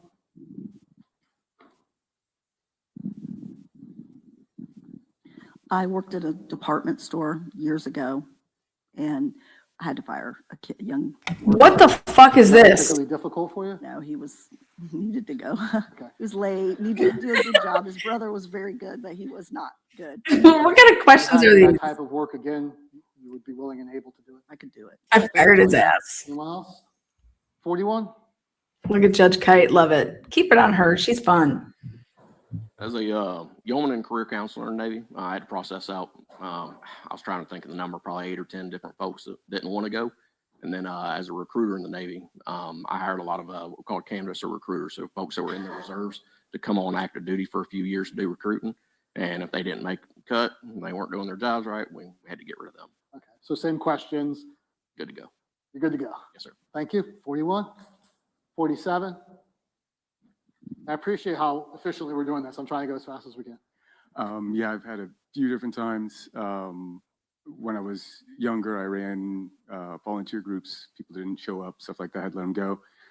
After that, when I ran an excavation business, a few times I had to let people go, usually extreme circumstances. One time somebody set a front end loader on fire, so can't really keep them at that point. And then it's very few other times outside of that. But yeah, it wasn't an issue. Seriously, who's raising their hand for this shit? If I had to, I didn't like doing it, but yes. There are some people that like it. Most people. Thank you. 47? Yeah, right. I'm sorry. Anyone after? Anyone else on the side, on the right side? I think it was 78. Come on. Obviously, you do it as part of your job, 78. Ask about swingers. Come on. So not in my current title, but I have been doing this for 17 years. I have held multiple HR titles in the past, and part of my major responsibilities has entailed either hire or firing people. Same question. Obviously, it's part of the job and you can do it. Yes. Thank you. 78. 98. Unless there's somebody else on this. Part of my current responsibility is to hire and fire people. Yeah. Same questions. No problem. All right. Thank you, sir. 104. One of my side jobs is helping to direct a chorus, and I've had to dismiss a couple of professionals in that chorus for not showing up. Okay. Any questions? It was very easy to do. Okay. Thank you. 104. 105. Yeah, I had to fire quite a few people. They're always put on PIPs, performance improvement programs. Typically, when they're put on those, they're going to get fired, and they got fired. That's what we did. One of the benefits of retirement is you don't have to do those kind of things anymore. Thank you, sir. 140 is the next one I see, unless there's somebody else. 118. Good afternoon. Yeah, I was branch manager in a bank, and I have to fire one of my employees. It's on 90 days probation, so part of my job. I don't have problem firing him. Thank you. 118. 140. My current role as a supervisor at a health insurance company, I've had to fire 3 employees, 2 for performance, but there were steps prior to them being terminated, and then 1 employee for a violation of code of conduct. Okay. And is it something that was especially difficult for you? No. And could you do it again if it was required? Okay. Yes. Thank you. This is somewhat similar. I don't think I'll see a lot. Has anyone here have to regularly deliver really, really bad news? Like something similar to firing, but like you have a terminal disease, you have something similar. Y'all, 25. As a bedside NICU nurse, I have to not necessarily deliver it, but I deal with a lot of the family repercussions and patient repercussions of dealing with the sad news. The doctor delivers it and leaves the mess for you. Fair? Yeah. Okay. Is that obviously it's not a great part of your job? Is it something that you can handle? Yes. Yeah. Thank you. 25. That's exactly what I was going after. 50. Either. In the military, I was CACO, casualty assistance calls officer. So if we had anybody who passed away on active duty, I would have to go to the family's house and deliver the news with the local chaplain. So obviously that's hard. Very. That's something you like to do. Especially when the daughter or the son answers the door. So yeah, very hard. So are you capable of doing that if you were called to do it again? Yes. Thank you, sir. Appreciate it. He has no problem putting you at. Anyone else on the He left has no side? problem putting you away. 47, is it? 54. Mine are less personal. In my job, I do contract compliance for entities who are contracted with the state of Florida. So frequently in reviewing contracts, when I find areas of non-compliance, they're not happy about it. Yeah. And that's something you regularly do? Yeah. Thank you. Anyone else on the left side? Yes, sir. With the Internal Revenue Service, I'm Oh, wait, let me get your number. 56. 56. I work in cybersecurity, and a lot of people have identity theft. So a lot of my main portion of my job is letting people know that they have to rebuild their identity. And before I moved to that, it was compliance and liens and levies, and a lot of people would lose property. Yeah. And so I'd have to provide that news to them. Obviously part of your job and something you can do. Yes. Thank you, 56. 26. Anyone else in the back while we're back there? 26. 26. Forward, forward.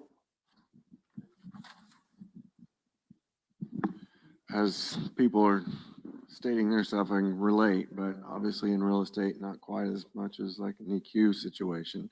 But when you have to deliver bad news about a contract or something of that nature, but I don't have any problems doing it. But yes, people do get pretty emotional in those situations as well. They don't get a loan or a contract doesn't go through. Okay. Right. Thank you, sir. All right, right side. Stupid. Similar type things, 104. Stupid. Raising your hand for this shit. 83. Just as a LPO of certain departments, I'm in charge of putting together cells that go on deployments. So a lot of it happens last minute, and it can be life-changing for a certain amount of people. I don't have an issue doing it. Everyone tends to understand, but it is it's part of the job. What they signed up for, right? Yes, sir. Thank you, sir. 104. As part of the main job that I do, my regular 9 to 5, I'm client facing. Some of these clients are disinvited from our firm, and I have to be the one to let them know that and kind of stonewall them. Some of these people have tens of thousands. Sometimes these people have over $100,000 locked up in our firm, and I have to basically tell them that they have to prove that they actually have those funds in order for us to even remotely consider giving them that money back. Sometimes these people are not happy about it, but usually these circumstances are pretty cut and dry. So it's easy for me to just give empathy, like these people are human beings, and otherwise do my job as directed. Thank you, 104. Oh my God. 06. As a PA, sometimes I need to initiate a Baker Act and send patients to a hospital, a psychiatric hospital. So this is not so easy, but part of my job. Thank you, 106. 115. I see you, 78. As a former hospice CNA, sometimes patients would pass on my visits and I'd have to report that on to the nurse, and sometimes families were present. Yeah. Was it particularly difficult? Anything you share with us? No, I mean, it's someone passing, so it's tough, but not anything I cannot handle. Thank you, 115.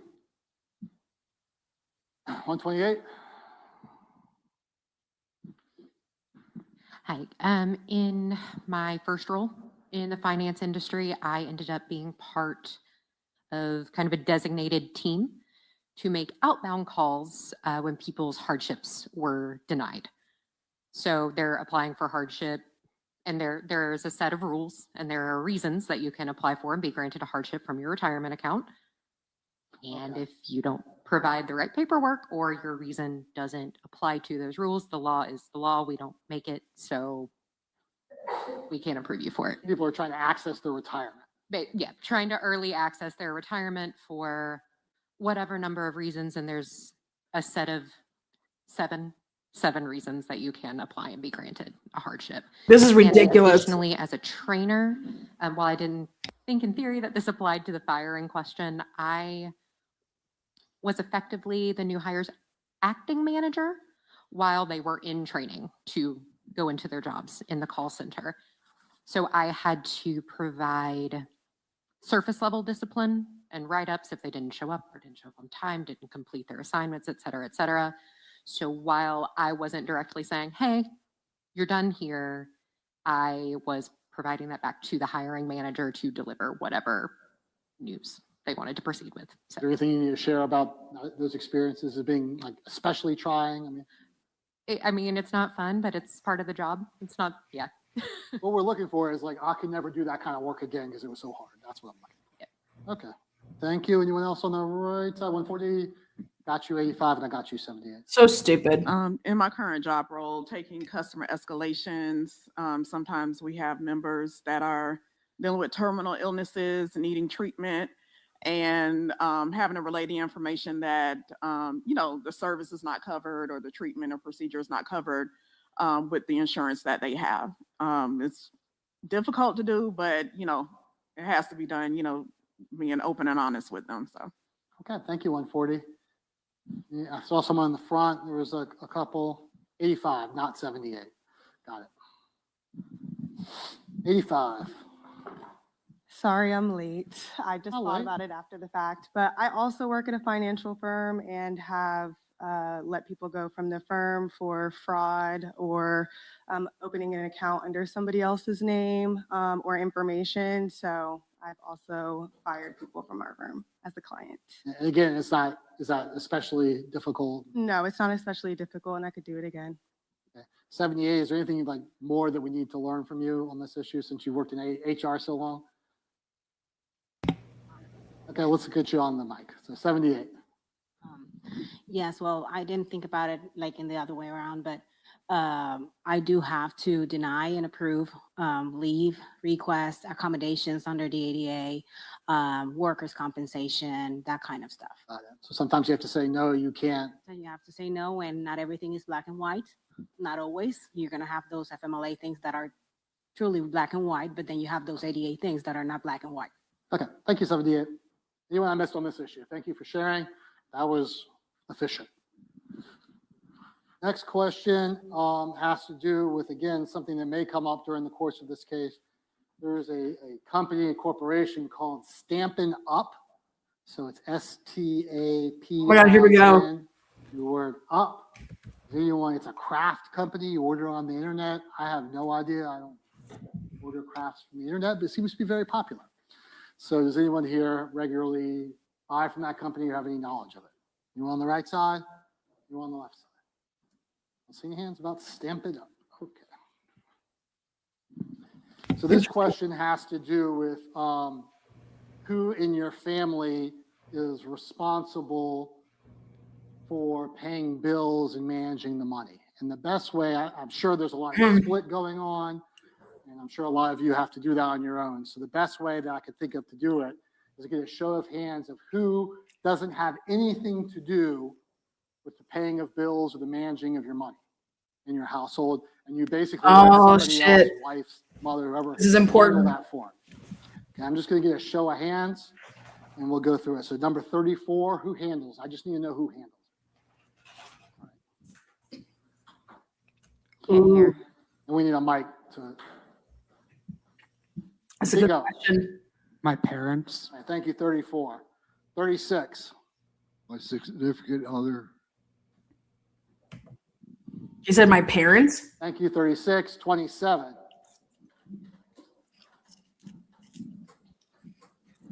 Also my parents. What? How old are these people? Okay, thank you. My wife. All right, so she handles it totally. Totally. Yeah. Thank you. 50, Defense wants 51. My parents. Okay. 70. My parents. My parents, wow. Number 89.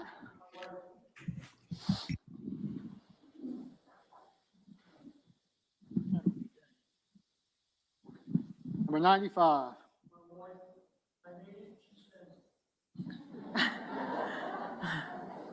I say we need those after lunch to keep everyone. 102. My husband. These would all be good picks for the defense. Thank you. And 137 is the last one I say. These are not good for the prosecution because in this case, Okay. it's going to come up about Yeah, I thought about that question. that Shanna Garter doesn't know what's going on with Mario's. For like, everyone that did checks. not raise their hands, either is the primary person responsible for finances or at least does it jointly. Yes? How many jurors? Next is, has to do with the concept of you personally or a very close friend or family member that has undergone a bitter divorce. Yeah. All divorces have some level of bitterness to it. So I'm talking about a particularly bitter divorce, especially when we're talking about child custody issues. So those when there's warring going on, especially about kids, or an extremely bitter divorce. This is In doubt, important. let us know about it. This is We need to it. Make sure that those experiences, we need to know about them. So it would be very, very brief. I don't need to know all the details, but very, very brief, and then that you can set it aside. Okay. First, let me start on the left side. Raise your paddles. 13. So you or a close friend or family member, who is it? Yes, my son in California, the FBI Yes. person, he's currently going through a divorce. It's been a year and no Child custody. Yes, and no decision yet. Do you promise to set that experience aside and not bring that into your deliberations in any way? Yes, I think what's emotional about mine is my grandchildren. So somebody else's children, not so emotional. Fair enough. And let me What? talk a little bit about this concept of setting aside. We're not asking you to forget who you are or to ignore any pain that you've experienced or a close friend or family member has experienced. What we want to make sure is that those feelings won't affect your decision in this case. That if you start having those feelings, because we're all human, it's okay to have a feeling of, if you hear testimony about a divorce, then you're going to think about your own experience. But what we can't have is your own experience be evidence in the decision. Everyone make sense? That makes sense? Yes, I'm not involved in any of that court testifying. I'm removed. All right, thank you, 13. Appreciate it. Raise your paddles real high. Next row, next row, next row. Anyone on the left side of my panel? Okay, there you go. Okay, well, on the right side of the panel. More on this side, a few more. 104. Not sure if this counts, but my coworker recently confided in me that he's going through a very bitter divorce and they're fighting over custody of their only child. Additionally, my significant other was essentially abandoned by her mother soon after birth. They divorced and then her mother disappeared on her. Okay. You set those experiences aside, not forgetting what they are, but make sure they don't inform your decision on this case. Absolutely. They have no bearing on this case. Thank you, 104. Appreciate that. And it did have something to do with it. So again, when in doubt, let us know. 115. My parents, when I was younger, I can set my feelings aside for it. How old were you when they went through that? 4th grade? Okay, so you were very young. Yes. Do you have a lot of memories about it? Some, yes. Okay. And you promised, Drawn out case, so yes, a little bit. but you won't let that affect your decision in any way. No, sir. Thanks, 115. 139. My brother-in-law's parents went through a very nasty divorce. They have 2 kids, and the paternity of the 3rd child was at question for a while. And they've been separated for a long time now, but it is still a very sensitive subject. You are not the father. And do you promise that you will not let that inform your decision in any way in this case? Yes. Okay, thank you. 128. Yes, I was also the child in question for custody. I was 3 or 4, so I was extremely, extremely young, but I do have some memories of it, honestly, mostly positive. My parents did a good job despite fighting each other. What? But my dad remembers this? tried to get full custody without grounds. My grandparents told him to stop, and that was the end of it. Thank you, 128. Oh my 83. God. We have one more in the front. 83. 83. I was also young. Parents did a good job of not bringing us into the fold. I only found out about it years later that there was some battle for custody, but for the most part, it was kept kind of from us. So it doesn't have any bearing. Thank you, 83. Anyone I would have missed on that issue? This is a really Anything? And again, when in doubt, let us know. We don't need to talk about every divorce because some of them are relatively amicable. there is no way there's gonna be more people who got Yeah, divorced. I'll see hands. Nobody's talking about their own divorce. Get the fuck out of here. Someone's lying.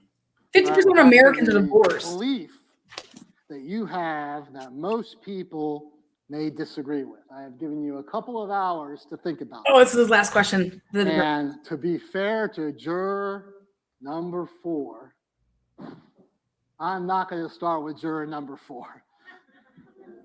You thought you were going to be on deck. I am going to start with the back and juror number 142. How about that?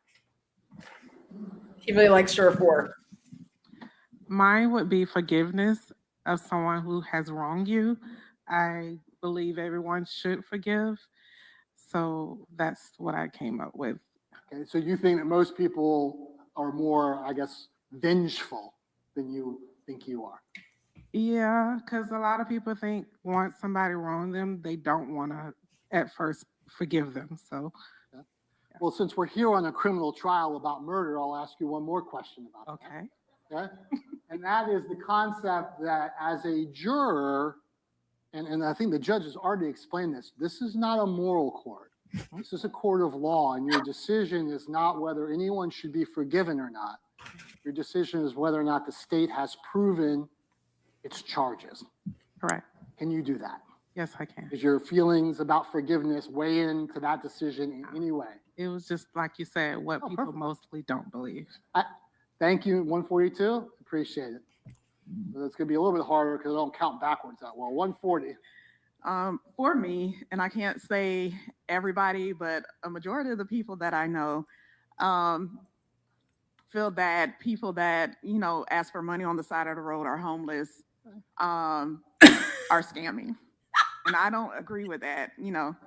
I think everybody is an individual and different. And every situation is not the same, but most people. Scamming when I homeless. say that, I follow it 100%. This is great. Thank you, 140. 139. I believe that outside of conservationship and guardianship, that no person, group, or whoever should have any control over medical decisions of the person ever. I don't think anyone else should be able to weigh in unless asked for your opinion. So I don't think anyone else should be able to control what you do with your own body. Hell yeah, motherfucker! Does that extend to things like public health and vaccinations and things like that? Yes. Yeah. Thank you, 139. You're welcome. Cheers. 137. What was the question again? Fuck it. That's a good question. Fuck yeah. I'm interested in knowing the belief that you have that you think most people would not agree with. Like the most contrarian point of view that you have. We've heard several right now. I was giving examples like we didn't land on the moon, or the earth is flat, or I love pineapple on my pizza. I think most people, some people like it, but most people don't. So anyway, I could be wrong about that. So what feeling do you have that's contrarian? It's a tough question. I mean, I kind of think that, most people are good, that they, in their hearts, they want to do the right thing. And I got to stick with that, I believe. Okay. You think most people are good. Yeah. And then a lot of people don't think that. Right. I think a lot of people disagree with that. And, because we got, some people who. Similar to what 142 said, you understand that your decision here is about whether we've proven our charge and whether the defendant is a good person or a bad person is irrelevant. Correct. Okay. Thank you, 137. We're at 135. When I chose to homeschool my 4 children, I got a lot of flack from that because back then it was not very popular. But, and people would say, oh, I could never do that. And I would try to reassure them, if that was within your heart and that was what you really wanted to accomplish with your children, you would find the strength to do it. Thank you for sharing 135. We'll go right in front of you to, paddle, let me see the paddle. 128. I think that mega churches should be taxed.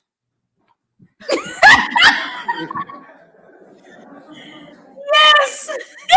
Juror number 56 may give some advice on that. I'm not really sure.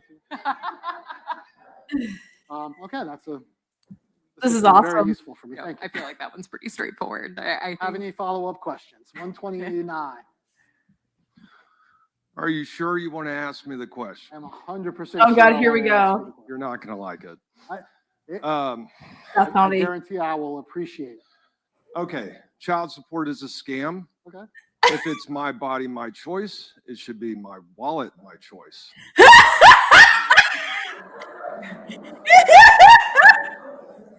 Now, you know, everyone, I appreciate it. I told you I would. I asked for it and you gave me a well-thought-of answer. I appreciate that. Number 130. All right, completely off the cuff here. I'm just going to say, I believe there was a second shooter in the grassy knoll. Yes! I fucking told you! Woo! JFK, Thank baby! you. All right, it's really gonna get hot in here. Oh, no. 132. I believe in the holy matrimony of a man and a woman. No gays! Thank you. 134. I think most people would agree with this, but gratitude for what you have and not what you think everybody else has. Yeah, that's nice. Again, I appreciate that sentiment, and I think most people do agree with that. So again, I'm trying to look for controversial things, which we've gotten so far. 124. I believe that in the job market, hard work doesn't always pay off. Is it 124 or 124. 24. 124? Hard work. Thank you, 124. 118. I believe being content. Contentment is the key. So don't compare yourself to others. Don't covet. Yeah. Thank you, 118. 115. Ketchup is gross, but tomatoes and pasta sauce is really good. It's the same. Okay. Thank you, 115. Tomatoes. 112. I think that as regards people of faith, I think that people who believe in the Big Bang Theory, that takes a great deal more faith. Now, y'all have had some very well thought out theories. All right, give me a second here. Where's the Thank Lord? you, 112. 111. Mine is not informed by his, but I believe that issues of science and empiricism do not have to conflict with issues of faith and religion. Explain that to me. It's Sure, a lot of people will argue against something like evolutionary faith, but there is room for both room to for both. coexist together. Got it. Within one person, even. Got it. Thank you, 111. 103, we'll just go. I'm not in favor of the death penalty. Yes! Yes, yes, yes, yes. 103, we should mention at this time, this is not a death penalty case, so no one's going to have to worry about that. Okay, thank you, 103. 104. Give me a moment. I believe that the Israeli government is directly responsible for the wave of anti-Semitism that has been taking over the globe recently. I believe Charlie Kirk wasn't killed by. 105. I believe turning left at a red light should always be legal with no oncoming traffic.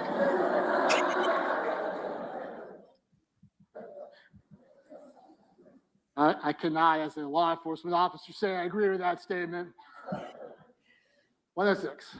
I believe if someone is suffering with some health condition, the I believe that they should have the right to die.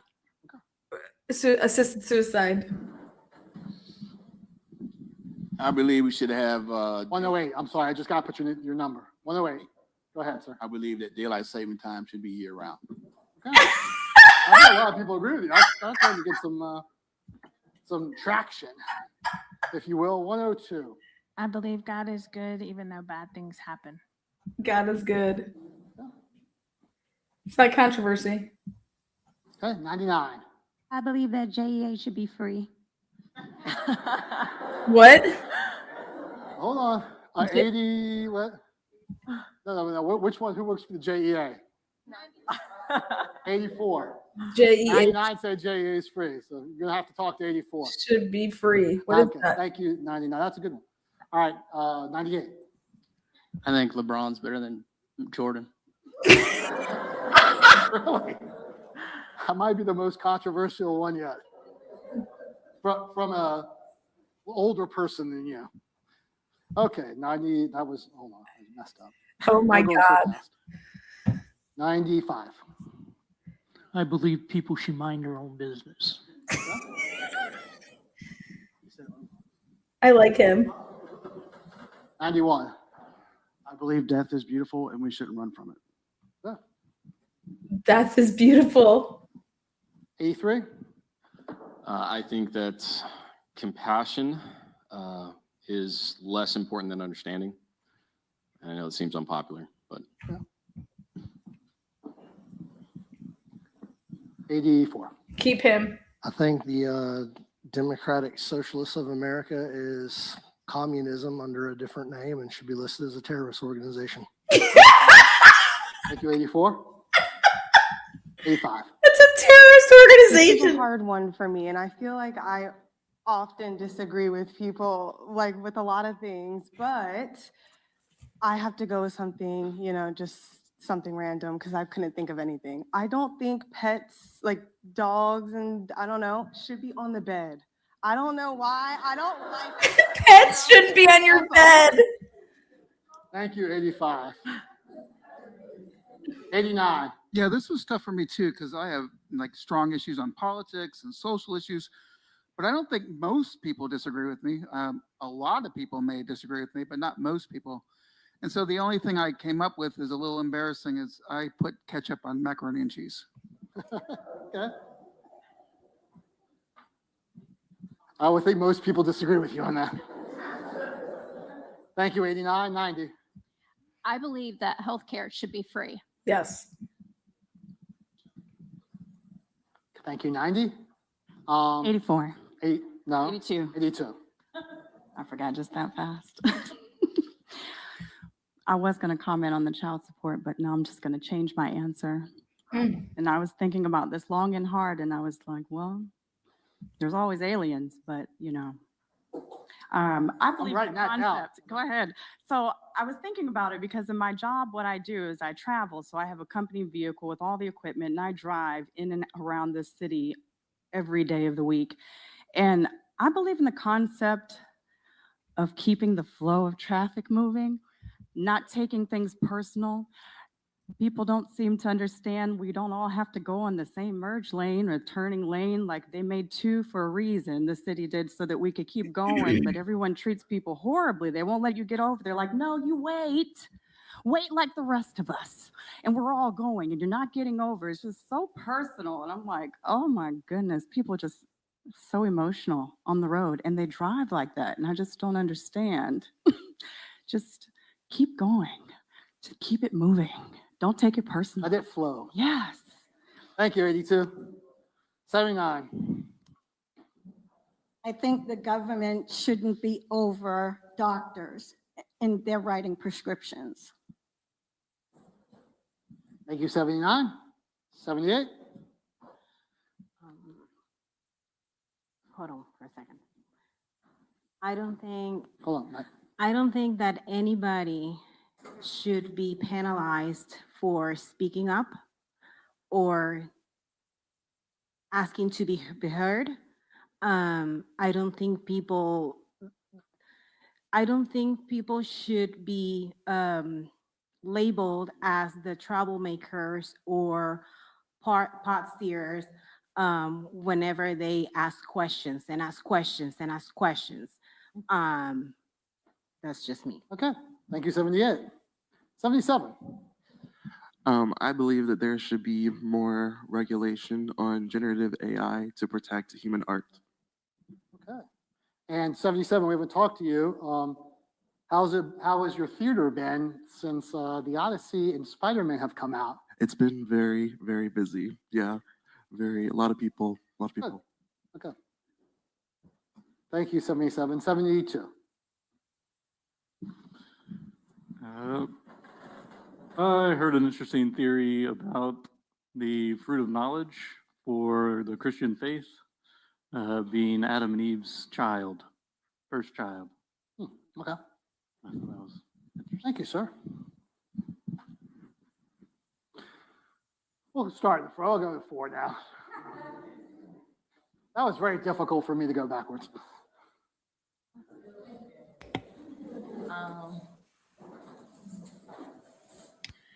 I think Okay, women stand should up, have- juror number 4. I'm sorry. It's okay.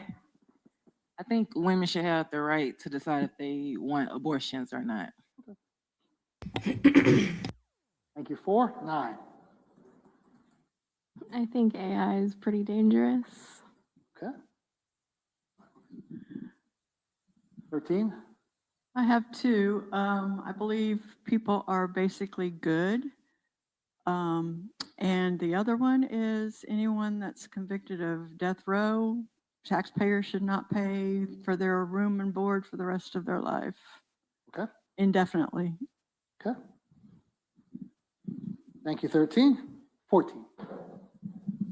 I believe that people don't take sex trafficking and missing children seriously. 14, thank you. 26. Bigger staff. I believe parents should take a bigger role in raising their own kids. Second, the homeschooling mom back here that was having trouble is difficult. And I think that parents do need to take on that responsibility. And I don't like ketchup on eggs. Okay. Thank you. 26. 25. I think that sometimes medical efforts made in difficult situations need to be stopped to preserve the quality or the quantity of life, and not everybody understands that. I do thank you for that thoughtful response. 24. I'm going to keep it light. I think everyone should own a cat and they should sleep in your bed every night. Thank you. 24. 23. My opinion is I think everyone should work one retail job before they do anything else, so they know. Thank you. 23. 21. I don't like banning books. So I wish that wasn't a thing. Okay. Thank you. 21. 27. I believe in giving people second chances. Is that, let me go back to, I'm going to just make sure when I hear those questions, I have to ask another question. You understand that, again, it has nothing to do, you have the mic? You don't have the mic. You understand that that's not a rule for a jury. Yeah, but it's just, I don't know. It's been good for me. When I give people second chances, it always turns out good for me. So that's why I think, yeah, it's a good thing. You understand as a juror, that has no rule. Yeah. Okay, got it. Thank you. 27. 29. I believe that insurance companies shouldn't dictate what kind of medical and treatment you get at hospitals. Thank you. 29. 31. I believe with all of our faults, we are the greatest country in this whole wide world. Yeah. USA. Thank you. 31. 34. I think the only people that should be hurt are those who hurt others. Okay. Thank you. 34. 36. I believe no matter what comes your way, time heals everything. That guy's weird. 44. I have 2 things. I believe in ghosts and I believe child support is not a scam. Okay. She needs it. I remember the rule. We have to be called. Thank you. Appreciate it. 41. All right, I'll preface this by saying don't ask for an example. Okay. I'll plead the fifth, but I'm a big user of dark humor, and I think everybody needs to use it a lot more often. Okay. Dark humor. Dark humor. 40. I'm not a big fan of Duval County Public Schools. Thank you for you. Very nice. I believe that consideration is always worth the inconvenience.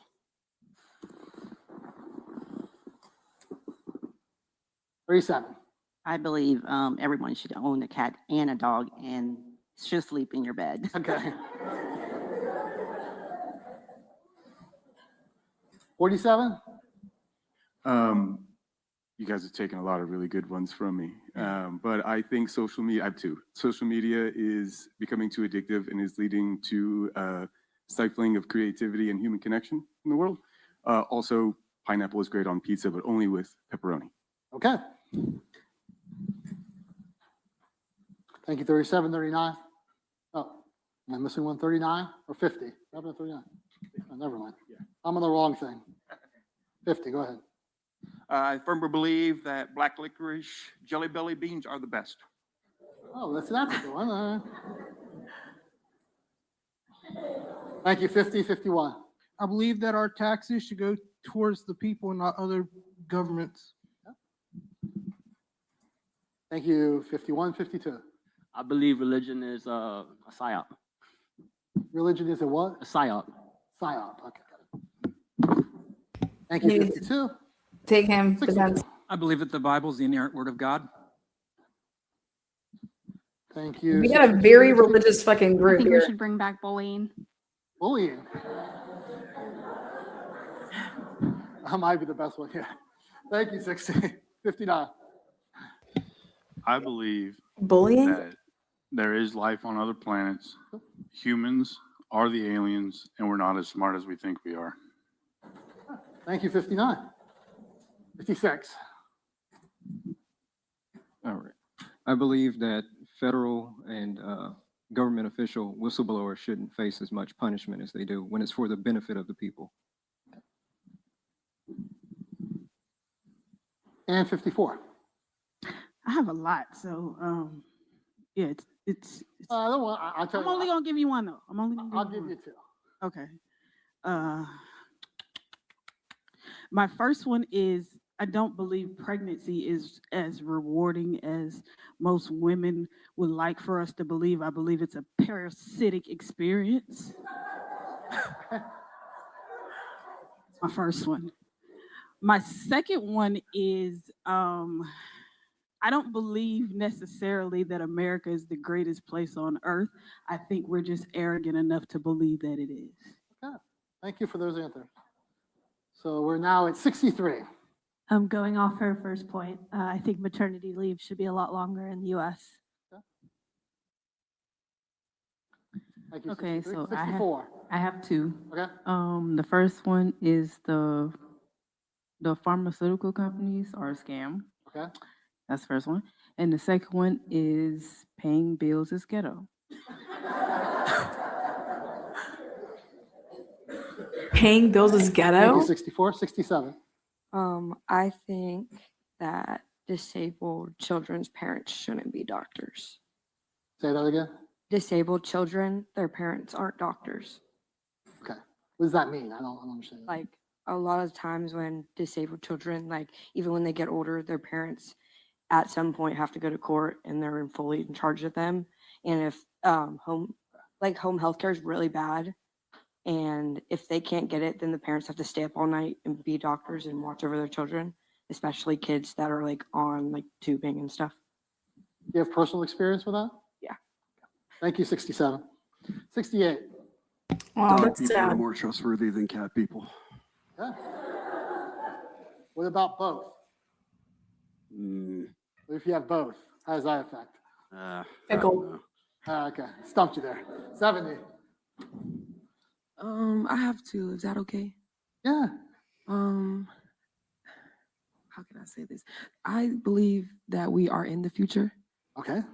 I also believe that you shouldn't judge a person based off of like how they look, or I feel like you should actually like try to get to know them. Like, don't judge them. Like No labels. That's it.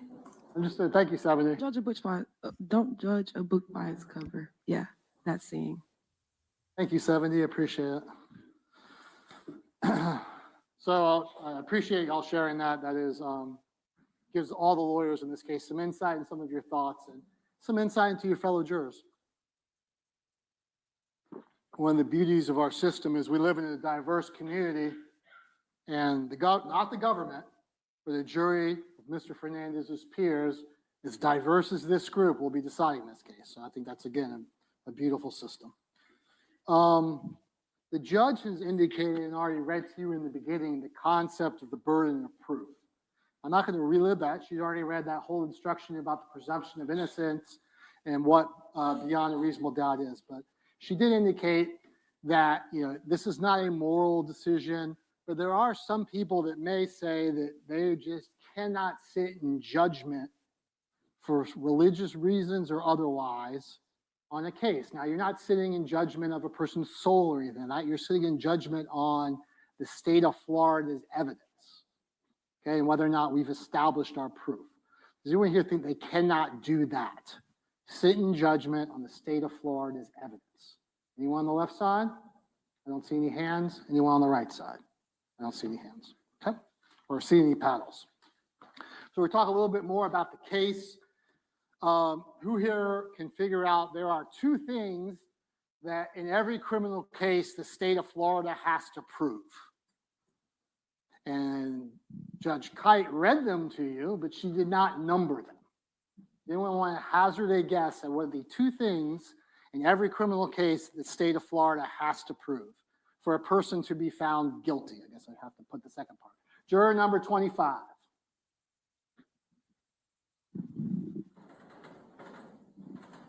The burden of proof and the burden of proof is on the state, but there are two things, two facts we have to prove. that they've met the crime that they've been accused of. Okay, that's one. Was the crime alleged committed? Mhm. That's what I think you were trying to say. Okay. So she said, one, was the crime alleged committed? What was the second one? Okay. Anyone want to That's all I got. Okay, thank you, 25. You got the first one right. 104. What's the second? And that he's the alleged defendant did commit said crime. Right. So thank you for 104. So there are two things in every criminal case we have to prove. One is the crime that was alleged was committed.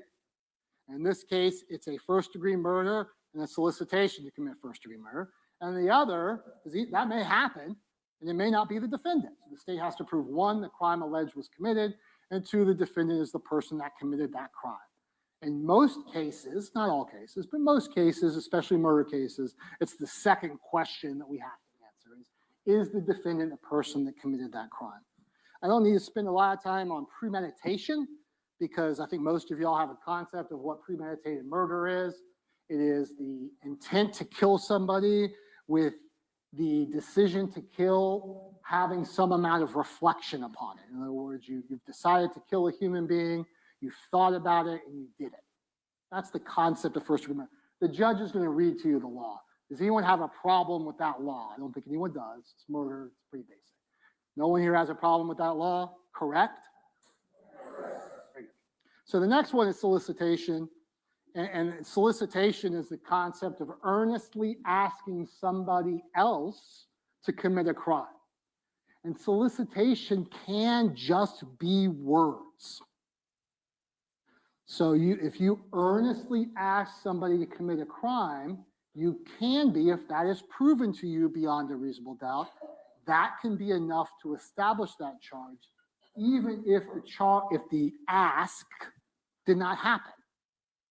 So if you earnestly ask someone to rob a store and they don't rob the store, you could still be guilty of solicitation.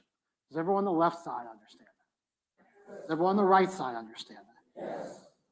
These are just words. I think most people understand there's a difference between free speech and earnestly asking someone to commit a crime. Is there anybody here that can't differentiate those two things? Anyone on the left side? No? Anyone on the right side? Does anyone here has some free speech component of them that they think they need to bring up to us to say, listen, I'm never going to convict anyone of words, even though it's against the law? I don't see any panels. Great. That went fast. So I'm going to use an example on a bank robbery, okay? And it's going to explain a legal concept of you called the principal theory. And I'm going to get the microphone. We're going to talk to someone we haven't talked a lot to yet. And we're going to go to, I think it was juror number 29. I guess I didn't prep you all for the fact I'd be calling on some of you. So 29.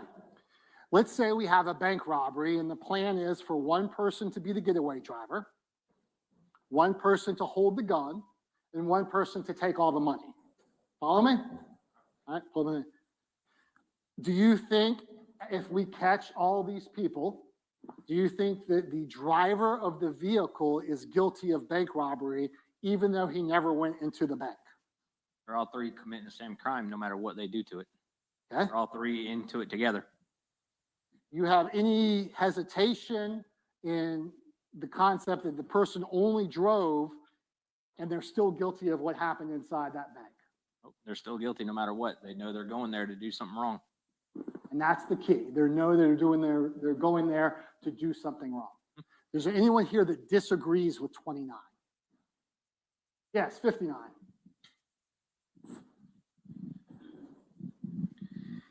If there's proof that the driver didn't know, then there's proof the driver didn't know. Correct. So the law of principles, it requires essentially two things: that the person intended the crime to occur and they did something to help. That's the basic part of it. So, or they incited it to happen. And the example on the bank robber is a person can be guilty of bank robbery for simply providing the schematic plans of the bank to some other bank robbers and say, hey, this is how you cut the alarm. And I know y'all are going to do a bank robbery, and I want y'all to do that bank robbery, but I'm going to be in Cancun. Here are the plans. Follow me? 59? Yes, sir. So in that scenario, the law would contemplate that the person in Cancun is still guilty of the bank robbery because they have a conscious intent that the act be done, and they helped in some way by providing the plans. Follow me? If there's proof, yes. Of course, yes. If there's no proof, then what are they? Good. They're good. That's 100% right. They're good. The defense wants this guy. If there's proof, then yeah. Because someone can just say, hey, this guy over there told us to do it. But if there's no proof, then. Sure. And that's a different issue about what evidence exists to prove something. But I'm talking about the concept that a person can be in Cancun, Correct. not participate in the robbery, and still be guilty of it. Correct. And the law says that a person must be treated as if they had done all of the things the other person did if we have proven through evidence that the crime intended, the defendant intended the crime to occur and incited, helped, assisted in some way. Make sense? Yes, sir. Can everyone here follow that law and instruction? Yes. Thank you, 59. So the concept, when you combine principle with solicitation, if a person acts earnestly for a crime to occur and that crime occurs, that doesn't make you necessarily guilty of only solicitation. It makes you guilty of what? The crime that you asked to occur, because if it actually does occur. Is everyone on the right side follow me? Yes. Everyone on the left side? Yes. Going fast, or please, if you're unsure, raise your hand. I don't see any hands. Okay. Let's go, juror number 34. Did you drive here to jury service? I did. Yes. Are your keys in your pocket? Yes. Are you sure? Yes. Okay. Let's say that juror number 34 was so excited for his jury duty on the third day of jury duty, I guess it's Wednesday, that he wanted to be first in the courtroom.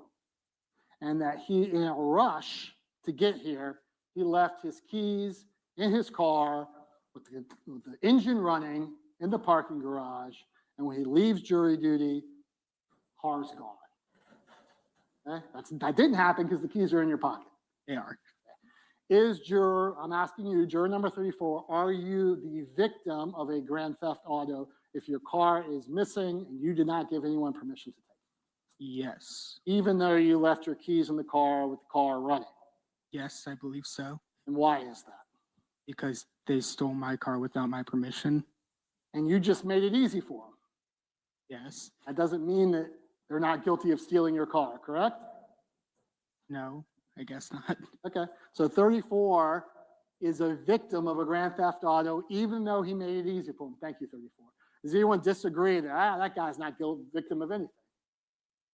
Anyone here have those thoughts? The law does not contemplate victim conduct in that regard. Whether juror 34 has armed guards and a good alarm system, or he leaves the keys in the car, doesn't affect the crime that the person that took his car committed. Make sense to everyone on the left?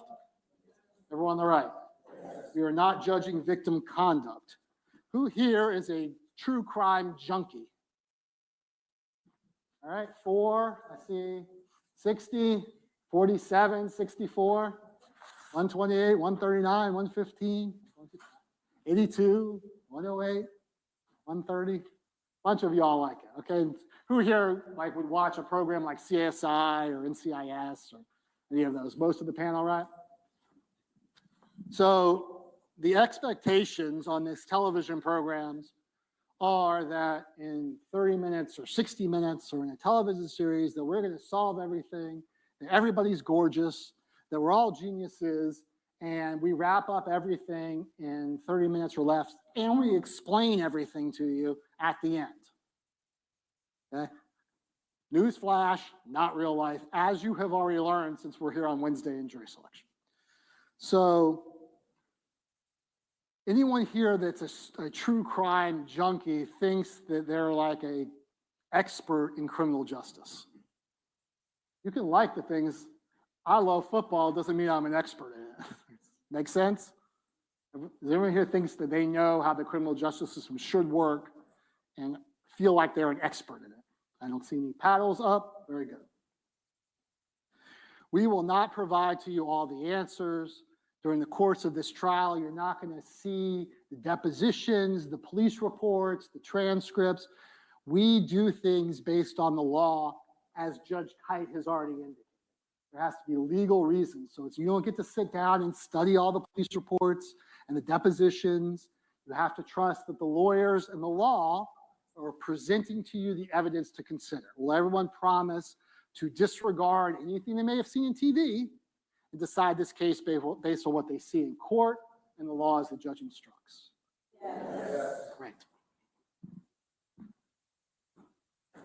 I am doing well on time, and I just have a couple more points to make. One of the things is that TV creates is the concept that all of the answers to questions all the answers are given. There are no questions that need to be answered. And certainly, if there is a question about whether the crime was committed and whether the defendant is the person that committed that crime and you have a reasonable doubt, that goes to whether or not he's guilty or not. But sometimes those questions have nothing to do with those elements of what we need to prove. So juror number 44. Let's say during one of our breaks that you were standing on the corner of Adams Street and Pearl Street. Okay, it's right by the parking garage right here on the corner. It's kind of a busy intersection. And you witness a red truck run through a red light and smash into a blue car. Okay, you've seen that happen. Red truck through red light into blue car. Got it? The person jumps out of the red truck and says, "Oh my God, my license is suspended." Follow me? Blue car has, just like, "Oh, I'm hurt." Everybody else, all the rest of the jurors are here on lunch break, and they're like, "I can't believe that blue car ran the red light." and that red car didn't do anything wrong. Follow me now? Yes. So you saw the red car run the light, but nobody else did. Everyone else said the blue car did. And the police come and they arrest the red car driver for driving on a suspended license. Does it matter whether or not the light was red or the light was green?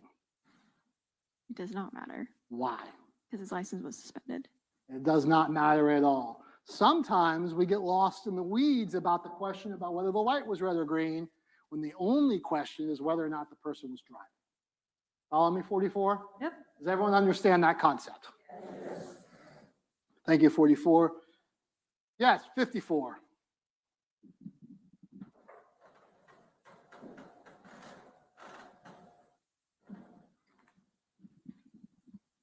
I would think it matters depending upon the question that's being asked.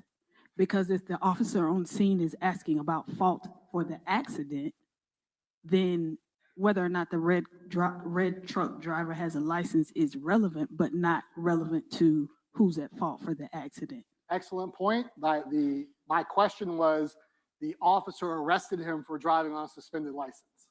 So the question of fault is irrelevant. But that's an excellent point. 59. Depends. Was it on the red turning red left light? All right, 105. I got it. Sorry, had to ask. That's a good joke. Okay, thank you. One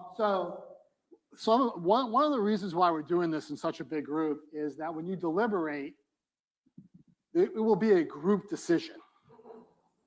And that means each and every one of you must agree to the same verdict. The nature of trials is that things are disputed. And we are counting, both sides are counting on you to resolve this case.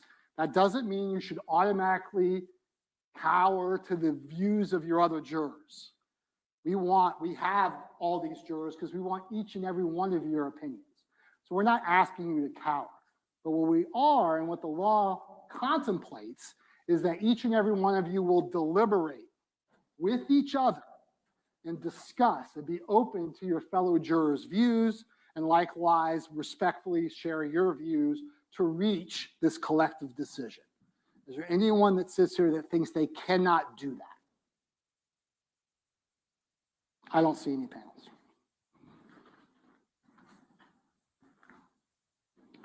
So briefly about the concept of our burden of proof, it is not beyond all doubt, it is not beyond a shadow of a doubt. Who here on the panel has heard of beyond a shadow of a doubt? Who's heard that phrase before? Most of you, right? It's makeup.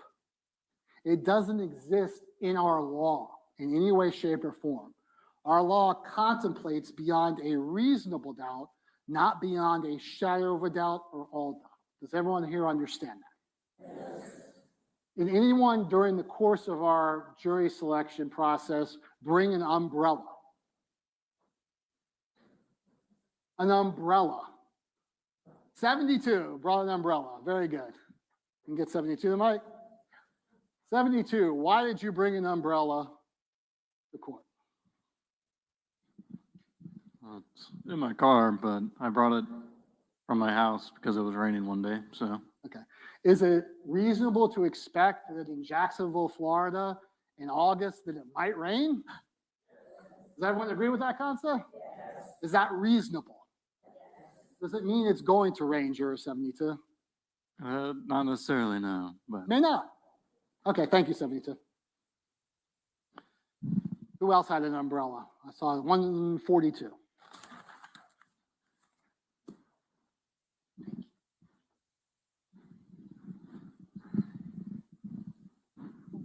Do you have it with you or is it in the car? Yes, it's in my purse. Okay, because there's a chance, especially in the early evening, that those thunderstorms come. Correct. And that is something that you reasonably decided to bring with you. Yes, I either have one always in my car. Do you think, juror number 142, that it's reasonable to believe that court will not happen tomorrow because of a hurricane or a torrential downpour that floods the streets of Jacksonville and makes it so we can't get to court? It's reasonable. That's reasonable. Because we don't know whether it's going to happen, but if it does happen, I'm sure it will be passed to another day. Of course it will. Do you think that that's reasonable or that's possible? It's possible. Okay. Are you planning on coming here tomorrow if the court orders it? Yes. Okay. Have you made plans tomorrow? No. Okay. You're relying on the fact that the court probably will be open. Correct. Possibly could be closed. Correct. You follow me? But that's not something you can reasonably rely upon. Does that make sense? Correct. So when I ask whether the court is going to be shut tomorrow, is that reasonable or is that just possible? It's possible. Okay. Everyone understand what 142 and I were talking about? The concept of the difference between something that's reasonable and something that's possible. Does everyone here understand that? Yes. Thank you, 142. Appreciate it. The law does not have any minimum amount of evidence. I think I said it has no percentage. You individually and collectively have to decide whether or not the state has proven its charge beyond a reasonable doubt, which really means you have an abiding conviction of guilt. Does everyone here understand that concept? Okay. And I'm wrapping up, I promise. Does anyone here have trouble making a decision? My wife, for example, makes all kinds of executive decisions every single day. You give her a menu, and she'll stare at that thing for 30 minutes and never decide what to order. And I'm like, can we just order? Just pick one. So does anyone here struggle? And I'm not really concerned about menu decisions. Does anyone here struggle making more important decisions? They just can't. They feel paralyzed by that. 25? And how do you resolve that?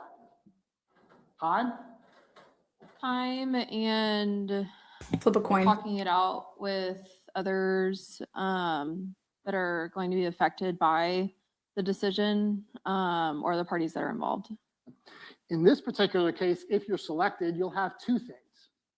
You'll have the law and you'll have your fellow jurors. Mhm. You promise to use them in helping you make this decision. Yes. Thank you, 25. Do you think you can? Yes. Okay, thank you, 25. Anyone here also have similar feelings to 25? They really, really struggle to make decisions. 4? 4's got to go. I don't think it's more serious issues. I kind of know what decision I'm gonna go with if it's serious, but if it's something like your wife, no. Okay, well I was giving the example. We're not gonna, other than if you, The things that I do have problems, like choosing, making a decision, I sit back and think about it a whole lot. So it may not come quick. It may take me some time. okay. And in this case, you'll have your fellow jurors in the law. Do you promise to use those two things? Yes. All right, thank you, 4. Who else had their paddle up? 64?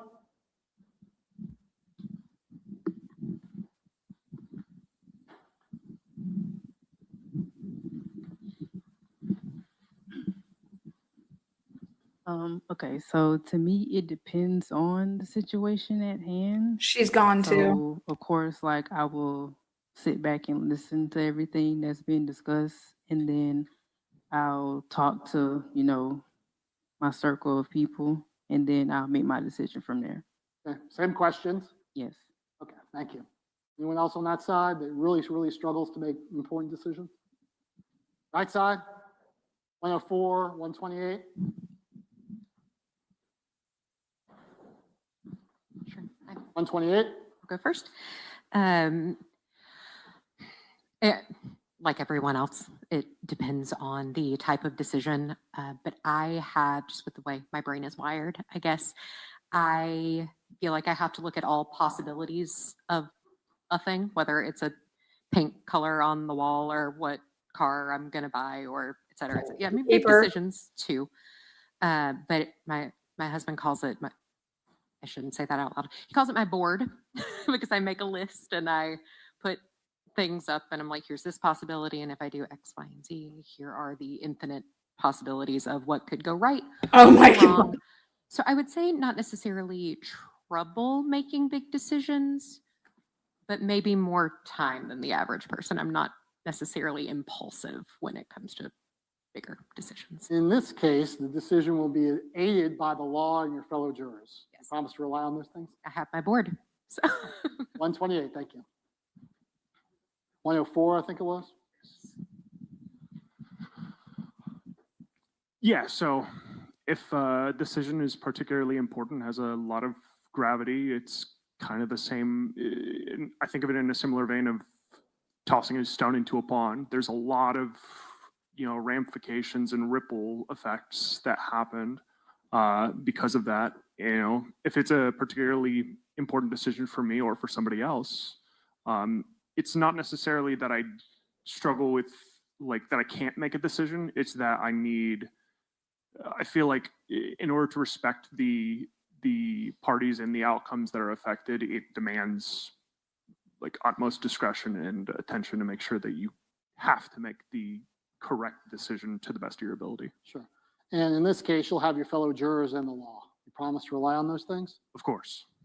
In this particular case, and you talk about the ripples in the pond, and we'll talk about that in about two more questions. We get to the point of the concept of sentencing.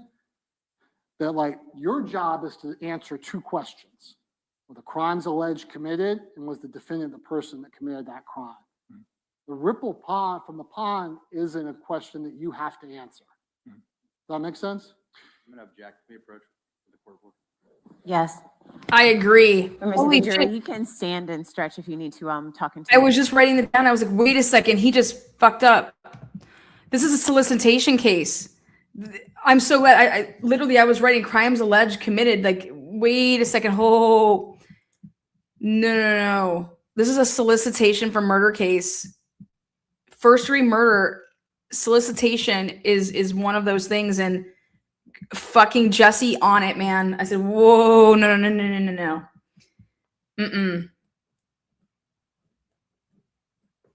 This is getting dicey.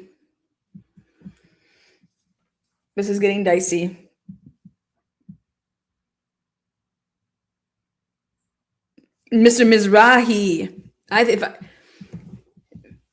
I even think it was slicey and dicey to talk about the fucking weather. Reasonable. Is it reasonable? Why'd you bring an umbrella? Because the weather app told me there's a 70% chance of rain, motherfucker. That's why I brought an umbrella. Okay? That is the worst example that you could ever give as to this case. Okay? Who's telling us that there's a 99% chance that this person committed the crime? There's a 70% chance that he committed what? The weather? Why'd you bring an umbrella? It's reason. What? It's horrible. I would have objected to that. It's reasonable, right? If anybody talks about that in jury selection or in deliberating, guys, what's reasonable? Beyond a reasonable doubt.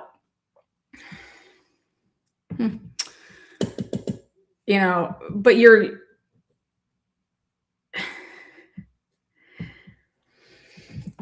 bringing an umbrella because somebody told you there's a chance of rain.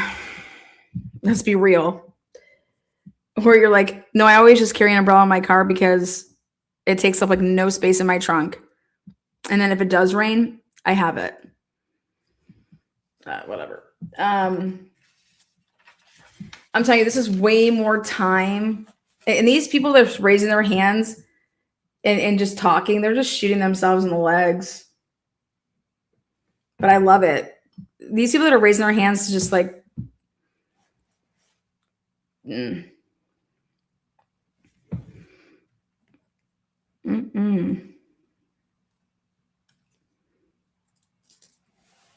And I think this is way too much time that if I'm Jose Baez, I'm objecting to this format only because I like how much time we're going to get, but I don't like the fact that the prosecutor is talking to the jury and developing a relationship with them first. You know what I mean? This has been hours he's been developing a relationship with these people 10:30 to right here, right now.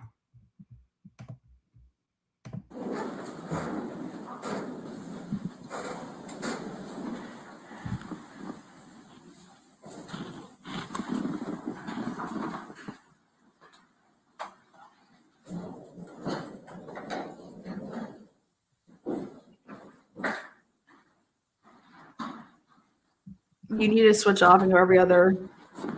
It's too much time. Right. Members of the jury, before Mr. Mizrahi continues, let me clarify a statement that was made by Mr. Mizrahi. He indicated that the state does have the burden of proof. The state has to prove both the crimes that are alleged within the indictment and also the person who committed those crimes. Each one of those crimes has its own individual elements that relate to first-degree murder and also solicitation to commit a capital felony. Those elements will be defined for you in great detail. The state must prove each one of those elements that will be defined later, and they also have to prove who committed those crimes if a crime was committed. Does everyone understand that? Yes. All right, thank you. You may continue. Thank you, Your Honor. 104, you understand that it doesn't have anything to do with the ripples. I understand that we do not have a say in what sentence would be carried out in the event of a guilty verdict, but we are responsible for helping to determine if a guilty verdict or not guilty verdict is reached, and you all make sentencing decisions based upon our findings in that aspect. To that degree, I feel that we ought to give that the gravity of not responsibility or culpability, but responsibility to make sure that the finding that we give is accurate.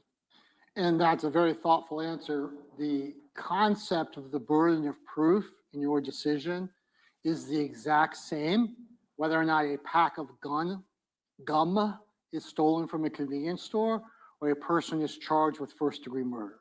Now, obviously, a person charged with first-degree murder is going to have more repercussions on them than a person that steals a stick of gum. So the concept of the jury, though, doesn't change the burden of proof. It doesn't change from beyond a reasonable doubt for the stick of gum, and it doesn't change to beyond a shadow of a doubt for murder. It's beyond a reasonable doubt for both. Does that make sense? Yes. So we're not pretending like there's not going to be consequences. And certainly your decision should be thoughtful and deliberate, as you can see from the amount of time that we're taking. This is supposed to be a deliberate process, but it doesn't mean that in fact, you are not supposed to, you are ordered by the court not to go in the back and discuss what will happen to this defendant if we find him guilty. Does that make sense? Yes. And you can follow that instruction. Yes. Okay. Thank you, 104. Everyone here understand that? Does anyone disagree with it? Raise your paddle if you disagree with what we just talked about. Thank you. Anyone else I missed? Trouble making decisions? Okay. Who here has heard of, well, let me ask this question back. Who here can explain the difference between circumstantial evidence and direct evidence? You want to hazard a guess? 47 volunteers. Thank you, sir.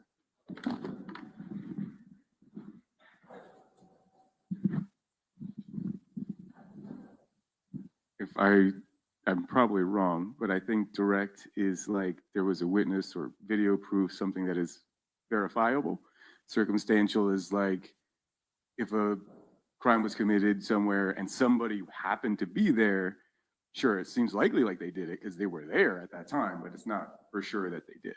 That's an excellent explanation. I couldn't have said it better myself, but 47, no good deed goes unpunished, so we have to ask you a little bit more. Do you have a negative belief about circumstantial evidence versus direct evidence? In other words, you think direct evidence is more powerful?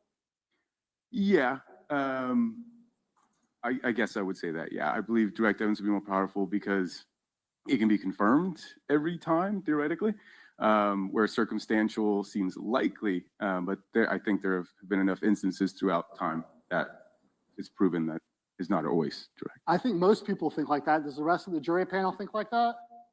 Yes. Anyone care to be contrarian and think that circumstantial evidence can be more powerful than direct evidence? I don't see any hands. Thank you, 47. We're going to go to, let's go in the front, 21. So you agree with what we just talked about, that direct evidence seems to be more powerful than circumstantial evidence? I think on the surface it does, but I think circumstantial evidence could be very powerful. So direct evidence, as juror number 47 pointed out, can be an eyewitness. Person that says, I see defendant committed crime, right? I would agree. And that can be powerful, but the eyewitness could be biased. It could be the ex-wife that's saying, yeah, I saw my ex-husband do all that, right? Does that make sense?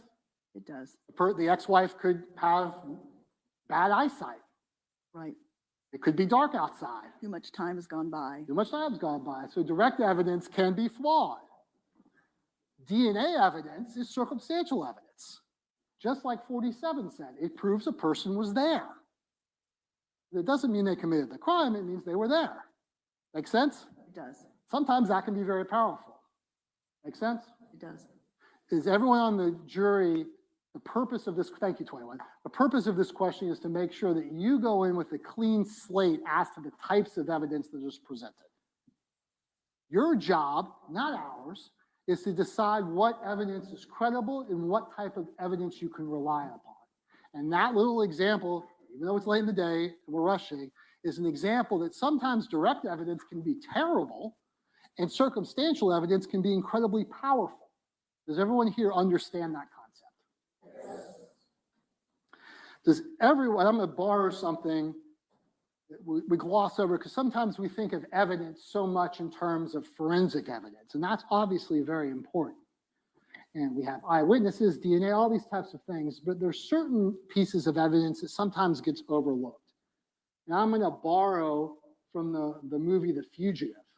Harrison Ford, some of you nod your head, it's an old movie. Sometimes don't realize how old it is. Most of you have seen that movie? Yes? Okay, in the movie, the real killer, Harrison Ford, is wrongly accused of killing his wife, and the real murderer is a one-armed man, right?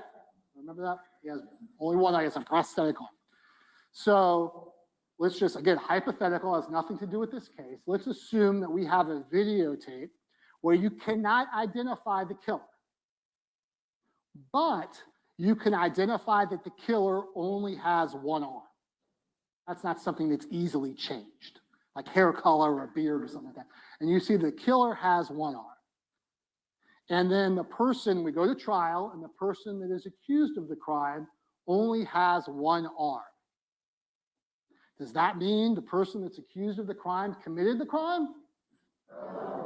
Is that a piece of evidence for you to consider along with other pieces of evidence? Yes. Does everyone here promise to take the evidence as a whole, including things like, well, he has one arm, the killer had one arm, and combine all of those pieces of evidence to reach a well thought of decision? Does everyone here promise to do that? Yes. Totality. All you crime junkies, what's the most interesting thing about a criminal case? What keeps you involved in? Raise your hand. Let's go quick. 4. Suspense. It's just the storyline in general. Yeah. What's the most interesting part of the storyline? What makes it juicy? The interrogation. Okay, you like when the police interrogate. What about the reason behind what's going on? I heard the motive. The motive? Right. No, that doesn't do it for you? They always seem to lie, so. Say that again? They always seem to lie for the motive, I feel. The person accused lied. This girl's gotta go. The person that I feel, or they've already said you're the person that committed the murder, and their motive never really adds up to what happened. Okay. Yeah. So, in the line of yourself, thank you for. Yeah. Does anyone here that their favorite part of crime shows is the motive? 139, 104, 82. Let's talk to 82. You were so animated before.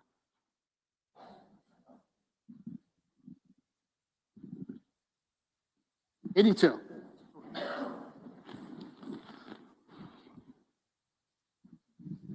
What makes the motive so interesting, 82? I always want to know the reason why. Like, where did it come from? What happened to make this even come about? So the law, as we talked about, we have elements to all these charges, and we have to prove the elements of the charges, which is whether the crime was committed, and whether the defendant's the person that committed those crimes. but the elements of the crime do not contain the concept of motive. So the reason why it happened is really not for a jury's consideration. Does that make sense? Yes. A lot of times we don't know what the motive is. Is that fair? Mm-hmm. And it doesn't inform us of whether or not the crimes that were alleged were committed and whether or not the defendant's the person that committed those crimes. Yes. And to what the other juror was saying, that you usually don't get that true motive in these types of documentaries and stories with the crime junkies and the podcast. You really don't ever get it, but sometimes it is there. And it's like, wow, that's 1 in a million. Like, there's a reason why, whatever. But I understand in this sense, you're saying that's not. It is not a legal requirement that we prove why.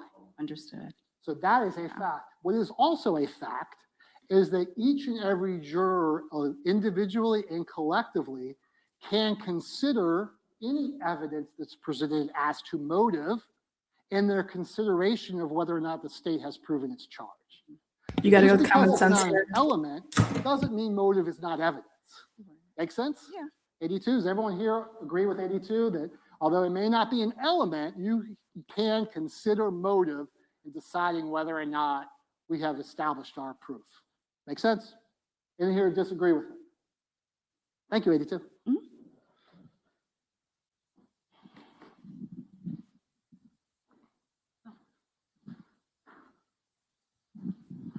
So and this is my last point, and we'll have a little break. And it has to, again, I'm going to summarize it. Raise your hand if you think it. We talked a little bit about it with 104. That you're here on a first-degree murder case. And no one's going to pretend like the consequences of that are not dire. They are. But you have to treat this case legally. And legally is you cannot consider the potential sentence in any way, shape, or form. Looking at yourself and your heart and your soul and your mind, does each and every one of you agree to follow that instruction that says the court should decide the sentence and the jury should decide the facts? Can everyone here promise to do that? Is anyone here that cannot do that? Florida has a mandate. What the fuck is he talking about? Is there anything that I have not asked you that you need to bring up at this point to discuss? I don't see any paddles. Thank you so much for your consideration and time. Thank you, Mr. Mizrahi. Let me just see the lawyers at sidebar for scheduling purposes. If she even ends it today right now, I'm gonna... Okay, I have a lot of things to say about this. Yeah, this format, I love it that he's interacting or whatever, but I'd have a huge problem with this if I was a defense attorney in this situation. There is no way that they should be switching off every 30 minutes. This rapport that he has just created.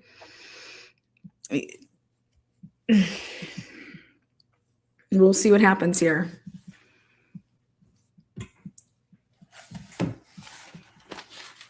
Think about this. I don't know who's filming this, right? But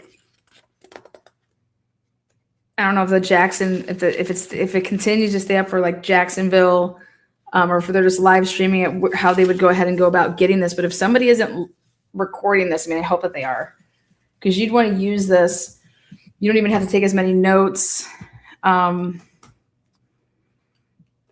could put it through an AI transcript. I mean, you could do a lot of things. If somebody's putting this, like right now, I was just thinking about this live stream is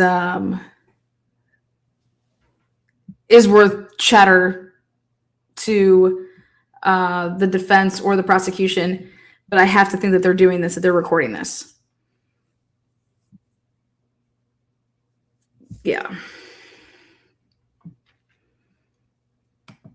Holy shit, Turvey just threw Ann Taylor down the river. Wait till you hear this interview today. Turvey is talking with Brian, or with the Kohlbergers, rather.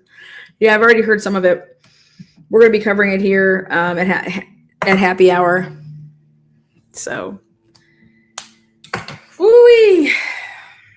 But this is a great, I mean, this is something that you guys don't get to see. So, like, whenever I say that, like, oh, I'm in the courtroom and I'm there to check out the jurors or go through this voir dire process, this is way more than Delphi ever did. Like, oh my God. Do you understand that they did him in 12 people for 15 minutes total? Like, both sides had 15 minutes worth with 12 people. And then right after those 12 people, you had to decide who you were keeping and who you were getting rid of, or who you were trying to like promote to say, hey, this person, like, this is what they, you know, this is cause, like, I don't need to use one of my strikes. I'm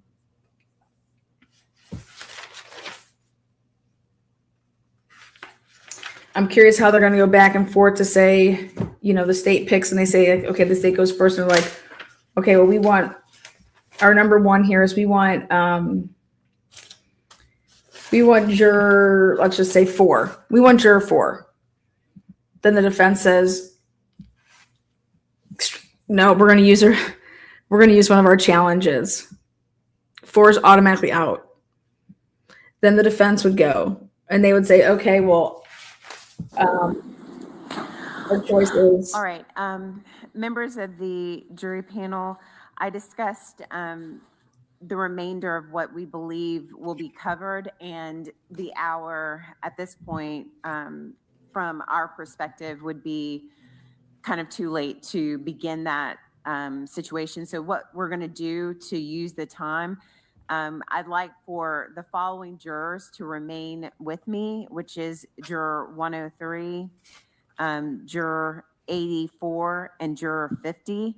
I'm going to just, with the attorneys, cover a couple of matters, and then the remainder of the entire panel, including the jurors that I've just identified. What we are going to do is start fresh in the morning. I know that there was some confusion about when you will report. I'm going to cover it now. You are to come back outside of this courtroom. This is courtroom 407 at 9 a.m. I need everyone ready to go, meaning you've taken your breaks, you're ready to line up, and I want to start right at 9:30. The defense will be questioning tomorrow. Again, it is critical, absolutely critical, that you follow the court order that everyone signed to be in this room. That is, you don't do any research, you don't look up anything. And if it so happens that someone mentions anything related to this case to you, you are under an obligation to report that matter to the bailiff. That's what I covered kind of casually on the day that I saw you first, that they are a direct communication line between me and you. And the small things, like a break, fine. But the big things are what I'm really concerned about. So I want to thank you, each and every one of you, for coming down and answering the questions posed to you thus far. We are still in the middle of it, okay? So we can't let off the gas, so to speak. So I need y'all to be vigilant. I need you to be conscientious. I need you also to follow the court's order. Does everyone understand that? If you could answer out loud. Yes. Perfect. All right, well, I'll see you bright and early. Yeah, no, outside the courtroom. 407. Thank you. Those jurors need to remain. Why they go? What the fuck are they doing? Juror 103, 84, and 50. It's because they were never engaged. I have nothing on these jurors. So, okay. I think I remember seeing some jury selection for the Donald Adelson trial. It's fascinating. Yeah. Yes. And this is just a prep for what we're about to get for the Gardner case. So, all right. So I don't think they're going to be coming back on to give us anything. I mean, they're supposed to, everything that they're supposed to be saying. I'm really curious about these jurors. So we went ahead and we marked them. I got nothing next to these people's names. Juror 103, 84, and 50. So, you're welcome, Mary. So we're going to go ahead and call it a day here. I'll be back here tonight at 5 p.m., 5:30 with Idaho 4 coverage. We will be going to be showing Brian Culber's report for he had like 6 days with Rachel Orr, who also did interviews with his parents, his sisters. And so we're going to reveal everything that was made public. It was a 34-page document. Half of it's blacked out, but a significant portion is not. And so we get to see for the first time what Brian's family had to say about Brian, to include his sisters, his dad, his mom. And then, well, you guys just heard me read that in chat. We're going to be talking about what Brent Turvey had to say. I know the G's did an interview. I just have a couple things I want to show of that. I'm very curious as to why Steve Gonsalves believes that somebody was going to testify to like basically degraded DNA versus more fresh DNA. I know that I believe that the family is putting two reports in front of somebody over there at Moscow and asking what the hell. Explain to me, for the benefit of Oh, the here we go. attorneys, because they didn't hear, obviously, what Officer Bentley communicated to me. Tell me what's going on. So on Monday, I had mentioned that this would be a lot of time away from my work, and I did check. What's going on? What's going on? Are we getting this by accident? Hot mic, hot mic. What the What's going on?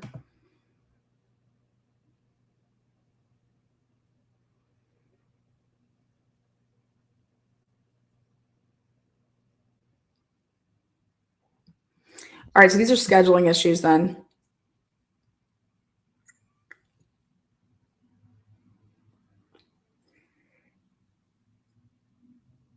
Are you salary? Are you salary? I got that. Are you salary? Oh, God. Get back here. Are you a salary employee?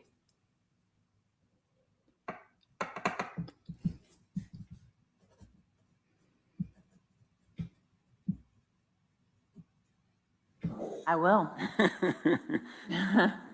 Okay. I will. Oh, sorry, I had my summons card in there too, yeah. I didn't want to lose it. Is she like want to sign something? What's going on here? Let's see. Okay. Sorry for taking up your time. No, I appreciate you bringing it to my attention. Okay, so basically, these people brought something to Bailiff's attention during lunch. And so that's why she had those numbers. Good to know this was not brought to the attention by the lawyers. So that's good. This is not a... That's interesting. So his work...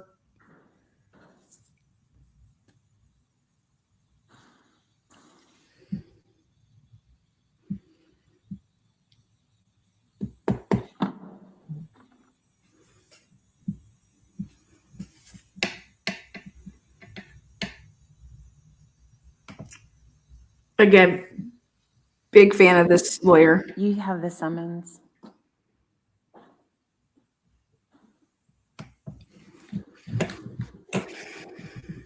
Sorry, it was in my pocket originally. No, no worries.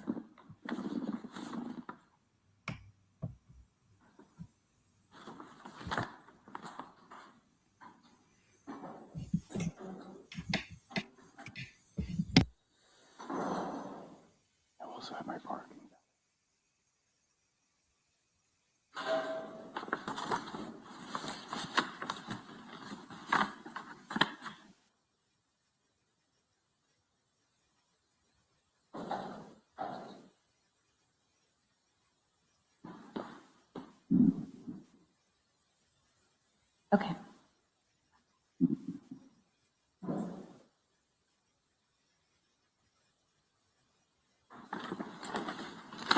Okay, give me a minute to work on this, okay? I'm gonna have you step outside. Yeah. Thank you very much.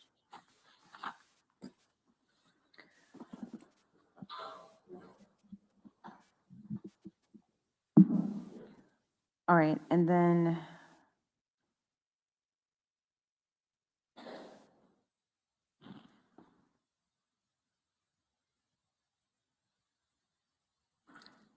let's bring in juror 103.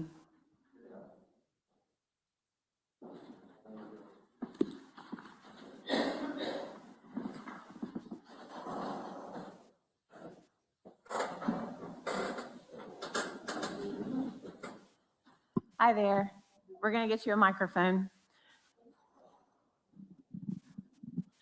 Earlier during the questioning, Mr. Mizrahi indicated or asked you a question, and you said that you wanted to reserve, which I appreciate, in a more private setting. And this is as private as I can get. Okay, so I'll let Mr. Mizrahi follow up, but it was related to, you said that you worked with a criminal attorney. I believe it was a criminal defense attorney. Right.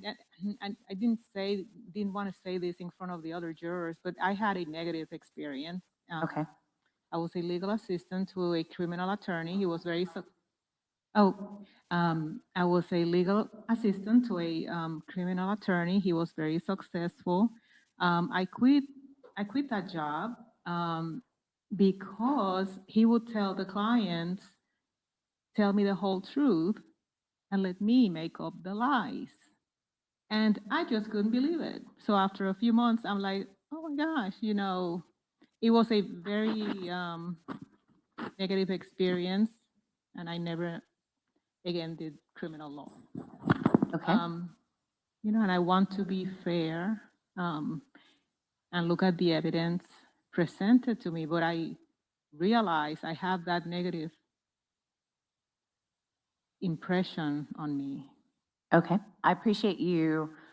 I appreciate the thoughtfulness and not saying that in front of the other jurors and addressing it this way. Let me say that. And so I'll allow both sides questions. Mr. Mizrahi.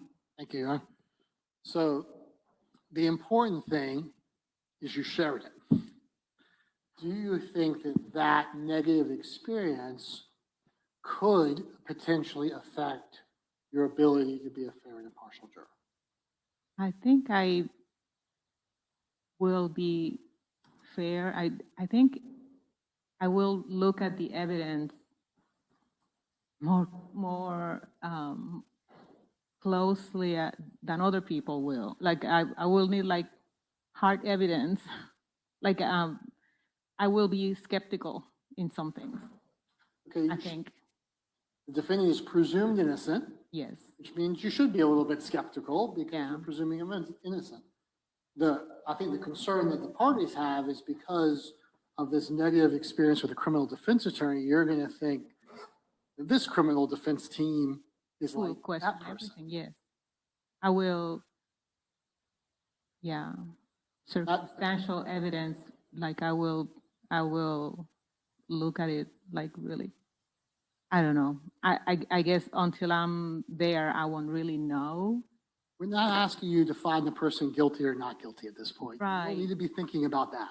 Right. What we need to understand is I mean, you told us something that the criminal defense attorney said that he makes up lies and the defendant doesn't have to.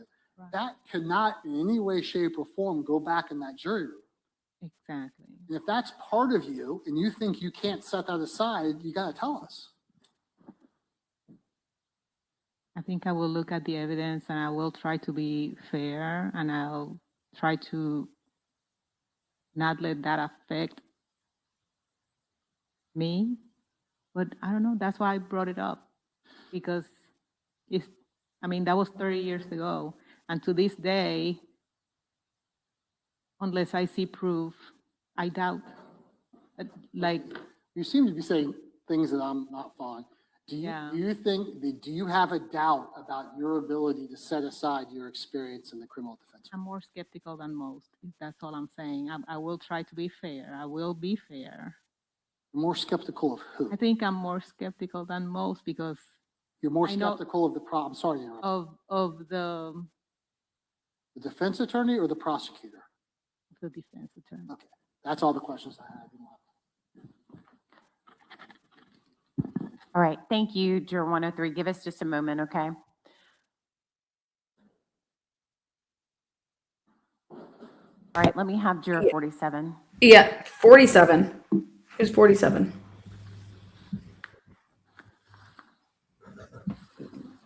She's gone. Juror 103's got to be gone. Yes. Juror 47 does talk her ass off. All right, I appreciate you bringing this in.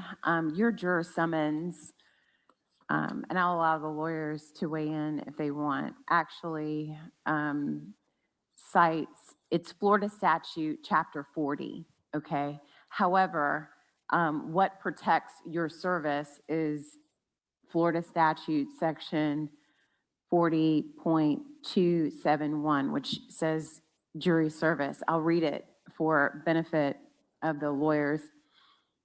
It says, no person summoned to serve on any grand jury or petty jury, this would be considered a petty jury in the state, or accepted to serve on any grand jury or petty jury in the state shall be dismissed from employment for any cause because of the nature or length of service upon such jury.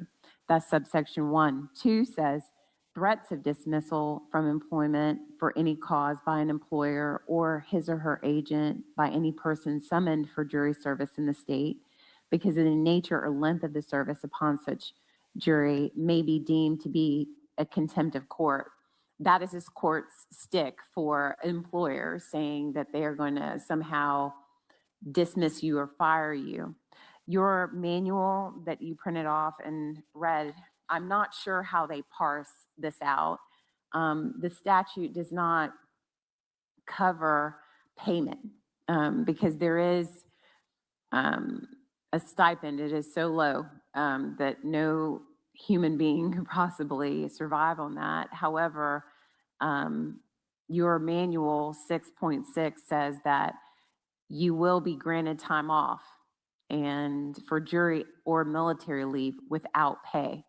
And it says all regular employees, both full-time and part-time, will be kept on the active payroll until their civic duties have been completed. So what that says to me is that your company is walking that line of that statute, saying that they are not going to fire you, but they're not going to pay you. This court has no ability to force them to pay. Part of the reason I'm looking for a new job. So I'm not sure now about the paid time off.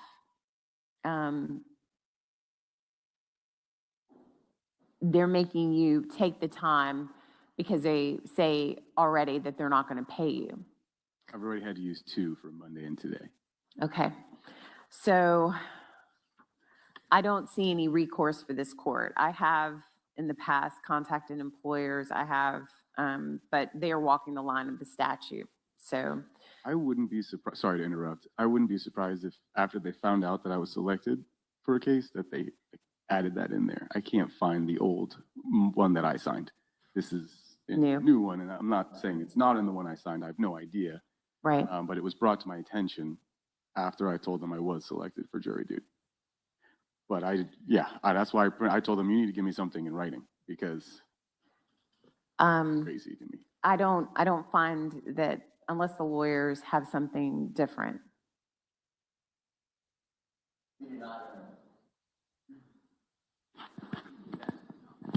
May I ask a question, Your Honor? Sure. Do you have more paid time off? I think I have like 6 days of PTO left. Unfortunately, I just did vacation over the summer. My wife's a teacher. So we just went on vacation and I have a few days left, but not enough to cover the 2 weeks or more, whatever it would be. Okay. Yeah. Yeah, obviously we'll take that into consideration. Yeah. The question is it going to be such a hardship on you and your family that that you just cannot serve, I don't want your lights to go off. Right. We Foreclosed on your mortgage and things like that. borderline, yes. Like I said, my wife's a teacher. She just started. I make okay money, not a lot, but missing 2 weeks of pay it will severely hurt us a lot. Yeah. All right, that's all the questions I have. Okay. Let me have you step out. I'll give you your paperwork back, and I'll be right back with you, okay?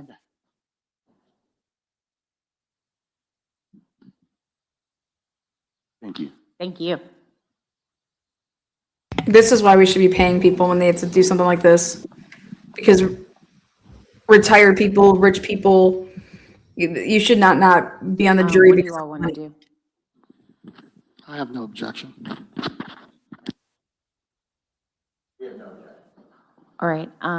This court, based upon the information, I did look at the statute. There is no recourse to make employers pay, but there is recourse about firing, and that policy apparently walks the line. I will excuse Juror 47 for hardship, and please actually, you can have him step in. I'll let him know. 103's got to go. 47.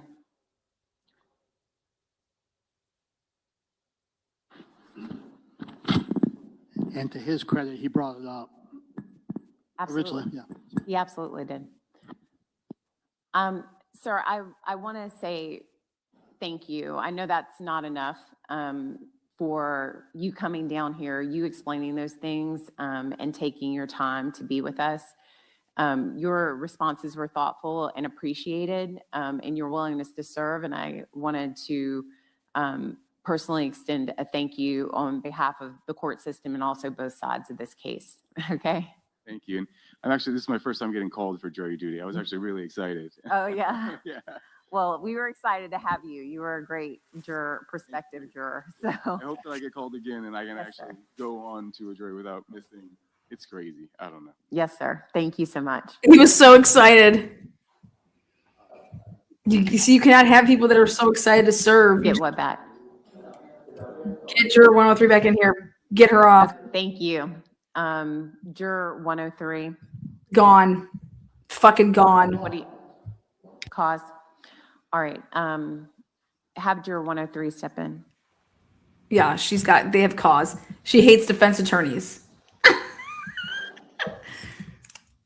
What a day.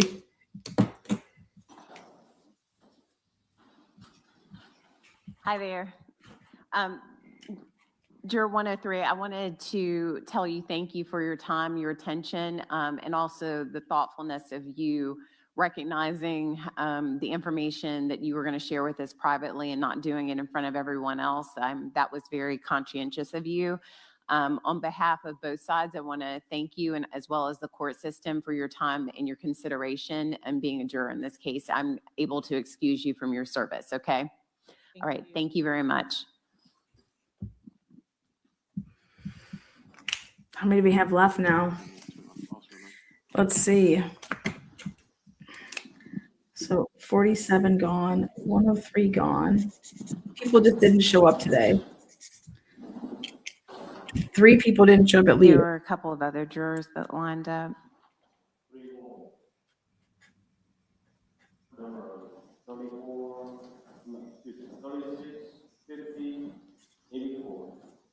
Bring in juror number 36. Okay, 36, 50, 84. Uh-oh, here we Thank you. go. Oh man, we're getting gone off the board. Thank you. Hi. The bailiffs explained to me that you said that you've been trying to talk to me all day. Yes. About what? At the end of the day yesterday, you handed me a piece of paper and had questions on it. The questionnaire? Yes. Well, when I was in the 1979, I joined the Navy, and I got a general under honorable. 3 years later, and then they told us that if we stay out of trouble, we could turn it around to an honorable. So 5 years later from that, I was going to buy a house. And I thought, well, I could turn this around and maybe get some benefits out of it. So I called Mayport, that's where I was stationed. And I told them why I needed to talk to them. And they referred me to another number. And then I called that number. And when I called that number, they said they have no record of me at all, like I was ghosted. So, and then after that, cell phones came into play. So I looked up to see if I was on the crew list. And at that time, they showed it, and I wasn't on the crew list. And then years after that, I looked it up again, and they said that the crew list is restricted. I tried to call everybody to straighten this out. But anyway, I'm not on. They ghosted me. I'm not on record of being in the Navy, and I didn't want to perjure myself, thinking you guys were going to look it up and then not see my name. So I did what I always done after I left that Navy. Said no, I was never in the Navy. Okay. So that's where I'm at. So you were I don't just- want to perjure myself. Okay. So you were concerned because of question number 9. You answered no, but you did have the experience in the military. It was like a rock and a hard place. Yes, sir. Thank you for being so conscientious. Okay. Do the lawyers have any follow-up? Okay, thank you. I don't mean to make you worry, but obviously it's paramount to be, forthright. And I appreciate your attention to detail. Okay. Yeah, I always said no. It's fine. No, you're fine. You know. You're fine. Okay. Thank you. I'll see you tomorrow. No, I appreciate you. Thank you. See you tomorrow. We're going to return it to you tomorrow. Okay. Come back tomorrow. Juror 36, you're going to come back tomorrow. What is going on? He cannot serve. All right. Who else? Do y'all want to leave? Y'all want to leave? Juror 50. Juror 50, what you got? What you got, girl? What's rolling? What's cooking? Good looking. What you got for me? Shake your ass. Thank you. Hi there. The lawyers wanted to ask you some questions outside the presence of the other jurors, so I'll turn it over to them. Oh, God. Mr. Dreiser. Good afternoon. How are you? Good. My name is Jesse Dreiser. It's nice to meet you. I don't think we got to speak yesterday. No. Part of the questionnaire was some information about social media. Mm-hmm. So as part of us trying to do our due diligence, I was able to look you up on social media. Uh-huh. And I noticed that you post a lot of news stories. News stories? Okay, yeah. Or you repost. Yeah. Right? Is that fair? Yeah. And I just didn't want to ask in front of everybody, because you post so many local news stories, have you had a chance to just make sure that you have no media understanding of this case? I do not recall this one at all. If I did, I've totally lost it out of my old gray matter, but I do not recall any. Perfect. Yeah. Yeah. Just wanted to make sure that because of the local news, Yeah. that you didn't go home and think and then didn't know if there was an avenue for you to come in and tell us? No. Okay. So as far as you know, you don't know anything. This is a shot in the face to Jacksonville. Okay. Y'all have been sucking with the local news, just so y'all know. This dude reposts on social media all the time. He hasn't even been posting anything about this case. There you go. I'd want him off. About this case. Thank you so much, sir. Oh, okay. Sorry to keep you up a little bit. Oh, not a problem. Have a great day. Thank you. Thank you. I'll see you tomorrow. Okay. They're going to take that badge and then return it to you tomorrow. So we'll see you tomorrow. Yes. Thank you. All right. The next juror. He better not have deleted anything. 84. 84. Juror 84, get your ass in here before I wreck it. Juror 84, we don't got time for you. Hello.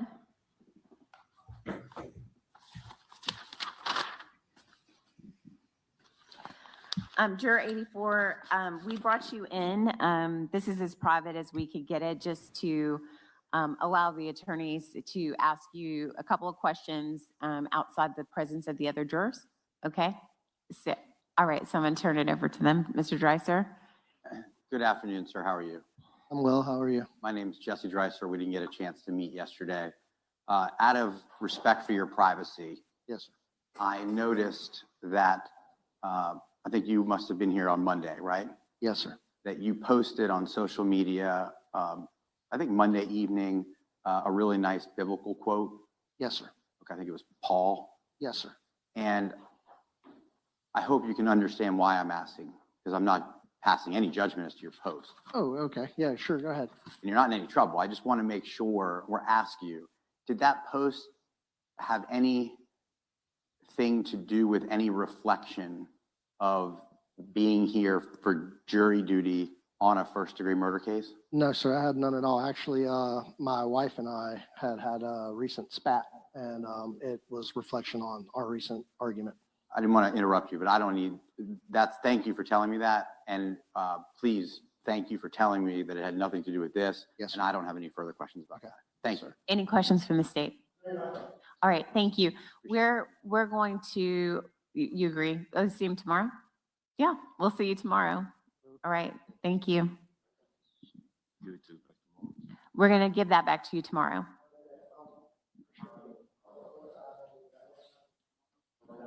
9 a.m. and we're going to bring you in at 9:30. Thank you. All right. All right, we're going to call it a day here. Judge Kite, right? 146. Wait, we got one more. 146 is coming in? What the hell? Juror 146. What is 146 here for? She's Hi there. What is, I don't know. Look at. Hi. Did you want to tell us something outside of the bigger group? Yes. Okay. Well, this is as private as I can get, so. Okay. Okay. Tell me what you wanted to say. Good girl. A lot of self-reflection during everything that was happening today has caused me to realize I have very strong belief systems that would hinder me being able to work together on a jury for the benefit of the state of Florida. Okay. Okay. So I'm trying to repeat back, okay? So I'm making sure that I understand you. So you're saying this has occurred because you've listened and thought about this process and the questions? We have gay haters. Or was this something that happened before? As I'm reflecting over, since I was sitting over here in the this side, the questions were being addressed to the audience's panel. And so there were several that I would have raised if I had a placard. I don't know the name. Yeah, so I would have raised concerns of. Give us an idea of what you would have raised your. Give it to her, girl. There's a lot. I don't know where to. Well, just give me a few. Okay. Don't be nervous, okay? So I can tell you're nervous. Just take a deep breath, okay? What's the strongest one? How about I start there? Just say it, girl. The gay bashing.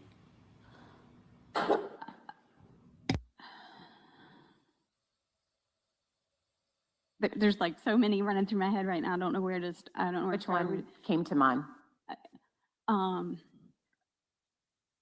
Just my belief system of, just my spiritual belief system. Okay, so sitting in judgment of another person,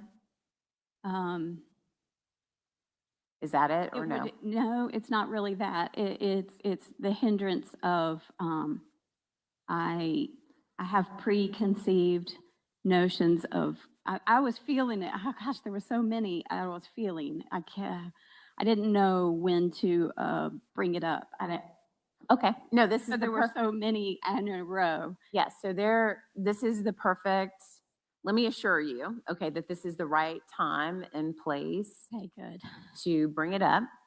And I know that it was difficult to sit through that process and not participate in a way, but you are participating, so that was not a waste of your time, okay?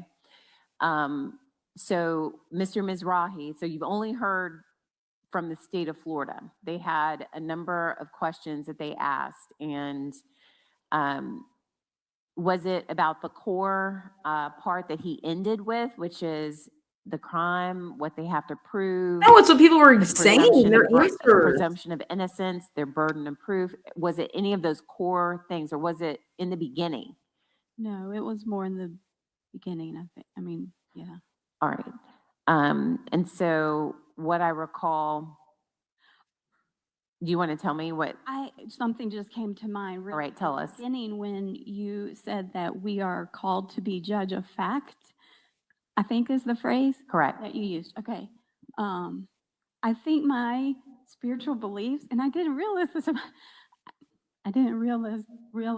about myself, that I have strong beliefs spiritually that I bring to that would hinder the balance that the attorney, I'm sorry, I don't know his official term, was talking about. Like, take that, compartmentalize it over here, and only look at this case. Okay. So let me stop you. That was a question, not that you could do it or he's demanding that you do it. He's asking you. Remember, I said, we know you want to be a juror, or you want to be fair and impartial. Can you? And so you're telling us you cannot. I cannot, Your Honor. Okay. No objection. All right. So Get her ass out. Excuse you from your service. Thank you for letting us know. It's okay. May I say something? Yes, ma'am. Oh my God. What is it? Thank you. Thank you. Just take a deep breath, okay? What You're is- fine. You did everything appropriately. We want you to know that. I want to thank every single person in this whole building for everything that y'all do every single day. How difficult. And if it's legal or allowed, I would like to pray for y'all every single day of the rest of whatever happens here. But not just that, but you do this every day for decades and years. And the original judge who greeted us told us how many cases, how many cases he has been through. And I'm just very thankful for all the moving parts and the seriousness of what happens when something happens, and all of the different things that start rolling into place, and the number of people here. Thank you. Yes, ma'am. Thank you so much. I really do appreciate you and your time and your sacrifice, okay? That's not lost on us, okay? So I don't want you to feel bad at all or shed any tear, okay? Because you did everything appropriately, and we do appreciate that. Thank you. Thank you. Yes, we will. Thank you. I'm sorry. Yes, ma'am. Yes, ma'am. Thank you. Oh my God. And so so you're excused from your service. So the communication rules that I put into place, those are all lifted. Okay. So you can look at this, you can follow it if you want from afar, but we understand that you can't be a part of it. Thank you.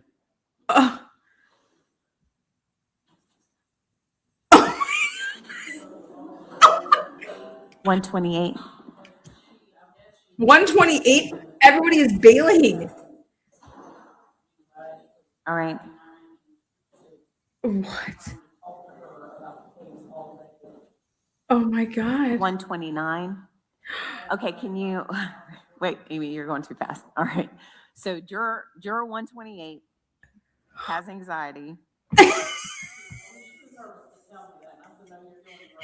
Right, I told him to tell you that.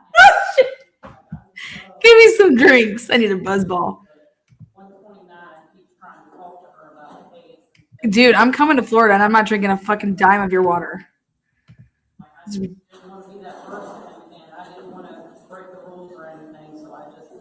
Okay, so we'll take it up. Neither one of them are here? All right, we'll take it up.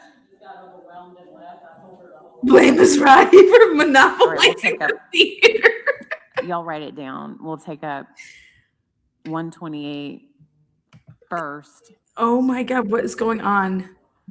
You guys, I've We'll never. take 128 up first. Are you listening? And then we'll take up 129 after. I've never seen anything like this. Okay. Miss Mizrahi. Miss Mizrahi. All right. Anything else we need to do tonight? This is Not from the state. All right. Thank you. All right. Court's adjourned. Wait, what happened? Why didn't we hear from them? What the fuck? 128, 129. Guess we don't get to hear from them. Dude, when did Florida become so fucking soft? Florida's not soft. Oh my God. I'm coming to Jacksonville. Stay away from me, okay? Pray for us, baby. Anyways, I told you, Judge Kite is the shit, okay? Judge Kite, yeah, come on in. Let me just hear your little story. What you got? This is wild. Anyways, I told you I'm here for it, and mainstream media is missing out. This trial is going to be everything that I've said and more, a bag of chips. I mean, it's going to be the real deal. The answers that we received when they had to talk about, okay, what's like something that is basically controversial, like that you see, like the guy's like, oh, I believe that, LeBron's better than Jordan, the answers that we received during that, just absolutely priceless. One woman said that they should bring bullying back. That woman probably ran because of that we should bring bullying back. That taxes should go to the United States, not to other places. That black licorice jelly beans are the number one jelly bean, and that doesn't agree. Social media is so addictive. We have to get rid of it. This juror 24 says she believes in ghosts. Oh my God. Juror 34 said we should only hurt others who hurt us. Juror 28 says the United States is the best country in the world. 29 says the medical insurance agency and companies should just go all fucking sit and spin. Juror 27 believes that everybody deserves a second chance. Everybody should have a retail job. It should be required before you can have any job, says Juror 23. Juror 26 was adamant that parents should raise their kids, and that no ketchup should ever be on any egg. Juror 24 said that everybody should own a cat and the cat should sleep with them. Juror 13 said that people are good and that there should be no more room and board for death row inmates. Who should pay for them? No room for us to pay for people in death row. Juror number 9 says that AI is dangerous. Juror 4, I told you guys, Juror 4, the right to have an abortion. Juror 4, you guys, Juror 4's got to go. Juror 4 is all over the place. Juror 72 said Adam and Eve, okay, not Adam and Steve. First child, no gays. No gays. Juror 77 said that AI generated anything is taking away from our local artists. Juror 78 said that nobody should be penalized for speaking up to be heard. There should be no labels. Juror 82 said the flow of traffic. Why are you people just not getting in line and driving? Come on, she said the flow of traffic. The personal emotions need to be set aside while you are driving. I can't. Juror 85 said ketchup on macaroni and cheese. Juror 86 said that pets and dogs in general should not be sleeping on your bed. It should be against the law. 83 said, oh God, I'm sorry, not 83, but 82 said, not 82, I don't know, between 83, 85, maybe 84 said it, that if you are in the Democratic Party, you should be labeled a terrorist. You guys, that Juror 83 said, compassion less important than understanding. Juror 91 said, death is beautiful and nobody should fear it. Juror 95 said, people should mind their own fucking business, okay? Okay, juror between 99 and 95 said, LeBron is better than Jordan in the debate. 99 said, JEA should be free. 100 said, God is good. I think it was juror 103, actually. I'm going to give it to her. Juror 103 is God is good. That's the woman that came forward bawling her fucking eyes out. Okay. Juror 108 said that daylight savings time should be year round. Okay. Juror 106 said assisted suicide should be legal. Juror didn't get the number, said that you should be able to turn left at a red light. You should know one's there. There should be not only we are biasing the rights, and that we should be able to turn left on red. Okay, just like we can turn right on red. Don't know the juror number, but the Israelis are taking over basically. The death penalty, that they do not believe in the death penalty. I don't know the juror number, but science and faith both can exist. Then right behind it, the Big Bang Theory is way more out there than faith. Then ketchup versus tomato sauce. I hate ketchup, but I love tomatoes and pasta sauce. Wow. Juror 124 said, hard work doesn't always pay off. Juror 130 said, it's all about gratitude. Juror 132 said, no gays should be getting married. Juror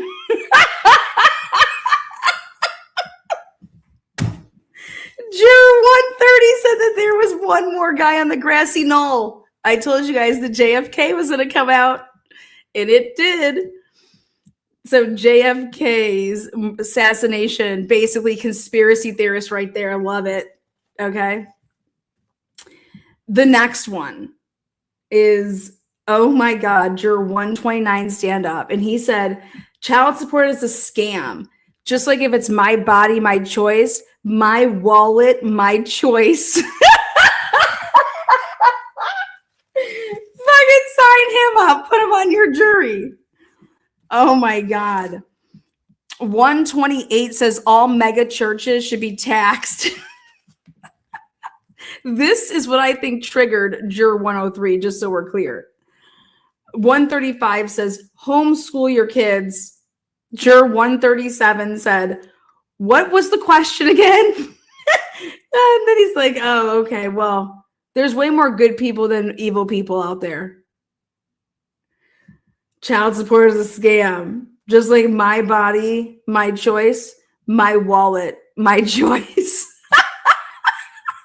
That is what he fucking said in open court. Juror 139 said that there should be no such thing as conservationship that no medical decision should be made by anybody except for yourself, for your medical, then nobody should be speaking for you for anything ever. You. Oh my God. 140 said that people think when you're out on the side of the road, homeless and asking for money and like begging for money out there, panhandlers, whatever you want to call them. She said that everybody thinks that they're a scam, and I don't. I take them at their word.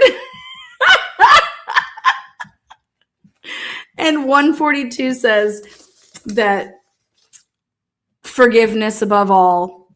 Forgiveness. Well,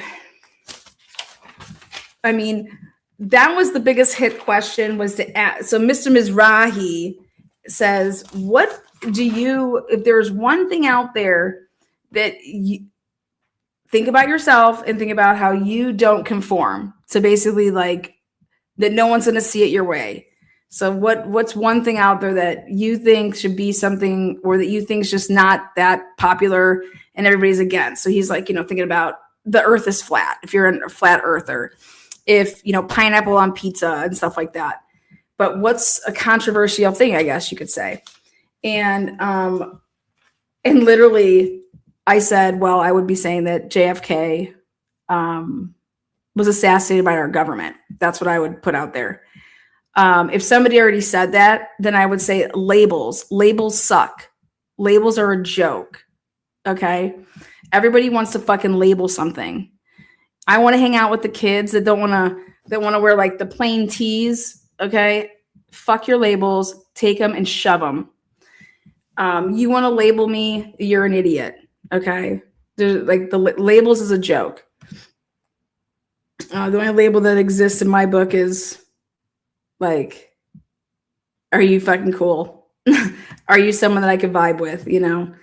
A good person. That's what I meant by cool, good people. But I thought some of those answers were like, if you were paying attention, based on some of those, like you already know who you would want in your jury. Okay? Come on, man. Come on. I want the guy that said, what was the question again? He can't remember. Oh, okay. Death is beautiful. Wouldn't you want him on your jury if you were a defendant? Death is beautiful. All right, guys. I hope, I can only imagine how Jose Baez is going to run this, but we get to see Jose Baez's, jury selection and Diane Menashe. We don't get to see this shit in Ohio unless you go, okay? Unless you're there. So to see all this stuff for the Shanna Gardner case, like this is my prep. This is my way because I'm actually going to be there in person for Jose and Diane, and we're going to be running it live. I'm going to be in Jacksonville for that week. I'm going to try to get interviews coming in and out of the courtroom. We're going to have cameras on. We're boots on the ground for this. But this was my prep. This first trial is my prep, and to see how they're running everything. And I mean, I think the world of Judge Kite. I think that she's awesome. I think that she's a listener. She's fair, and she does not put herself on some pedestal. She treats everybody like equals. Okay. And it's just refreshing. It's refreshing to see. And I may not agree with everything that anybody ever does, and I should not, because then someone's lying when you disagree with somebody all the time. But I've been watching her since 2023 for this proceeding. We've been waiting for this to go to trial for 3 years. I've been covering this case, and it's finally here. And there's not a better judge out there that I've seen. As far as just all the way around, just there's not. I mean, you see Judge Hippler like just bored out of his fucking mind, treats people like shit, thinks he's better than other people. Then you see Judge Gall, the gall of her not to have cameras in that courtroom, and to suppress Richard Allen and not have him. Like, she has allowed every single motion. She's given all of these defendants the ability to defend themselves, something that it's just we don't get to see. And I just, regardless of the outcome, Judge Kite, in my opinion, is has not taken over the show, is basically the referee that anybody would love to have if you were an athlete. Okay, she's not deciding this. She's letting the jury decide, and I'm sure she's going to have to make some really crucial calls to say what can come in and what can't. But I think that she's been pretty fair, and I'm here for this trial. This trial is everything about this trial is being run by the right person, I believe, and you got some really good lawyering that's going to take place. And for those that wanted that Brian Koberger trial, I'm telling you, this is as close as you're going to get to outing the government in the fact of lying and making stuff up that you didn't have in order to make probable cause with certain stuff. This is that case. I think these Jacksonville Beach Police Department officers, as well as the Jacksonville Sheriff's Department, they're going to be in the hot seat, as well as some ATF agent. And I think that Nelson's AG's office is going to be on the hot seat. So I'm here for it. We'll see you on the next one, guys. We'll be back here tomorrow morning, 9 o'clock, as you saw. Okay. All right. And I think we're down to something in the 60s, high 60s. I think we have in the mid to upper 60s is the jurors that we have left. And the defense is tomorrow with all of their questions. So we'll see what the defense brings. And then catch me for the happy hour show for tonight for Idaho 4. It'll be a good one. Don't want to miss it. Peace out. Thank you, moderators. You guys rock.